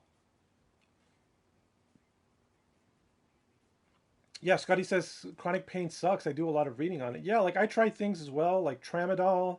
I'm sure you've tried tramadol. I tried low dose naltrexone. I've had limited success with both. I mean, they do help, but it's not a magic bullet. Okay, cool. Yeah, Scotty B said he found you found me from Dark Hour Paranormal. Okay, that's great. That's interesting. I always wonder where people end up finding people, but that's awesome. Yeah, I love Michael. I should have him on. So, did you see one of my original interviews? I think I did 2 interviews with him on the show, and of course I did Black Lotus Live with him. And Melinda says she takes tramadol too. All right, let me tune this baby. I don't even know if I need to tune it. It's just a demolition, or is this a derby? Oh, okay, this is a derby, a demolition race. I thought this was going to be a derby, but whatever. We'll see how well we could do. I didn't tune my vehicle at all, so that's going to kind of suck. But why does everybody have a bus and I have a 3-wheeled van? Something is wrong. I don't know. What did I do? This is like a survival thing, I think, though. That's why. Yeah, this is like a survival race. I have to not only place in first, but I have to survive. I think that's what's happening. It is kind of surreal racing, like looking at all these buses like this. Very surreal. Whoa. Watch out, bucko. I'm in 14th place. Yeah, Melinda, yeah, Michael Rozier was on Bobby's show the other day. Yep. Let's see. Michael's got great content, and he's got a great voice as well. One of the all-time best. Whoa, whoa, whoa. These guys.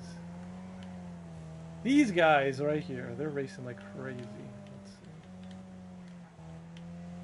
I'm in 10th place. Okay. Concentrate. Whoa.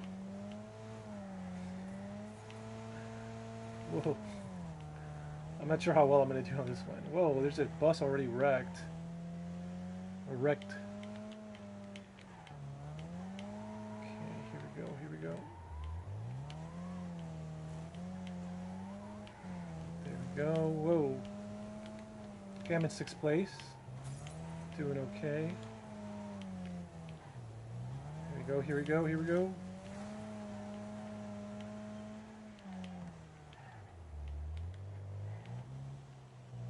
Whoa.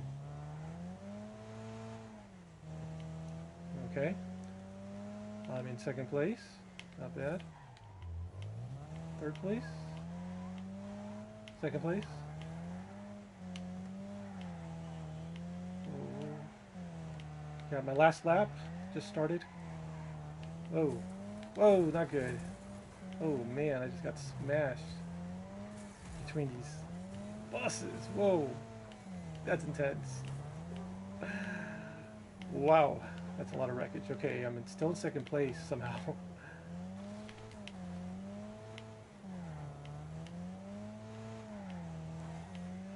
I'm in 1st place. And I finished. Yes.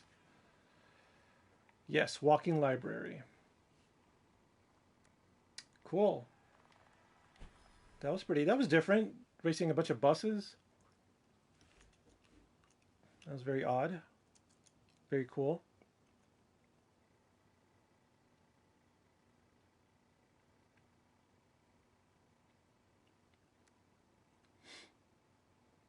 All right, let's see. What else we got here? Oh, cool. Michael Rozier was in a headbanging band. That makes sense. That makes sense, yeah. There's a deathmatch challenge. I think this is the one I want to do. Yeah, I've been trying to do this one. Okay, now I can finally do it. I got my wagon and everything. Wait, no, that's not compatible. No, I have to use the super van. I have to use this 3-wheeled van. Okay. Interesting. Whatever. Let's see what happens. Madman Stadium. Demolition area. Huh.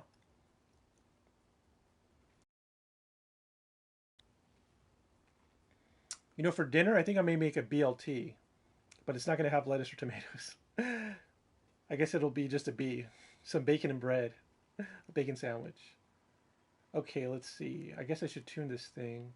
No, this is Derby. I don't need to tune it. I mean, it's a demolition derby, not a demolition race. Oh my god, there's a bus in here? That's wild. Alright, let me try to grab some air. Grab some air. Get some head-on collision. There we go.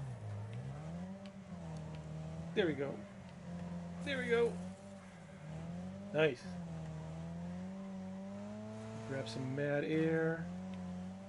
Head-on collision, head-on collision. Somebody give me head-on collision. Ooh, T-bone. Slam, 50. Ooh, got him. Slam, 50. Here we go, here we go, here we go. Here we go, here we go, here we go. Whoa, whoa. That was not a clean dismount. Here we go. Got a slam. Not bad. Okay, let's see. Who can we get? Who can we get? Oh. Who can we get? Here we go. Oh, got that guy. Oh, got him. The mechanic. Let's get him. Let's get him. Oh, I got inside. Slam, 50.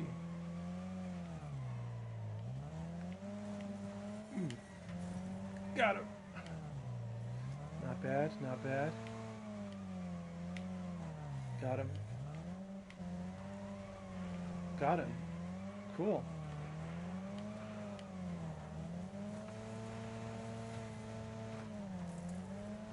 I guess the car getting hit always takes more damage than the car that's doing the slamming, right?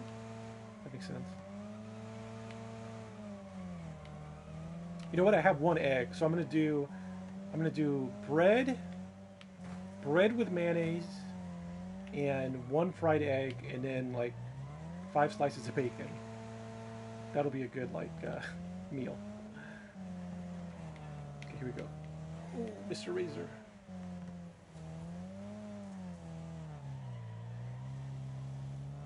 Okay, here we go. That's a funny story about the bacon. My parents had a tenant that moved out, and they left like a bunch of bacon in the refrigerator, like brand new bacon. So I'm eating tenant bacon. Bacon's expensive, I think. It was nice bacon. Oh. Free bacon. I was helping him clean, so I guess that's the reward for helping clean the apartment. Some bacon.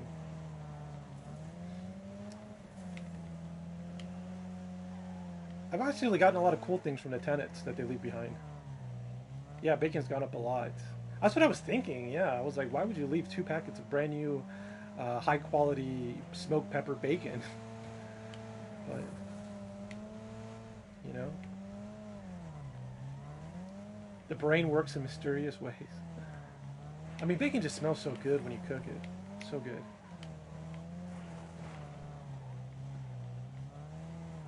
All right, here we go. Here we go. T-bone, T-bone, T-bone. Ooh, that's good. Nice.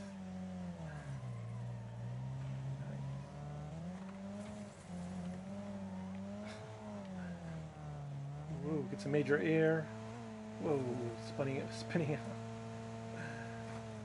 out of control. All right, let's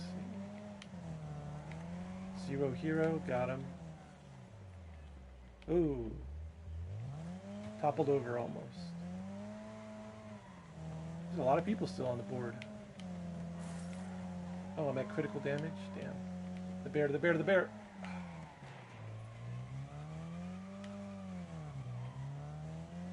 What can I get? What can I get? This guy. This guy. I missed everybody.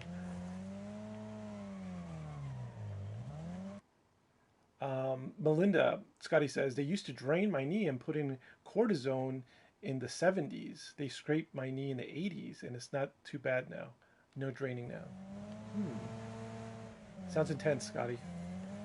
Definitely. I'm glad you're coping with it now, but yeah, I'm so sorry. That sounds very traumatic. Nobody should have to go through that kind of pain and discomfort. Let's see.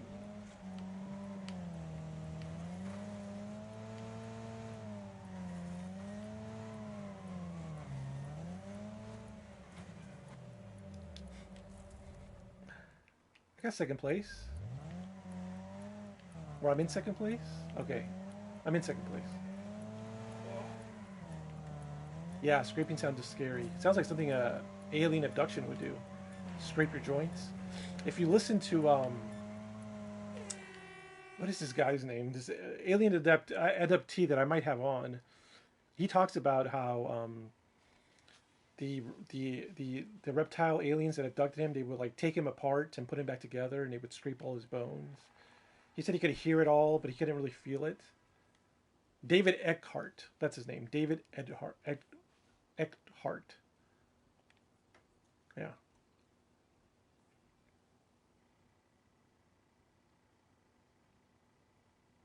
Okay, you started gel injections. Interesting. All right, let's see what else we got here. Demolition Racing, Demolition Derby, I did that. Demolition Racing, I did this challenge. Demolition Racing, Demolition Racing, Demolition Derby did it. Demolition Racing, Folk Racing, Harvester Deathmatch Challenge. Okay, racing with a harvester. I hope the gel injections work. Yeah, me too. Let me know how that goes. I've had baker's yeast on the back of my knee that I get drained every 6 weeks or so. Oh, baker's cyst on the back of my knee that I get drained every 6 weeks or so. All right. This is different. Looks like I'm in a really cool place. And I think we're just going to wreck each other with some harvesters. I think.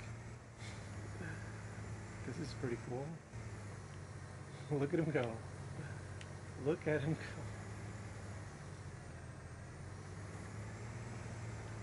Melinda says, yeah, the gel has worked well. They're supposed to work for 6 months. Okay. You guys tell me about this gel. I haven't heard about this. Is it a gel you get injected?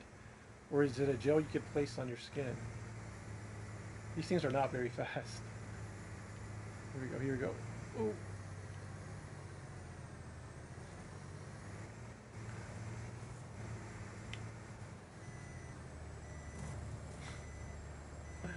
It's like I'm stuck to another one. There you go.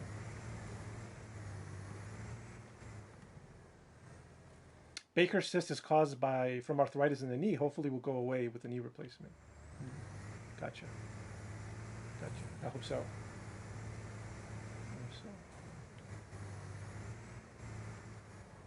Is that, wait, who said that? Was that you that said that, Melinda? Do you have the cyst, or was that Scotty? I'm confusing myself, I think.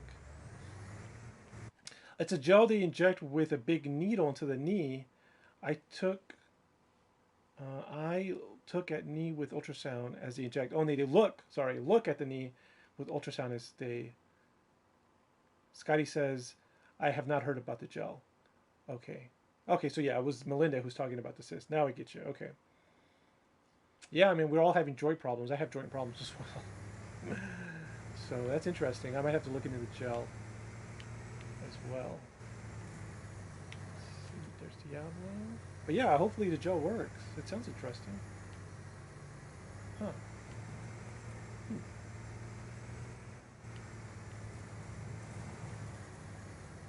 My rival is Pony Cracker. Pony Cracker is my rival, so I need to wreck Pony Cracker. He's orange. Whoa. Pony Cracker, I'm coming for you. Coming for you, Pony Cracker. You're my rival.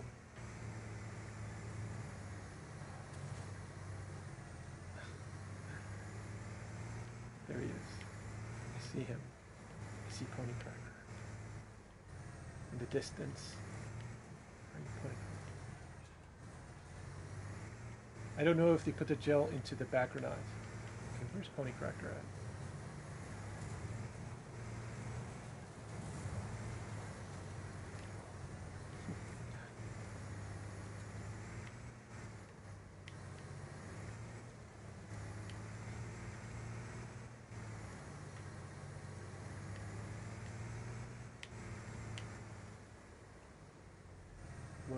Whoa.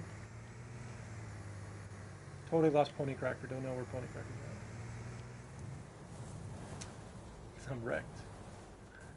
Got 7th place. Or I'm at 7th place. These are hard. These things are kind of, I don't know. They're slow, I think. There's Pony Cracker. Pony Cracker.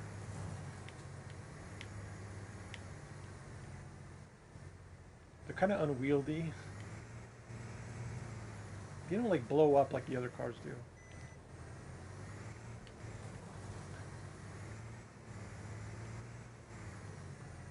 Now we'll have to do some more reading, Melinda. Thanks. Yeah, let us know about the gel. I'm so curious about it.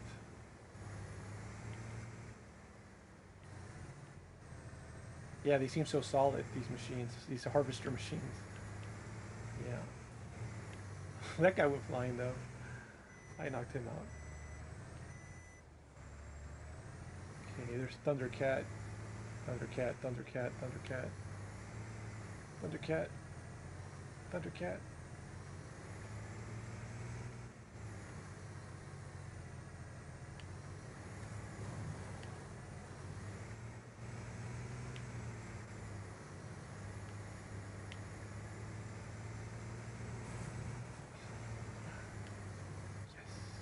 Angry Hornet. Ooh, gotcha. I seem to be knock the people. I can knock the people off their threshers. That's pretty cool. I like seeing their bodies just fall.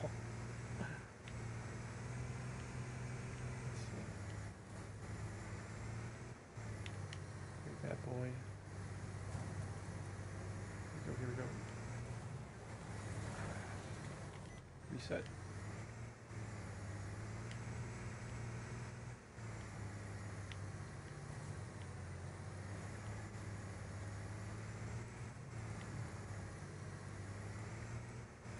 Here we go. Head-on collisions. No. You gotta hit somebody just right so they could get knocked off.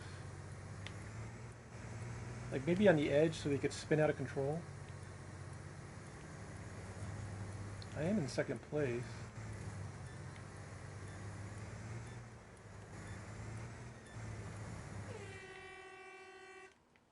Let's see what I got. The gel is called Uflexa injections. I got second place. That's pretty good.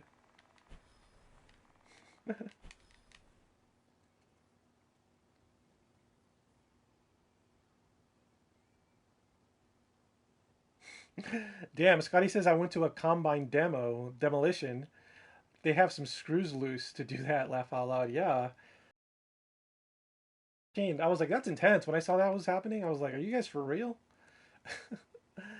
Let's see what else we have. Demolition Racing, I did that one. Demolition Racing, did that one. I think all I have left is Demolition Racing. Okay. Did I do all of these? Let's see. Here's a derby I haven't done. This one right here. I don't think I've done this yet. Let me try it out. Yeah, level 14, yes. And I'm thinking about my BLT sandwich as well. Not exactly BLT, but close enough. My cat is dead asleep.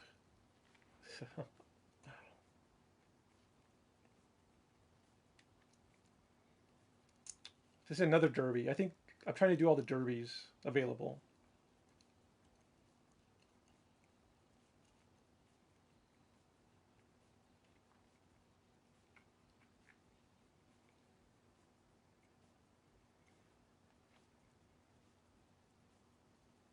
Yep, I'm trying to think of what other games I have installed in here in my PlayStation 4. Well, I have this really fun game called Vampyr, V-A-M-P-Y-R, V-A-M-P-Y-R, Vampyr. It takes place during the plague, I guess, the Black Plague, maybe, in Europe, and you're a doctor, but you're also a vampire, and you have to, like, you know, you have to wrestle with killing people and staying alive, but you're a doctor, so you want to help people. You don't want to kill them. Anyway, I heard it's really good. So I have that game installed. That's a new game I got. That's more like a role-playing game. Just like Ghostbusters. I want to play Ghostbusters pretty soon. But, you know, when I stream Ghostbusters, that's going to be a different experience than this game. Because Ghostbusters, Ghostbusters, the video game, has got all the voices of the original Ghostbusters cast. It has a brand new script. And everybody thought it was canonically, it was the third movie. So what I'm saying is, it's more of like an experience, you know. Like I really want to pay attention and listen to the dialogue, and have fun. A game like this is pick up and play. You know, I could just talk about anything, and you know, and have fun with the game. The vampire game, it also sounds like it's a role playing game. Like the story is very important. Like this game has no story right now. You're just, you know, in a demolition derby, and you're trying to win first place. That's your story. Let's see.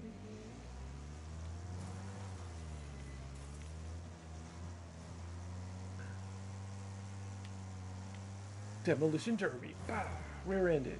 Bah. Nice. These are funner. The smaller cars are funner to do demolition than the harvesters.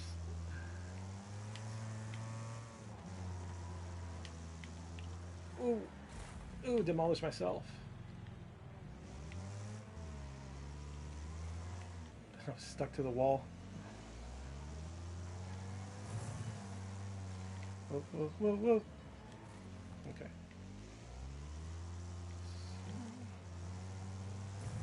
Bam.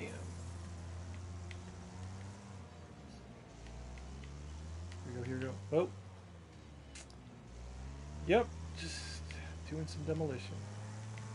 Here we go. Here we go. Got him. This guy. Got him. Am I not getting points for those? Is those not big enough? Got him. I definitely got that guy. Look, I got that guy good. He spun around like 3-4 times. Got him. Rebel rat. Here we go. Okay, here we go. Whoa. Yes. Yes.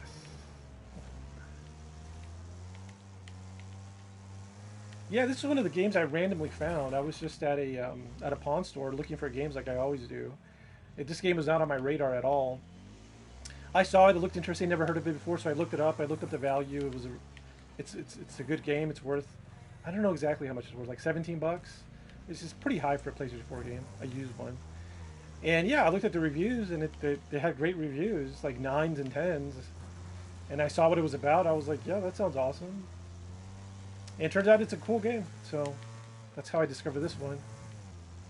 Yeah, wreck them. Yeah, there's a lot to play on it, Melinda says. Yeah, there's a lot of different modes and stuff. And the graphics are nice to look at as well. I mean, did a good job. There's apparently this option in the there's this option in the option menu where you could turn on realistic damage. So I guess right now it's off. Right now this is unrealistic damage. So I've always been curious, what does realistic damage look like? Maybe I'll play around with that in a little bit. But what does this game consider realistic damage? Maybe it's not as intense, or maybe it's more intense. Maybe you... There we go, wreck them. We'll see. Finished. I think I got first place on that one. Yes.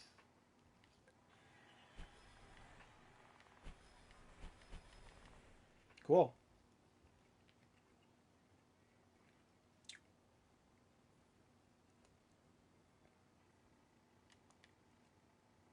Yay, first place. Yes. Exactly. Let me try to go to my menus and see if I could find that realistic damage thing. So there's the audio. Got it pretty low. Okay, gameplay. Show the heads up unit. Speed unit. Ooh, let me do miles per hour. Because I'm an American. Reset effect. Field of view. Okay, I can make the field of view bigger. I think that might help me. Oh wait, it says field of view offset. Adjust the angle. I'm not sure what that does exactly. Maybe I won't mess with that. Camera shake. Okay, what else? Controls. Handbrake gear up. Free look. Gas. Change view brake. Clutch. Cinematic camera steering. Nothing. Okay, advance. Vibration strength. Steering dead zone, steering saturation, steering sensitivity. It's a lot of things. Okay, none of those seem to be about realistic damage.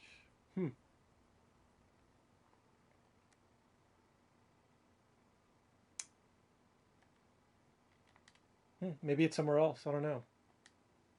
Interesting. Enjoy your bacon sandwich. Thank you so much. Yeah, Melinda's gonna go off to bed. Peace and smile. I think that was you, Melinda.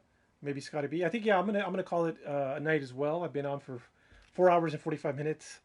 Thanks everybody for watching. Thank you for everybody watching in the future.